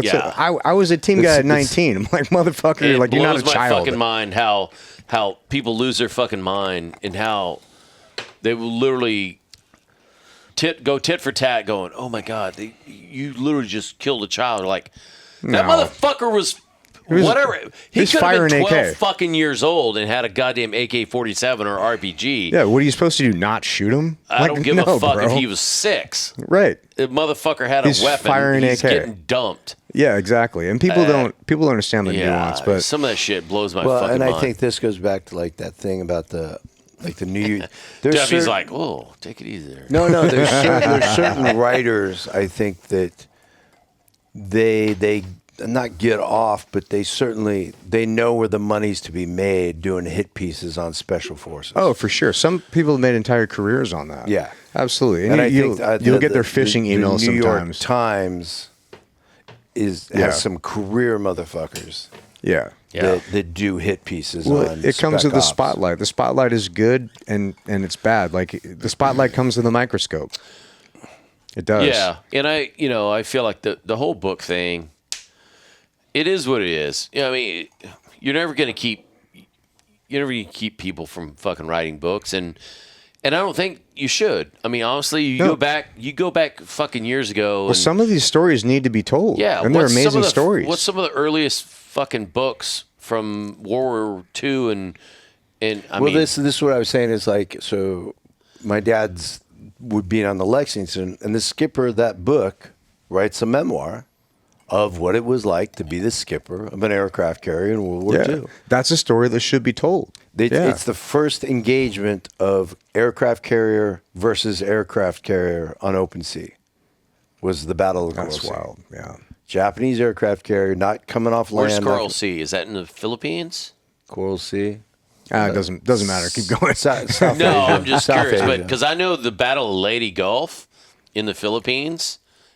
I think Coral Sea further south. Yeah, but the Leyte Gulf is one of the biggest naval battles in fucking history, and there were multiple.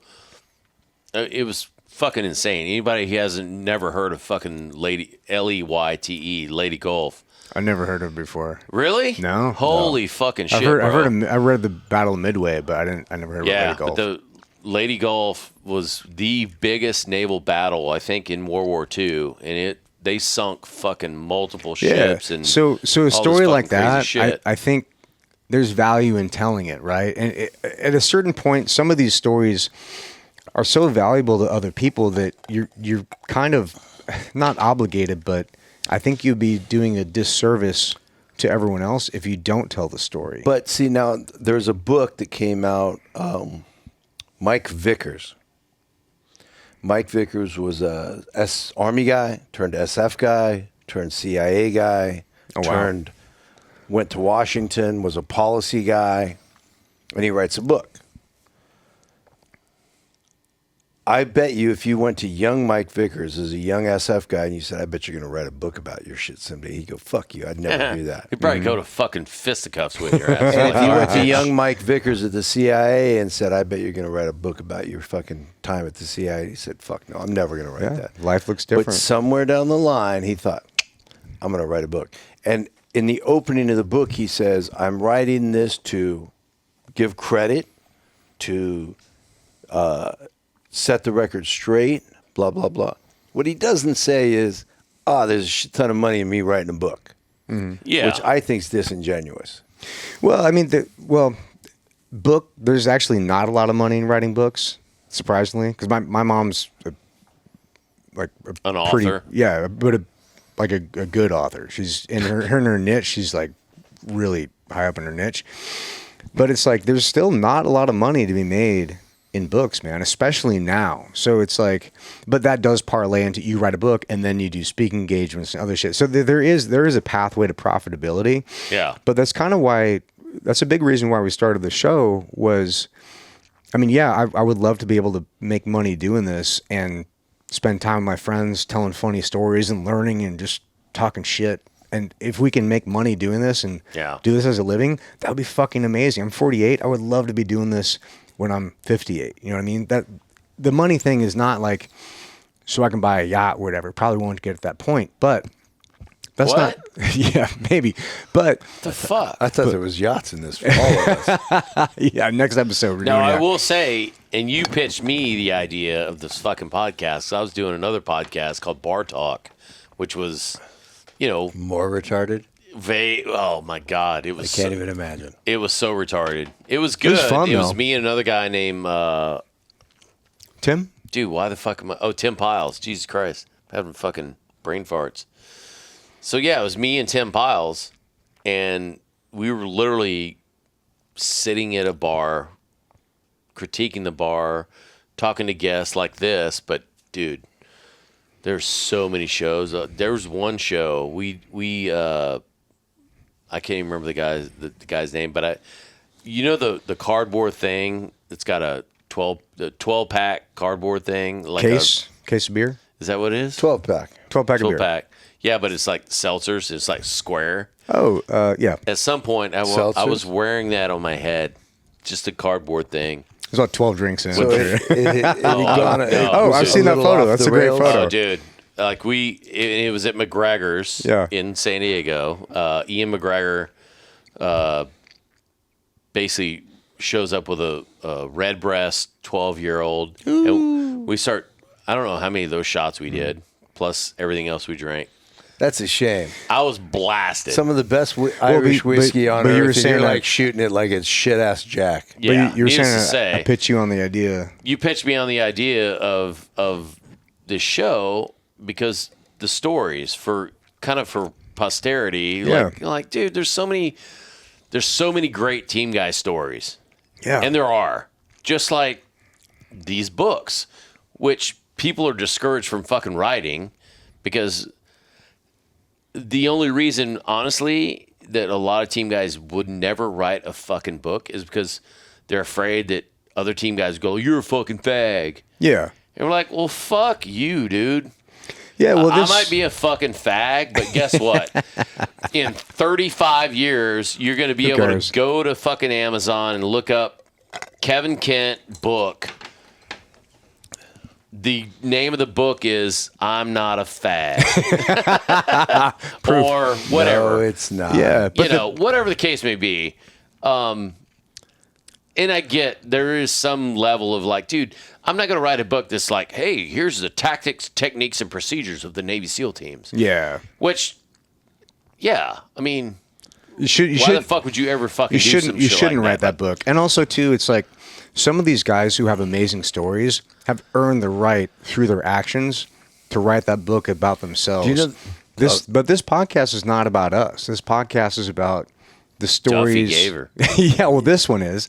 But the story of the show is really just about the legacy and the culture and the heritage of not just the teams, but spec ops, military, About firefighters, people being first responders. fucking complete fucking retards. But that's liberty risk. But that's the thing. Everybody's a fucking retard. But everybody's so afraid to let their hair down and at be like, some point, "Hey, I everybody fucked up." is a fucking retard. Yeah. And that's the shit It's that gets freeing. me too. Because at some point, any motherfucker that drinks, and you look at some guy. So, for example, I get a DUI driving home. They're like, "This guy's a fucking moron." What level of fucking incompetence? They're like, "Motherfucker, do you drink?" Yes. Okay. I know for a fucking fact you have driven under the influence at some point. You just didn't get caught. Right, exactly. So you're up my ass because I got fucking caught by the law and got just like the whole, maybe not like the same Tiger Woods shit, Yeah. but that's the shit that kills me. You're like, motherfuckers that live in glass houses shouldn't throw stones. Well, I think it Same comes. shit. stone throwing motherfucker. Yeah. Yeah. The exactly. thing I'd always been interested in the story that I don't see getting ever done is the UDT. The day they came out and said, "Hey, we want volunteers for something else." Ooh, I've heard about that. That would be really cool to hear. What was something else? Like SEAL SEAL porn? teams. SEAL team. Oh. This is like gay, gay porn. When I first got to SEAL Team 2, it wasn't long after I was there that they had their 25-year reunion. Wait, the UDT guys did? The SEAL Team 2. SEAL Team 2. Oh, that's right. Yeah, So 62. So we had this fucking dinner, and I sit down at this dinner. I go over fucking the buffet. I get myself a plate of food. I sit down. There's this fucking old guy sitting next to me. He's got a fucking beard like this. He's wearing a vest that his wife obviously knitted for him. Smokes a Sherlock Holmes pipe. Nice. And he's all interested in, like, you know, what's training like now, how was training, blah, blah, blah, blah, blah. And I go, super cool. When were you in? You're like, shut up, you old fucking fag. Nah, he swam up on Normandy. Pour me a fucking drink, you faggot. That's amazing. Yeah. Yeah, Damn. he swam up He's on one of those Normandy guys. shore. And I was like, well, how about we shut up about me and talk about you? Yeah. No shit. But, Wow. Like, what was your training like? Dude, like, they had rolls of rubber. You'd roll out the rubber. I'd lay on it. You'd draw chalk around me. We cut it. They made their own wetsuits? Yeah, they made their own No fucking way. suits. They made their own mask. Dude, Fucking that's tube it. wild stuff. Like trim it. Well, that was a fucked up thing too. Like I know in Pacific, for the longest time, those guys were like, dude, the wetsuits were fucking crap. Well, they used to just rub grease on They themselves. would wipe Yeah. themselves down with fucking like gear oil. Have you ever read? You know Mitch Hall? Yeah, Wait, Smooth Rig? Mitch. I don't know. So triathlete Mitch Hall. Yeah, Yes. Yeah. So Mitch turned me on to a book called Water Beneath the Walls. Turned you on? I've heard about that. Is that the Israeli stuff? No, Ben Milligan. Ben Milligan wrote it. It's the origin story of the teams. Yeah. Oh, okay, I cool. mean, from nothing to. Did you read it? Yeah, fuck it. So I know dude. Ben. Ben is a fucking good dude. It's spectacular. Water Beneath the Walls. So, I gotta check that out. And Ben lives in Chicago. We need to have him on the fucking Yeah, that'd on the be show. good. But Ben, fuck, I'm trying to remember. He wasn't at 5. I don't know. I don't even know how the fuck I know Ben, but good dude. But and the other thing too with Mitch. When's the last time we talked to Mitch? Yesterday. Oh No shit. fuck, dude. Did he talk to you about the fucking documentary he's doing? Oh, we've had Yeah. many Yeah, conversations. so we I- used to his nickname. Oh my 'cause god, we dude. were at third phase together, instructors, and his nickname was Smooth Rig because he used to shave his Yeah. entire body because he's a good triathlete. He was a triathlete, dude. But team guys will always make fun of whatever the fuck you're doing. You gotta Yeah, of course. So we used to call him Smooth Rig you and you Smooth could be the Bore. most yoked out motherfucker ever, and your nickname would be Applesauce or some yoked shit. dick or some dude. shit. And you're like, No, You're gonna bugger you. I met Mitch. So that thing that He's a great dude. Yeah. that the Navy SEAL Foundation dinner that I went to with Paul, I met Mitch there. Yeah. And then I met Mitch again at the track. He rides motorcycles like I do. No shit. Yeah. Like motocross or like a No, like street- road race shit. Yeah, dude, that's awesome. Yeah, I just literally like talked to him yesterday. Jixers and shit, like Road race, yeah. Yeah, MotoGP. no. Really? That's different. So it's road race, but MotoGP is two strokes. Is different Nope. stuff. MotoGP is Did they switch? They used to be two strokes. no. Well, I think you're talking about Many, fucking, many moons like ago. Rice Okay. Rockets. yes. Well, that's what I'm talking about. I know. Okay. That's MotoGP. No. Well, MotoGP is like MotoGP's the highest end. that's like F1. Yeah, That's extreme. Yeah, Yeah. that's like saying NASCAR is F1. Very Yeah. different. Yeah. Yeah. Road racing. Yeah, motorcycle road That's racing. what I meant. That's the same Yeah. shit to me. That's not MotoGP. It's like a tractor, but different. Yeah. That's like yeah. It's got wheels. It's the same That's thing. Like, yeah. No, Oh, we were anyway. on the same page. Yes. All right, so go ahead. MotoGP. So I've crossed paths with Mitch at the track a lot, and then That's cool. We've talked about the documentary stuff substantially because then it came to my attention that there was another version being made into a film, and then versus their version, which is the water beneath the walls. no, of fucking what? Roberts Ridge. Robert's Ridge. Oh, Roberts Ridge. No shit. So water beneath. so Mitch sorry. turned me on to Water Beneath the Walls as a book. That's Separate right. He's s- involved in that. So that's the whole Medal of Honor thing. With there's a lot of shenanigans going Oh, on dude. with it. Yeah, Like, we could dive down that shit for That's- another 7 That's hours. That's a whole different thing. And by the way, Yeah, that's absolutely. a whole thing that Yeah. he should come on, and if you want to get into a heavy Yeah. fucking yeah. thing, We it's talked about that several yeah. times. It's and pretty wild stuff. I've heard both sides of that, and I don't know what's true. So I'm like, I don't really have an opinion on it. But I it's, sat in on his documentary and gave commentary and looked at it, and it's fucking crazy how one narrative was taken as gospel. Yeah. And then you go back and look at it and you're like, Well, at the end of it, I'm a firm believer that the truth should be told. yeah. And then if we learn any lessons from that, as is Mitch. yeah, and if we learn any lessons from that, that's a good thing. Yeah. And if somebody's ego gets hurt or whatever, I'm like, that's a byproduct for telling the fucking truth. Yeah. And we should learn some Well, fucking dude, even lessons to this from that. day, I see shit on Instagram and people were just like fucking just Yeah, people get hammering very- Slabinski. I'm like, I've met Slab, and he's the furthest from being a turd or hypocrite or any of that No. fucking shit. And people are just like piling on. You're like, holy Yeah, fucking dude, it's a whole and it's thing. one of those things where I go, that Navy you SEAL just gotta Foundation wait. You just gotta dinner- wait. Yeah, exactly. That Navy SEAL Foundation dinner that I went to, Slab was there, Yeah, and he got up and spoke. it's probably prior to him getting the Medal of Honor, right? Or was this after? Before, I believe. Yeah. So he gets up and he told this fucking story, and there's two stories that I know secondhand that definitely get me emotional. Yeah. One is this one It's a heavy story. because, well, he said he got up there and he goes, there's.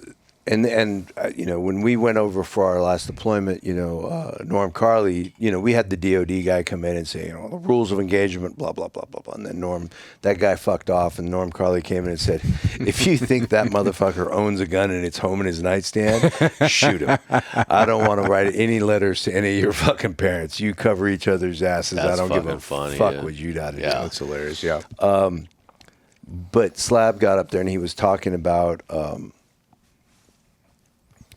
you get your marching orders. Hey, go do this thing, and you know, don't get killed.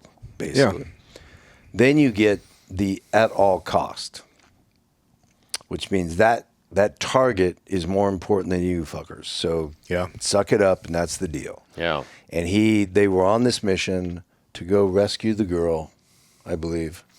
No, that was the guy. Was it the guy? No, Well, was no. that Robert's Ridge? No, It no. was- Separate thing. Oh, okay, Yeah, different. Robert's Ridge was just to take the hill. So this thing was, I believe, going and getting that girl that she needed her fucking Yeah. meds and whatever. Yeah. So they had been told this is at all cost. So they got into a certain point, and he was at his last cover and concealment. Beyond this moment, it's a gunfight, and they are well outnumbered. And he was, This is in Afghanistan, right? I'm not sure. From what I understand. Yeah.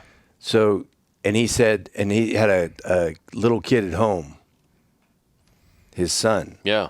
And he said he had a little, I swear to God, this shit upsets me every time I fucking think about it. He said a little prayer about, like, I'm sorry. Because he was sure he was going to die. Yeah. Yeah. You know, and I'm sorry to his kid. But they fucking kicked ass. They prevailed. They killed those motherfuckers. They got the chick. They got her out. And then his kid gets up. And his young son is part of this deal. And you're like, fuck yeah, I love this shit. Wow. You know, so Yeah. you go from being a Yeah. fucking operator that's pretty sure you're not coming home to your kid to that's my fucking kid. Yeah. That's a wild transition. And I wanted to. This is total fucking side thing. This is because we work in the film business, Yeah. and Not porn. but I Prefaces. just worked on the Odyssey, and it's coming up pretty quick here. And this isn't a pitch for the Odyssey, but this is talking about like Should be, though. no, it's doing fine all Yeah, on its yeah. own. Just the idea that like great literature was an examination of us. Yeah. And this modern entertainment is just candy shit thrown on the wall. Yeah, it's a lot of clickbait shit. Yeah. Well, it's look at me, shoot 'em up. Look at me, fucking do this. Look at me, fucking. I'm a CIA guy. I'm a this guy. I'm that blah blah blah. And it's not an examination. It's entertainment without the education. It's piece, popcorn, shoot 'em up shit. Yeah. As opposed to when you look at like the Odyssey, it's an examination of a multitude of things. A man going away to war for 20 years and who you become in 20 years of war.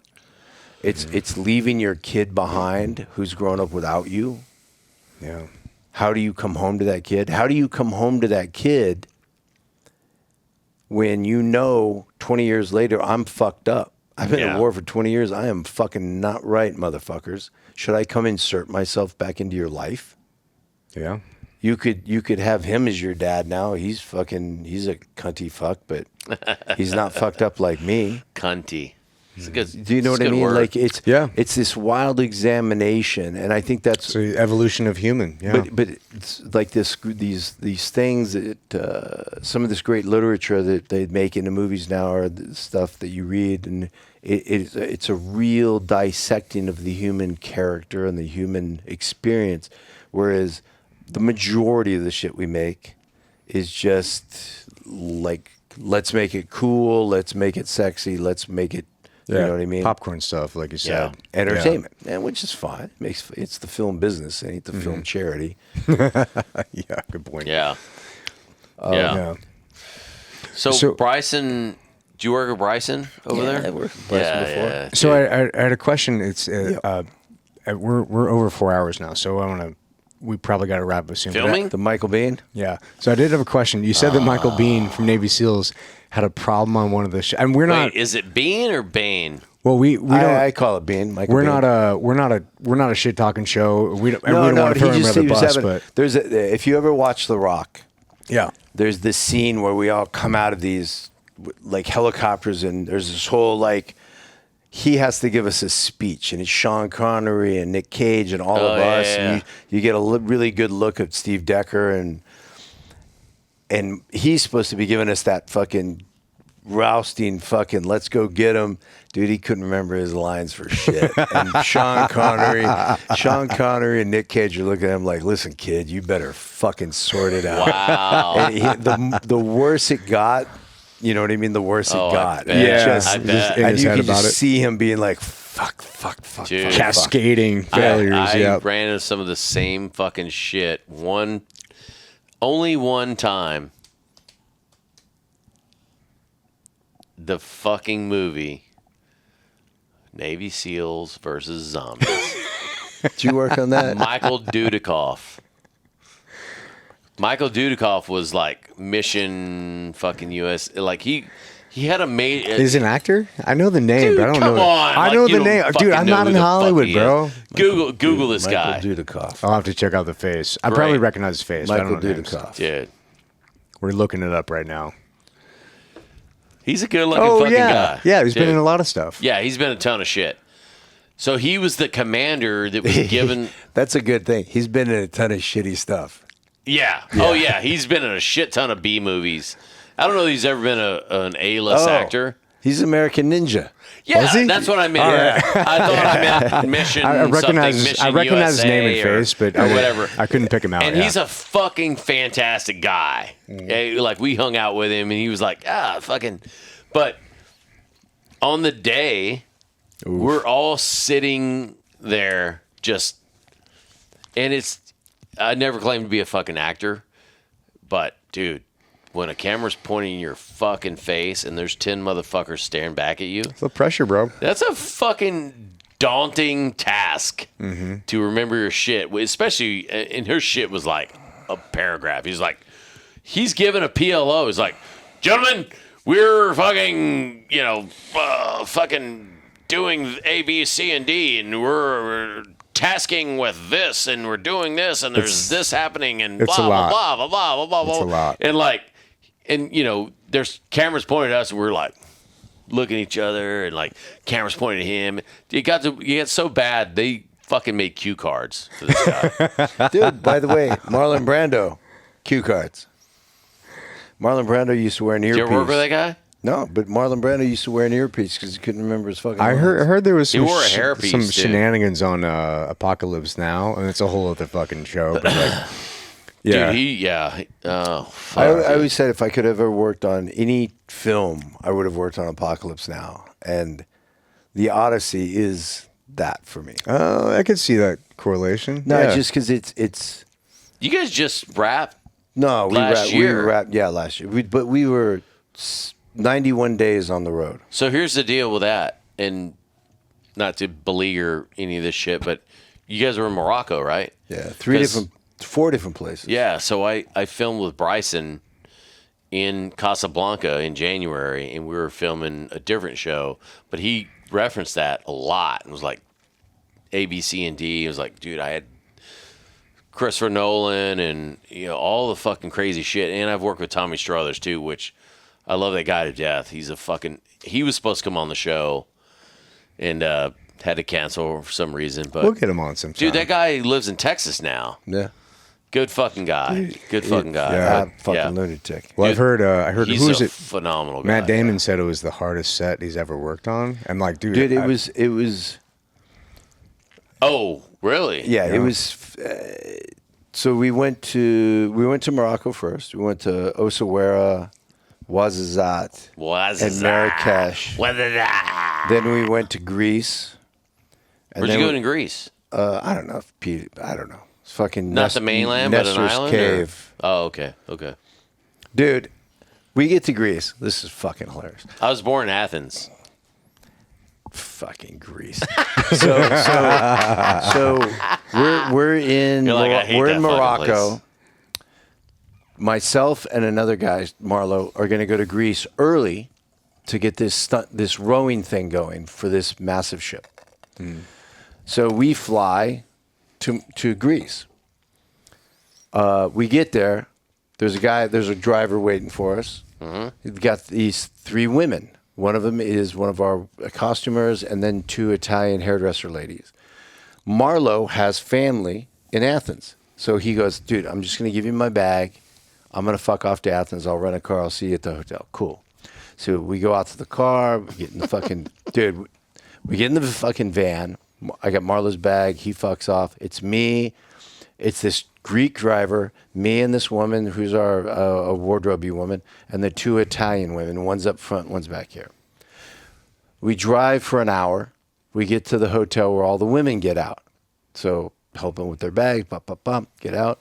Now it's just me and the driver. And I got to go to my hotel. Is this in Athens? This is outside of Athens. Okay, yeah. So 99.9% of the time in a situation like this, I fucking go to sleep in the van. I'm like, fuck it. I'm like, you know what? Maybe I'll see some lit up fucking ruins that's cool. So I sit up front. And I sit up front. Let's take some pictures. So, but hang on. So we dump the girls at their hotel. I go, hey, I got to go take a piss. I fuck off to the other side of the hotel, take a piss. I come out. He seems a little off. He's okay. I'm like, you good? He goes, yeah, I'm good. Okay, cool. I sit in the fucking van. We take off. Yes, feeling. Dude, 10 minutes down the road, and I'm looking out. I'm like, the fuck are we doing? We're rolling off the road. I look over, and my driver's like this.